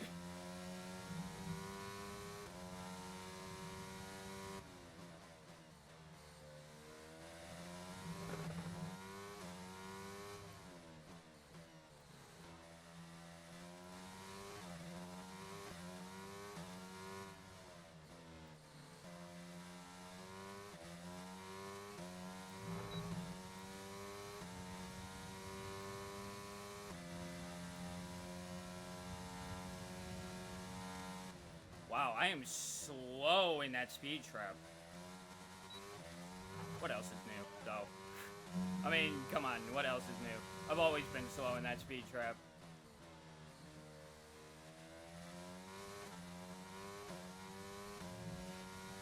At the end of the day, it's not about straight line speed around this track anyway.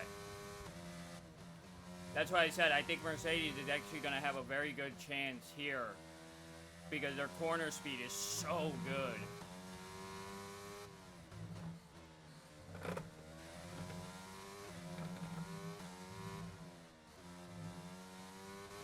Not that I'm saying that they don't have a chance at France either.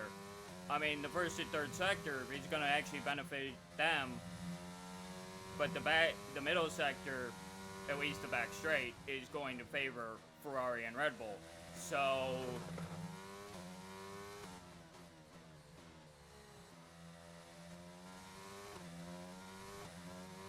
only time will tell, really.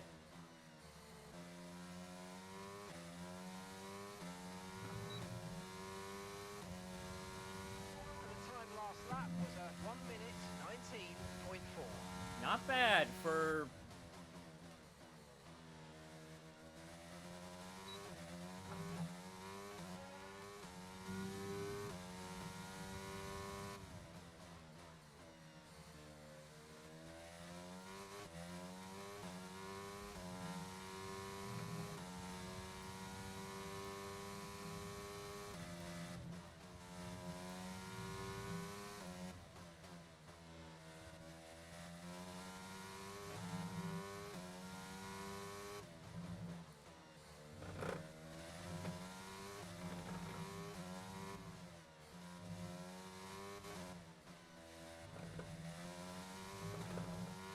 Okay, we can take you this lap.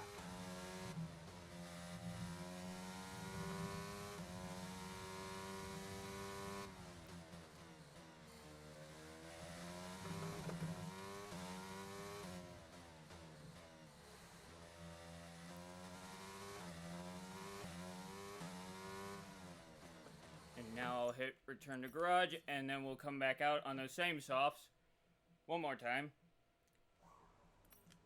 for the race strategy run. And the reason why I did the fast lap before that is because then this way, if we do get rain before I finish this run, at least, you know, we get some data. And we have the fastest lap covered.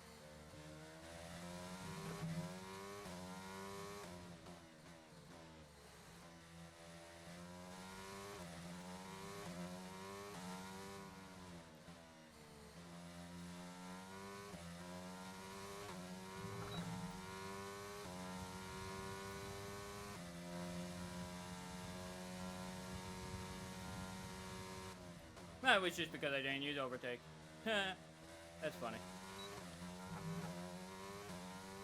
I kind of had a feeling though, but I'm actually doing this all the way through to the end of the first sector,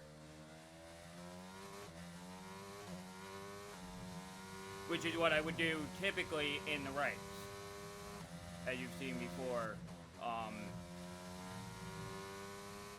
All the way through the first sector and then back off to recharge through the middle and third sector to have it for the front straight.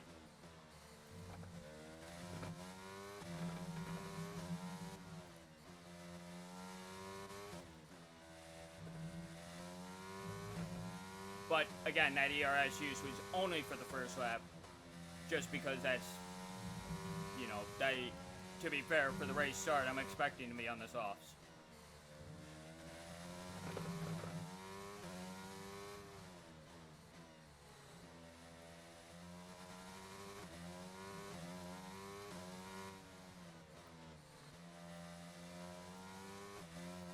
Okay, 1.4 seconds off. Rain is imminent. Be careful out there. And that's exactly why I did things the way I did, because if rain is coming, if rain is coming, at least this way, if it comes, I've already done everything I needed to with this set of softs anyway, so I'm, you know, more than happy to, if I can't hit the times I need, it's not a big deal when the rain starts falling, if it starts falling within this run.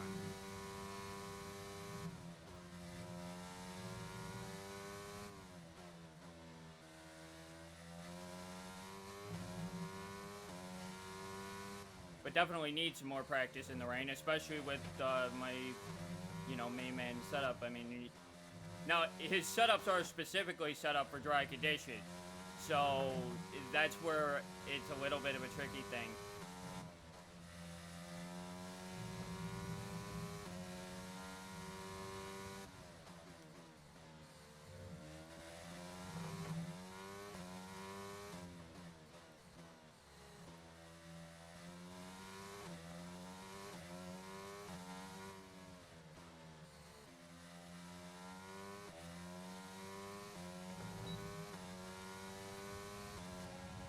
Super job so far. We're getting great data. Stay focused.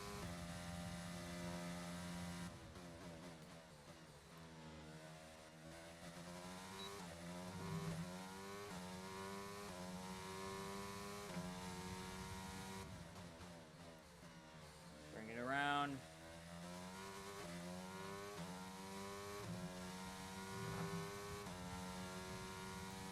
We're actually doing really well around this track this time around, and it makes me really happy to see. You know, but again, this is the first season. Let's just remember that it was the third season where I lost the race here, so we still got a long way to go before we're even at the point where, you know, but that's also the other reason why I'm kind of delaying on my R&D, because I don't want to get to the end too quickly, because, well, let's be fair, when I did that in the previous game, that's when it actually started to bite me, when I was actually done with all my R&D. So I'm trying to slow down my rate now because I don't want to necessarily advance too quickly and then, you know, other teams be able to catch me rapidly and me not be able to do something to change that. Exactly what we asked for. Keep it up.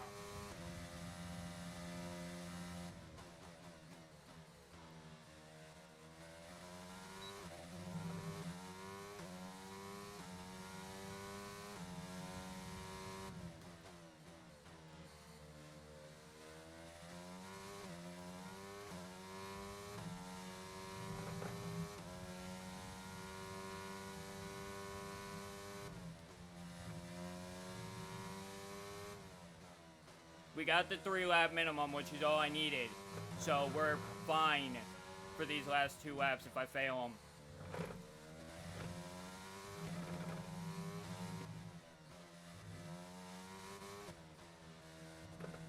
But right now we're still up on the time for the moment.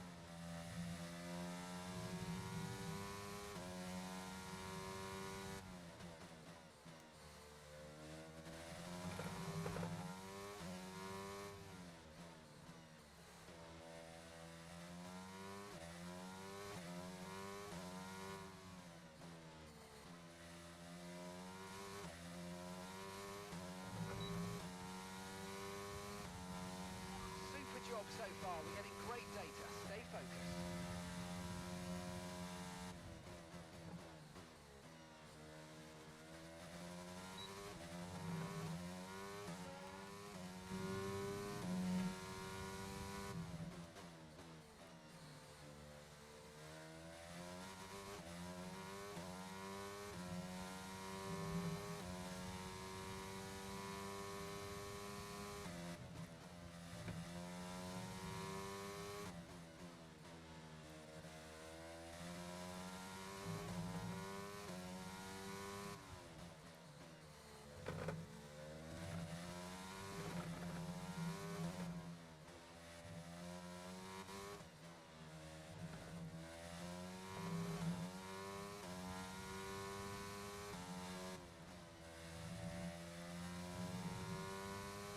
Now, if I had to say there's a sector I'm worried about here in the rain, it's the middle sector.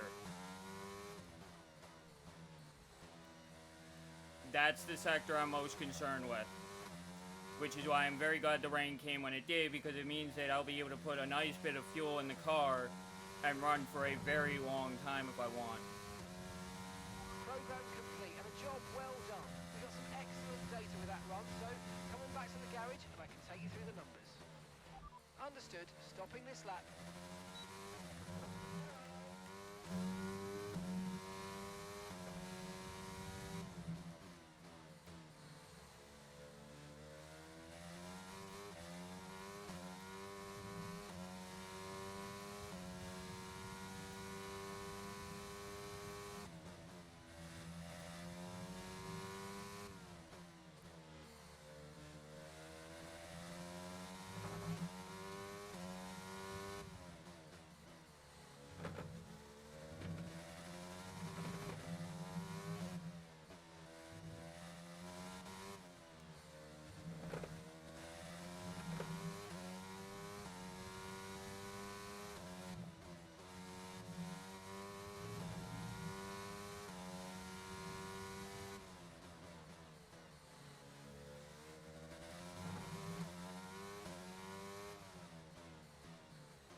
We're going to be taking grid penalties at Belgium. Again. I'm not going to have a choice. I'm going to have to with the gearbox being the way it is. And how much I'm having to run in practice and everything else, I'm not going to have a choice.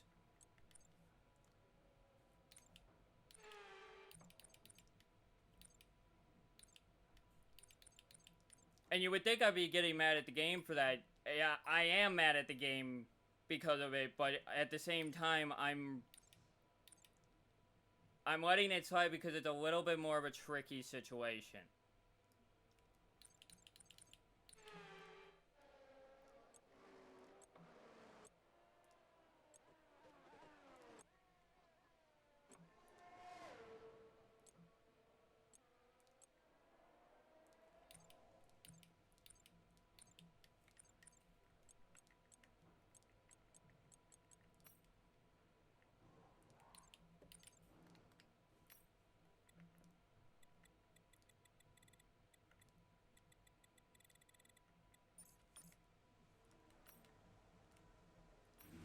All set, we're ready to go, so let's get the car out onto the track.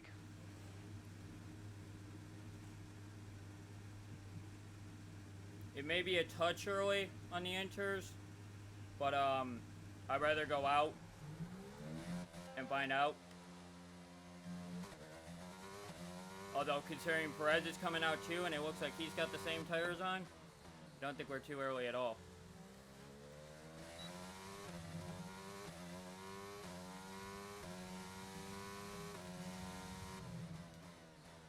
Okay, we're definitely a little bit early, because it's not fully wet yet, but it's close enough.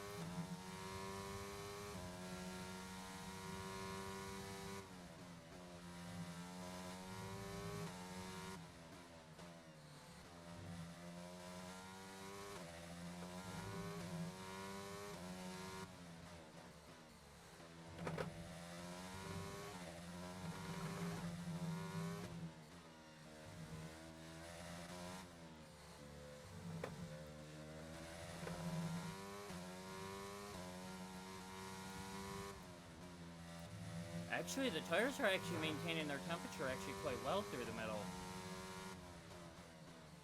At least, as of right now. I mean, again, the track temp still has to come down a little bit more.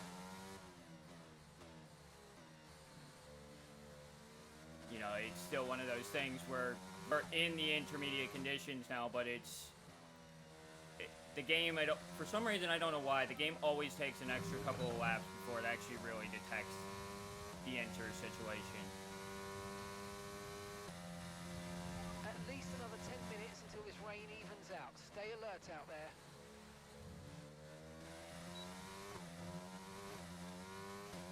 Now we're starting to see the spray.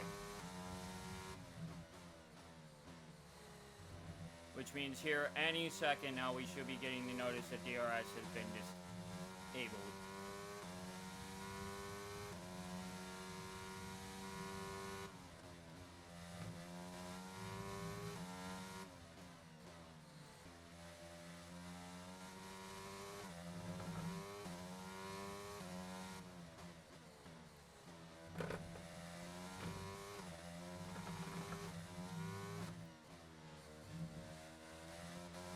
There we go. There it is.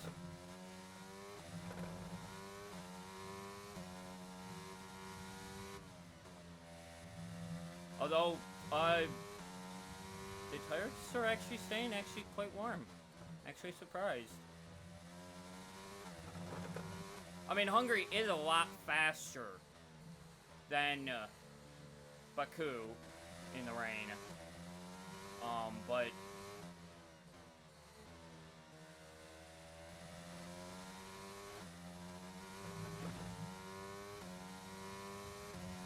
Your last lap time was a 1:28.7.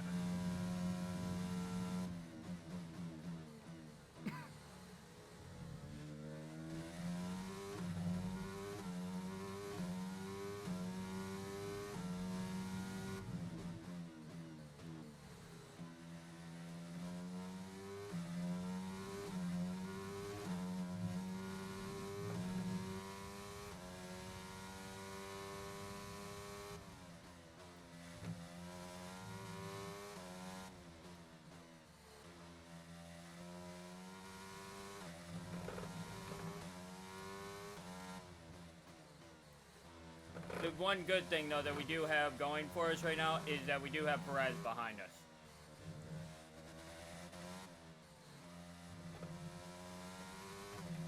So if he starts to catch us, we know why.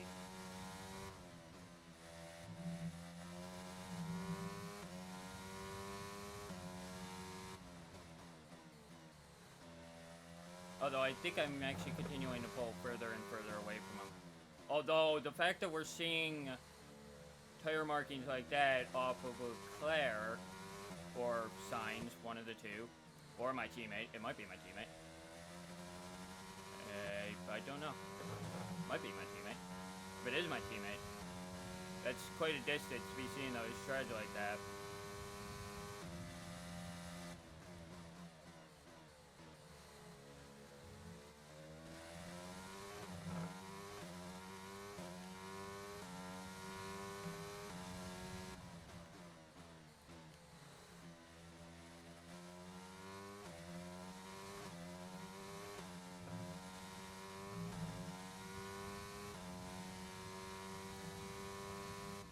But once again, here's a situation that I don't like about this game, where, again, where my tires typically do really well during the race in dry conditions because I have very good tire wear, as you saw with the last race, you know, pushing those mediums as far as I did and still being able to maintain not only an 18-second lead for most of it, once my teammate came in and got his medium, but to maintain that 18-second lead and, you know, everything else, that takes a lot of management of tires and a lot of other things.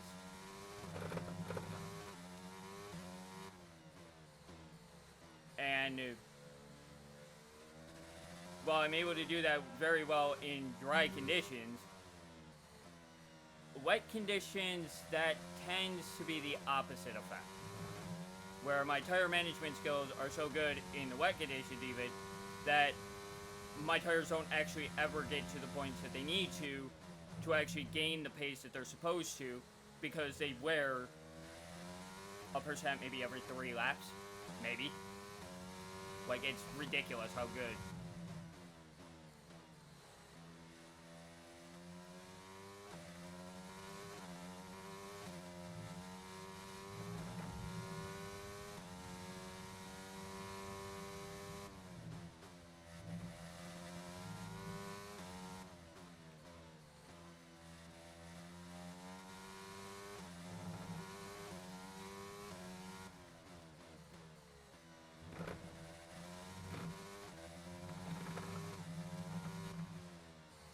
Now the track temps are starting to come down.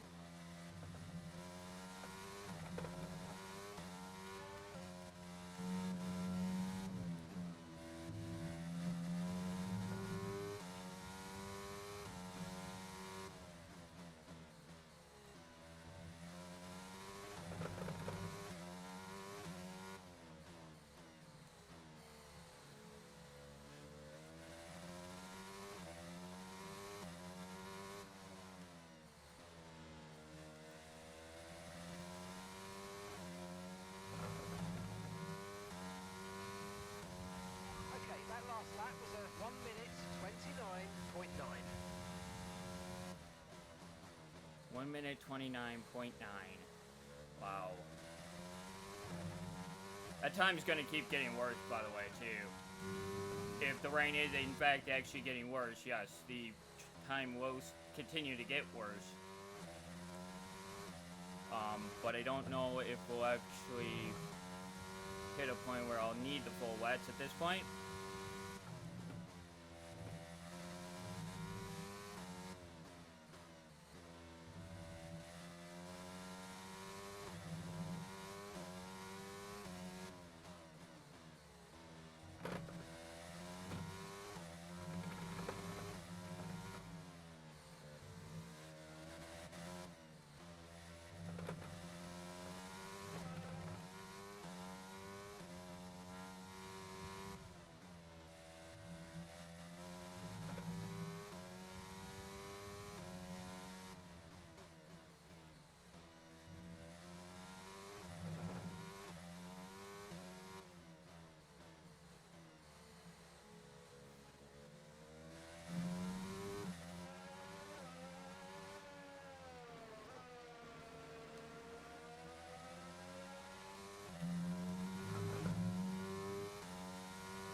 seem to be holding up quite well, though, on their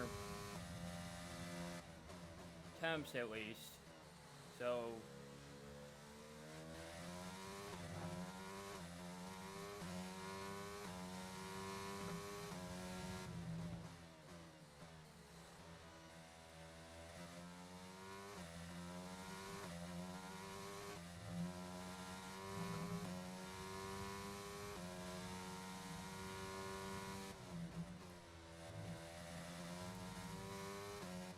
but basically how I determine when the track is actually going from intermediates to full wets is actually based on puddling on the track.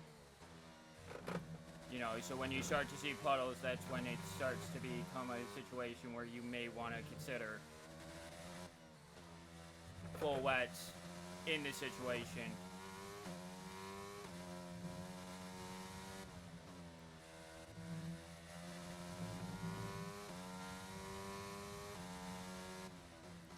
Which, believe it or not, in most cases, if we actually do end up having to use the full wets, truthfully, there is a lot of times where F1 will actually end practice.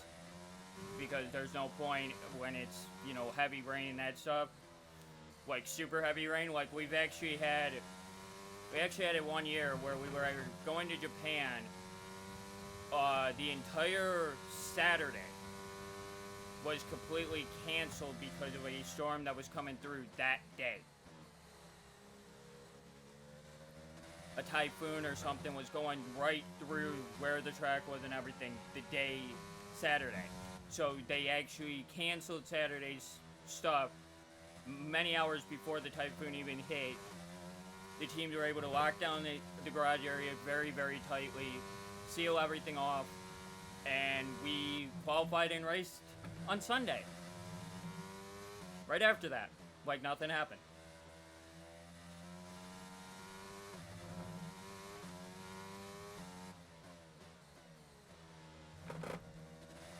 The only problem with that became the fact that logistics became an absolute nightmare.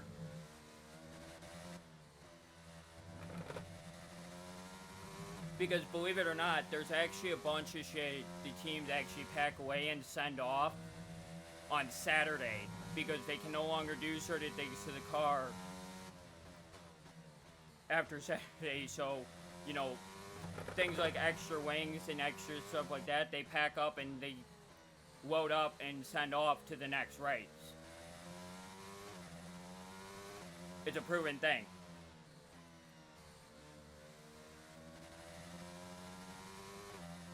They just keep what's necessary on hand for Sunday. That last lap was a 1:32.7.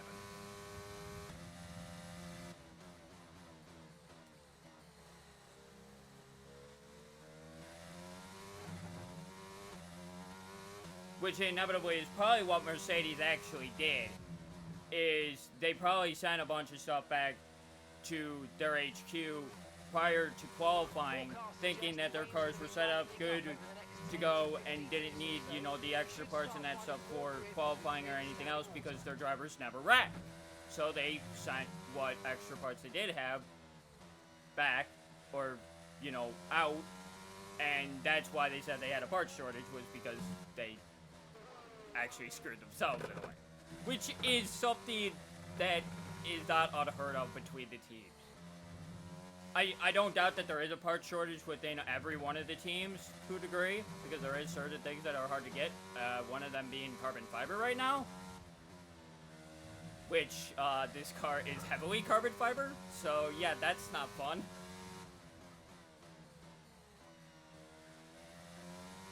Carbon fiber and fiberglass. Actually, the only thing that's actually fiberglass on this car is actually the cockpit. The monocoque of the car is actually all fiberglass. That's why it can withstand such a heavy impact.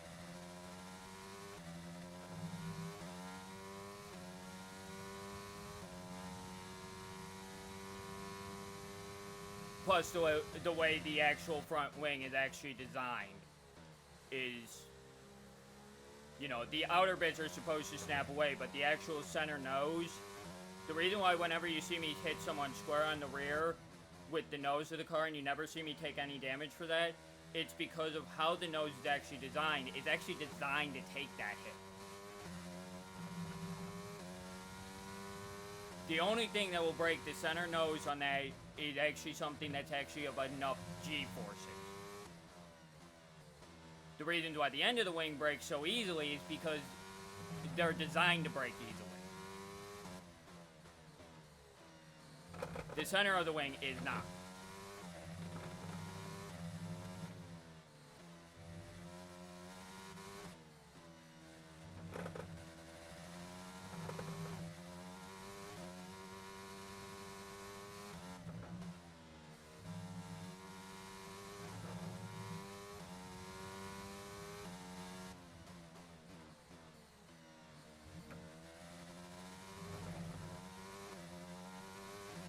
Confirmed, we'll receive you at the end of this lap.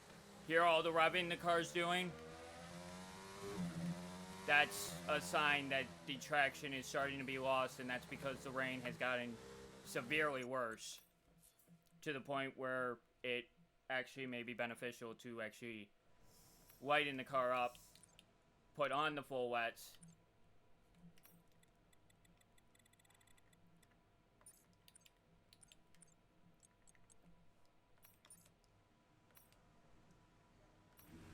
Track is wet right now. Feel your way around the conditions before you start pushing the car.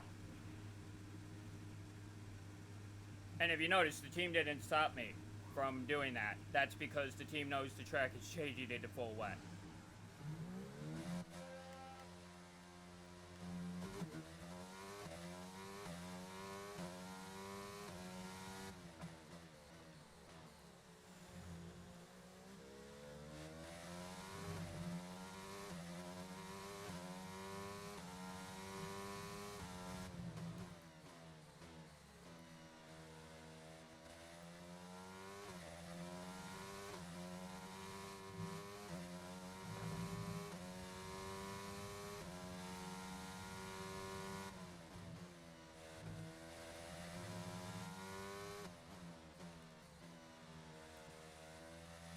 Plus that there's no harm in actually putting the full wets on, even if they're the wrong tire for a situation. There's no harm in doing this in practice because of reason of you still can gain actually data from the full wets, even if the conditions are not full wet conditions. There is still data you can collect from that.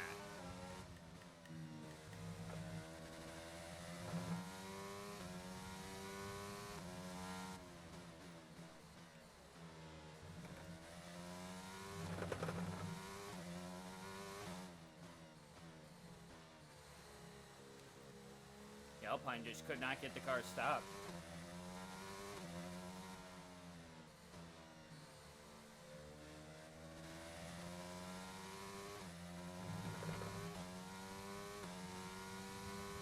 Yup, I should have. With Baku, I'll remember what I need to do now. If we have another Baku where we get full rain, even if it's light rain, I'm putting full wets on. I don't care what the game says. Because I don't think the Enters are actually the right tire for Baku at all. After what happened, the temps that they were running consistently through this middle sector, I don't think the Enters were the right tire. How we made it to the end of the race on intermediate tires is purely because of cheating, primarily, but seriously, that should not have been the case. That middle sector was full wet situation. I know the rest of the track was not, but that's a different problem.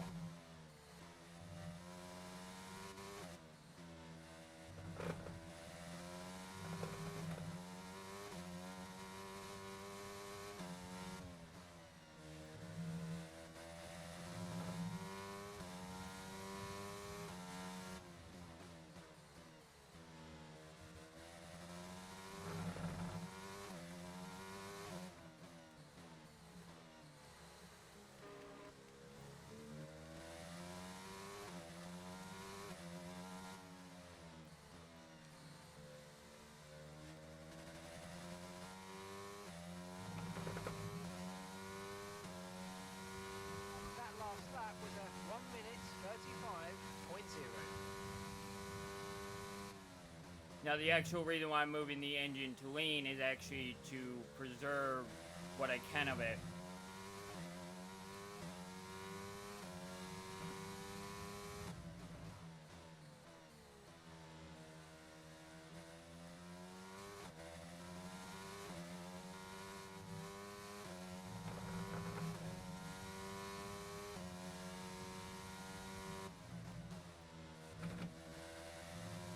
Full wet tires, man.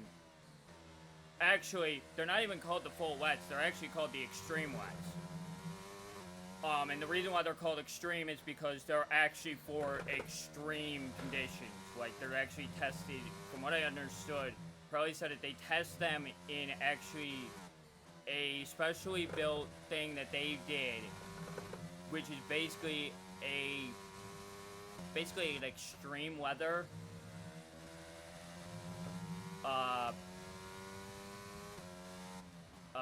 wind tunnel.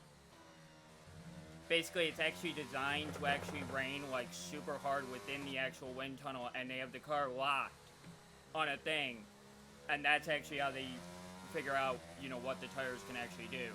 And it's a really, really, really good system, which is actually why Pirelli's, you know, full wet tires actually do a beautiful job of drying the track.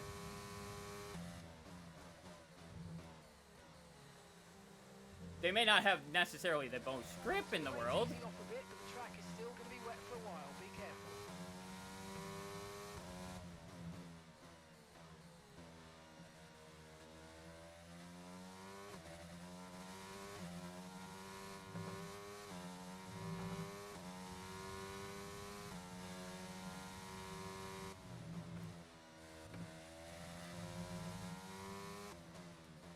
At this point, I'm staying on these wets until the end of the session, so it doesn't matter if the track changes again to back to intermediate conditions or not. I'm staying on these wet tires until the end.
Now, I want to try something real quick.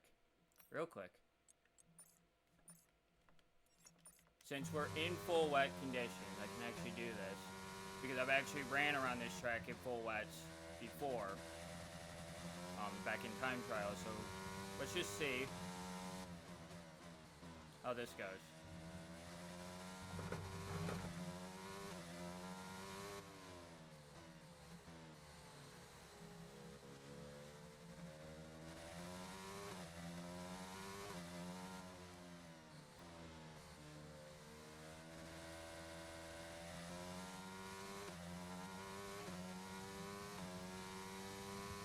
Okay, so the last lap time was at 1:35. You know what it is? I know what it is. my mind is continuing to extend, you know, continuing to remember, you know, one aspect of my steering rotation, and it's what's actually screwing with me now, because they've actually fixed it. Because see, like right there, where I'm turning and where the wheel in game is turning is a lot farther. But I think that I know how to fix that problem. And it's called, I need to go in and actually adjust it. And I need to adjust both of my settings, specifically. I think I actually can do it.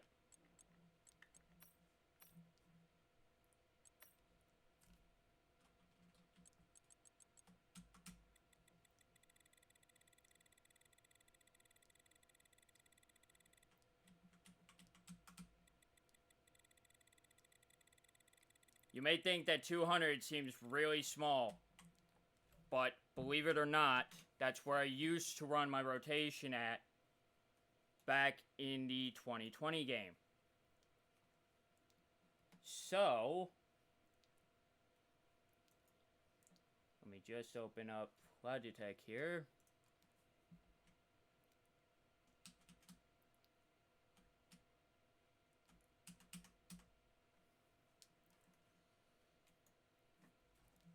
And because of the way the wheel is feeling,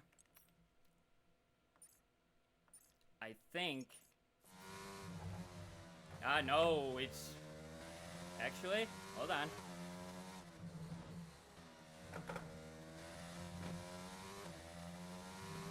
Oh wow, that is actually quite bad. Still. Like, it's actually worse. That doesn't make sense. Wait, how did they fuck that up? Okay, so somewhere the devs did fuck something up then.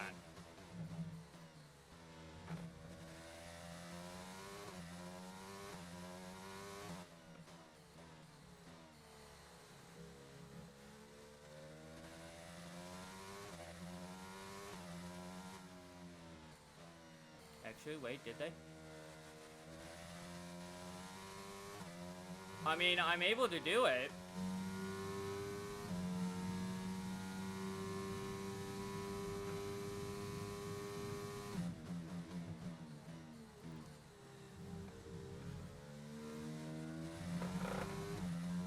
And if I just slow down my actual rotation for a second. 5 minutes. There are 5 minutes remaining of this session. There it is. There it is. That is it. That's what it is. It's just me freaking overthinking it.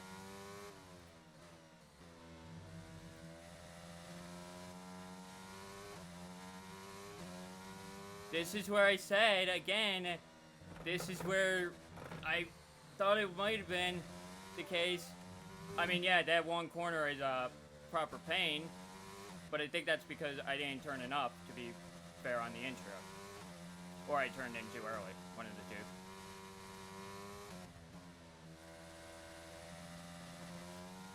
That feels actually really good.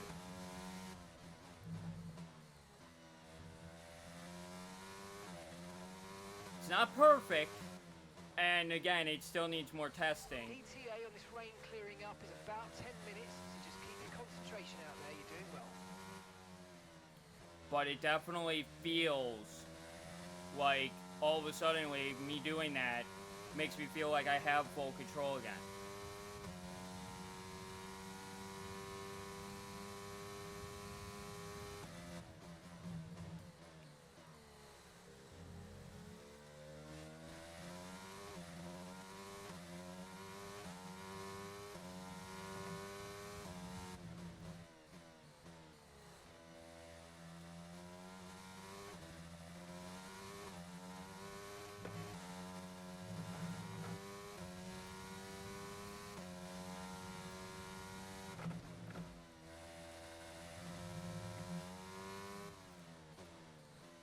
Let's run the clock out and let's get into the dry session of the third session, and then we'll really know if this is gonna work. But I think I think we might be on the right track, because here's the thing. The little bit of turning that I'm doing, that's actually coinciding with my actual rotation, because I'm not actually turning the wheel much. The fact that the car is doing exactly what I want it to do, and have been doing pretty much every time I've been, you know, turning in with steer assist, it's just that it's actually a lot more based on certain things. I'm actually turning my wheel less than what the actual in-game wheel is currently turning, despite me setting everything the way I did, which is fine.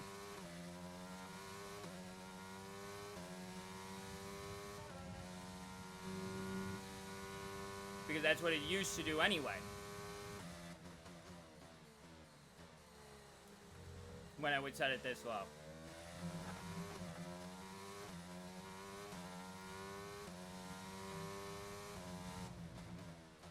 But I have much more control of it.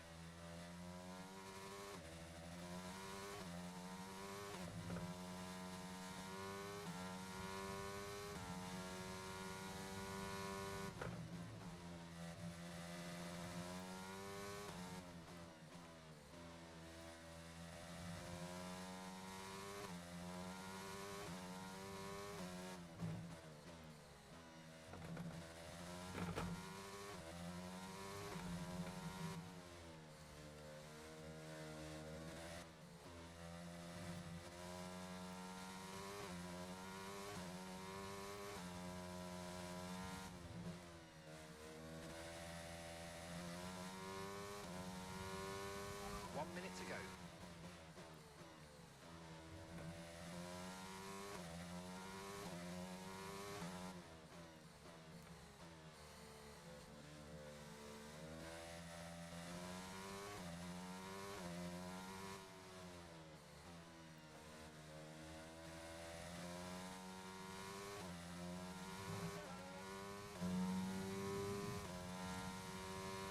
Now, just out of curiosity though, I'm just saying something, because this will actually give me a telltale sign too. 30 seconds left in the session.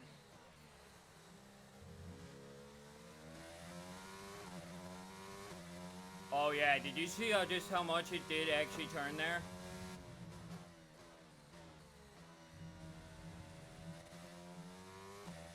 Yeah.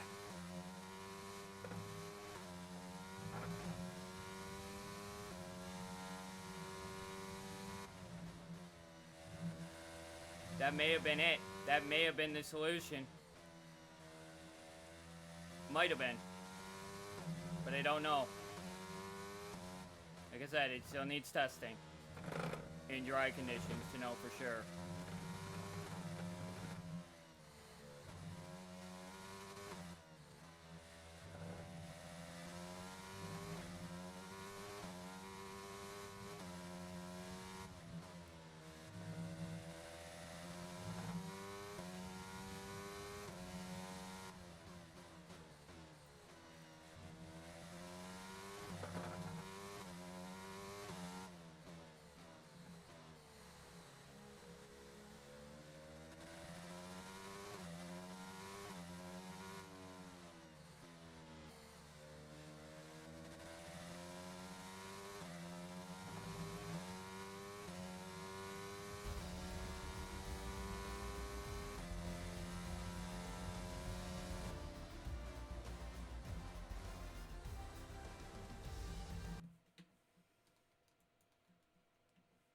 Yep, no worries, Chow. No worries. I'm not going to be going for much longer anyway. It's time to remind ourselves of our top But I three. do definitely want to see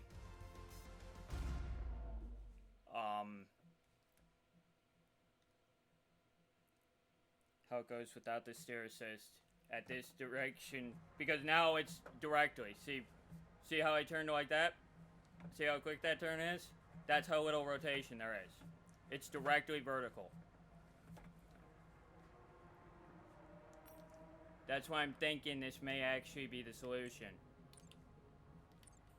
Because if the max angle that I could turn is directly up and down, you know, where my wheel is directly straight, right or left, that means that the most I can turn before I actually feel physical force on my actual wheel is a much less of a distance.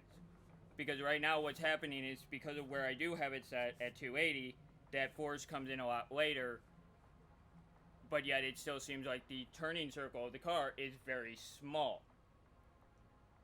So by making a rotation smaller, it should make that turning circle, well, yes, it will make that turning circle even smaller. It will make the turning circle something that I'm actually used to, is what I'm thinking. But only time will tell.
Aside the fact that I'm going all over the place from minor turns, which it shouldn't be.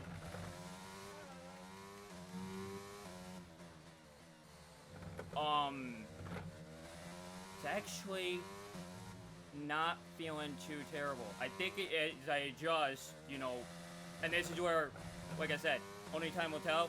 Man, we're gonna be going for a little bit here with this, without steer assist, because I'm actually gonna see if I can actually adjust now, because this is a track where it would be useful to be able to know, but if I can't, I'll revert, you know, back to 280 and whatnot accordingly.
Small turning. Small turning. That's the key. Small turns.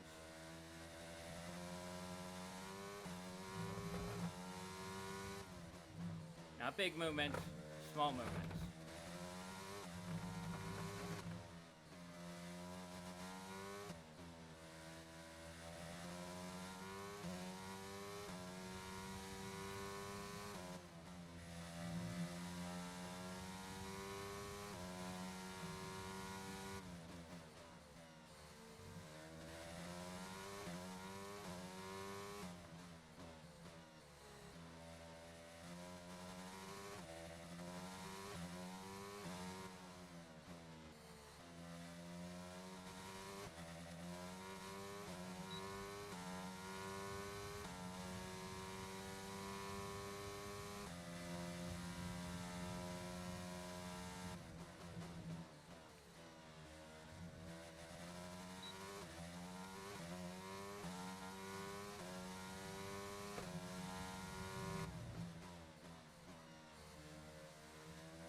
By the way, if you're wondering, the whole idea right now is actually 10 laps without one invalid lap.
The tires are actually holding up quite well, actually.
Alrighty.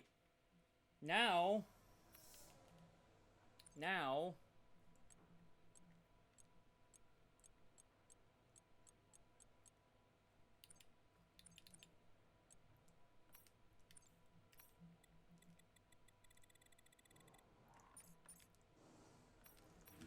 Okay, that's all the checks complete. We're ready to go.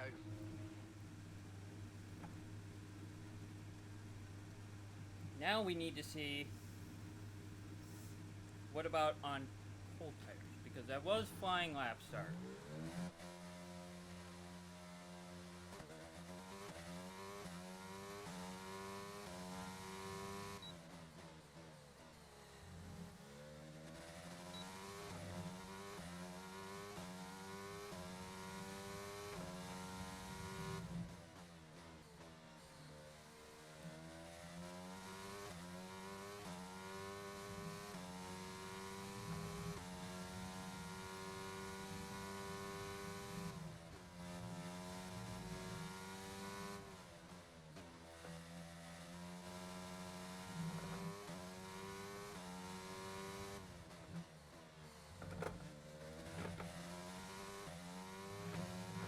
Right, we've got enough fuel for 3 more laps.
That's the fastest lap of the session so far.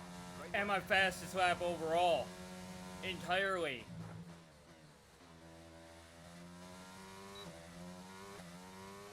It's been a while since I've seen a time like that.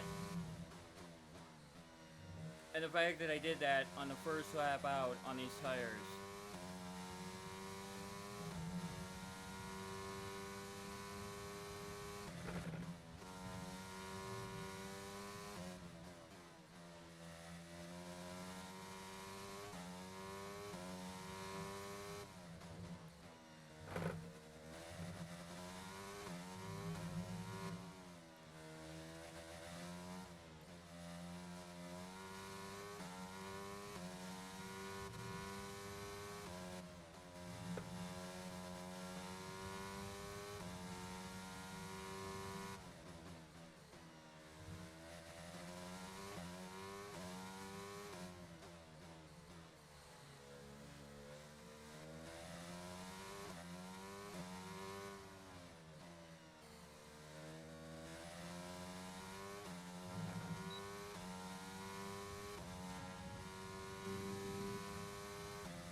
There's definitely room for improvement. But, yeah, that was,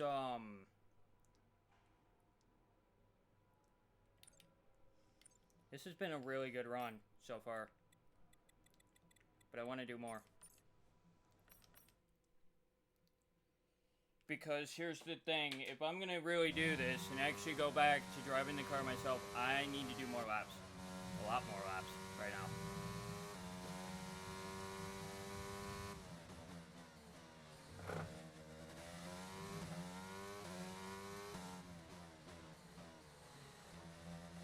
And you may be thinking to yourself, you've already done it. How many? Too many.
Need to light him out by hold on the wheel though.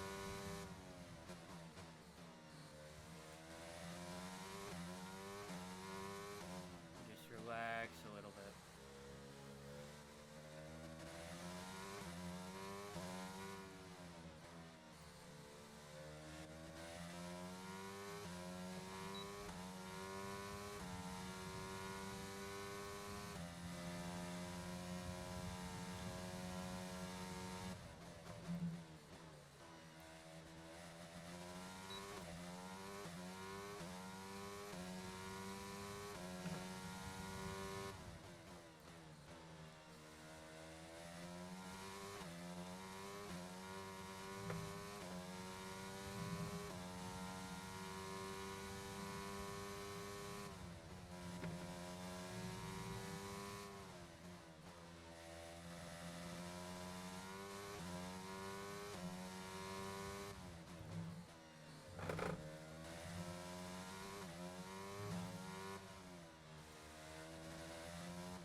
Pitting this lap then. Come into the pits at the end of this lap.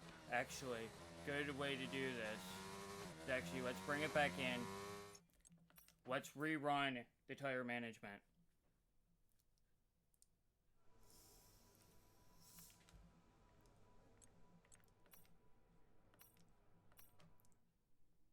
I'll explain why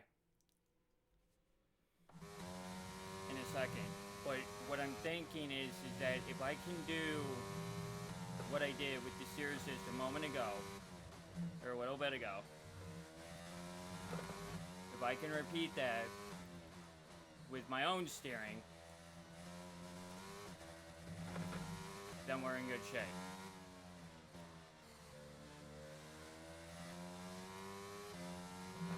If I can't, then we might have an issue.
That may have been all over the place, Good job indeed. We got a but we lot of did hit valuable the purple. information out of that. Well done.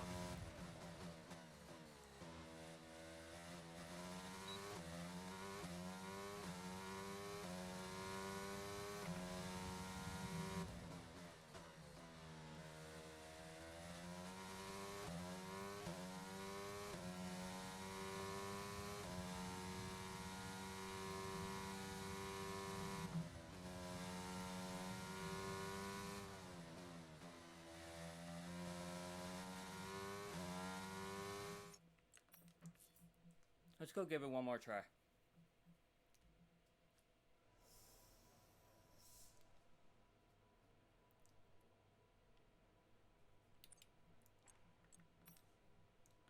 Yeah, let's give it one more try. I want to give it another go.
Program complete and a job well done. We got some excellent data with that run, so come on back to the garage and I can take you through the numbers.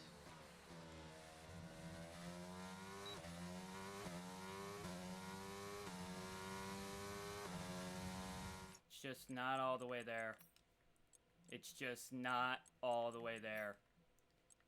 Unfortunately, it just is a little bit...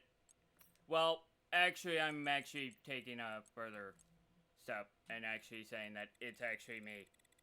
It's me. That's actually saying that I don't think I can actually handle keeping up for 200, you know, for 70 laps and everything else and keeping my composure through that whole thing. I used to be able to. Trust me. I used to be able to, but I just don't think I can anymore.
back into the green, we'll need to rerun the program.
Okay, this is the last lap of the program, final lap of the program.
Program complete and a job well done. We got some excellent data with that run, so come on back to the garage and I can take you through the numbers.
Alrighty, and then once this session ends, my stream will also come to a close at that point,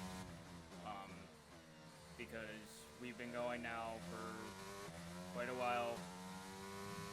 We will end it after we finish all this practice. It's been a good practice to not only relearn a lot of things. I remember, you know, how difficult it actually is to drive these cars, because it's been a while, but it felt good. But the problem is that I just don't feel that I have the endurance nor the will to actually want to drive them that far. So it's kind of a weird area right now. where I don't mind doing it for a little bit of time, but for a long duration to keep on that precision, I don't know if I could do it. Because the biggest thing is if you saw lap to lap there, you saw that I wasn't able to keep the spots, hit the spots every single time. I was able to do it for 3 or 4 laps straight, but then I would lose it towards the end. You know, but it's one of those things where I gotta keep that all the way through, and that's where I think I'm actually hitting an invisible limit in myself, that I'm not able to do what I, you know, to do what I used to be able to do with this game. And not saying that I couldn't get back there, it's just that it's gonna take time. And you know, it's not something I'm gonna do right away. But 200 degrees definitely worked for that test. And it actually worked very effectively. The only issue is, again, it's just me and my, you know, my head starts to wander, and that's when you start to see me make mistakes. And it's trying to keep that locked focus through an entire run. That is the tricky part.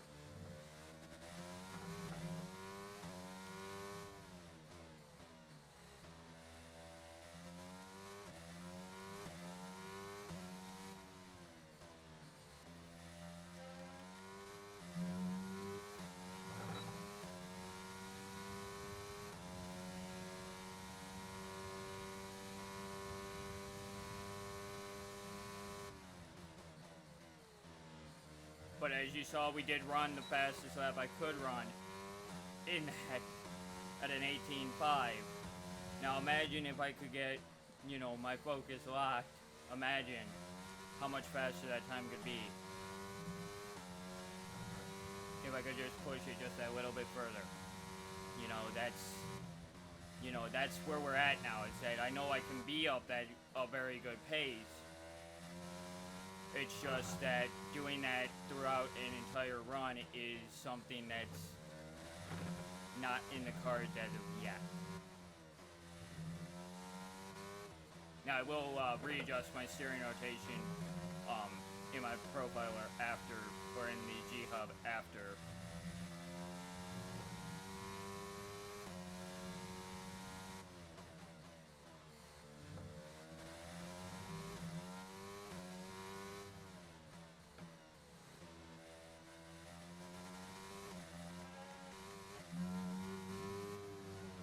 So we're expecting rain in about 10 to 15 minutes.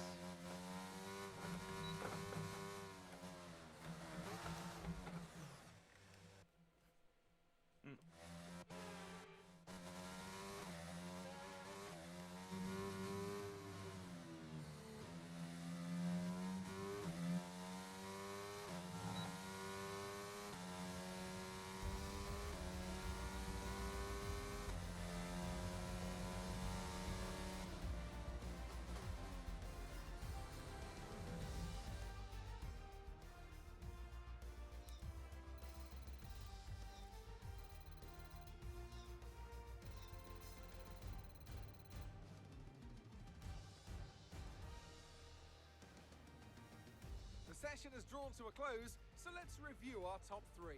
Ace, Leclerc, and Sebastian Vettel. Think about that though. That time was 2 seconds faster than the entire field.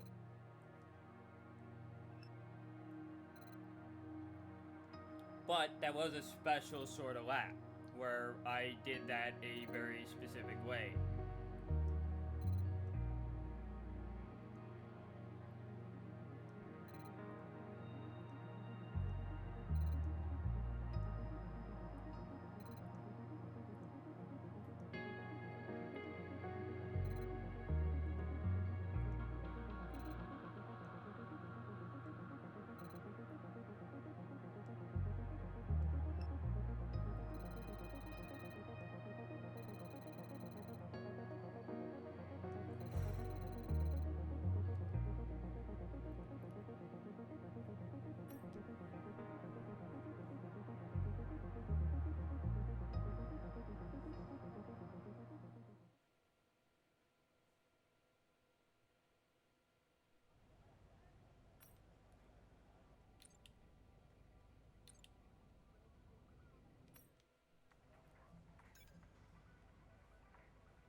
Alrighty. Well, I'm gonna leave it here. And we will go into qualifying tomorrow.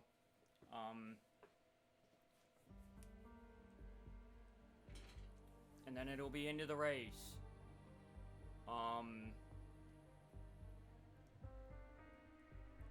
And I don't know if I'm gonna adjust difficulty as of yet. So, because this track has always been a little bit on the edge for me. So, till tomorrow, though. Anyway.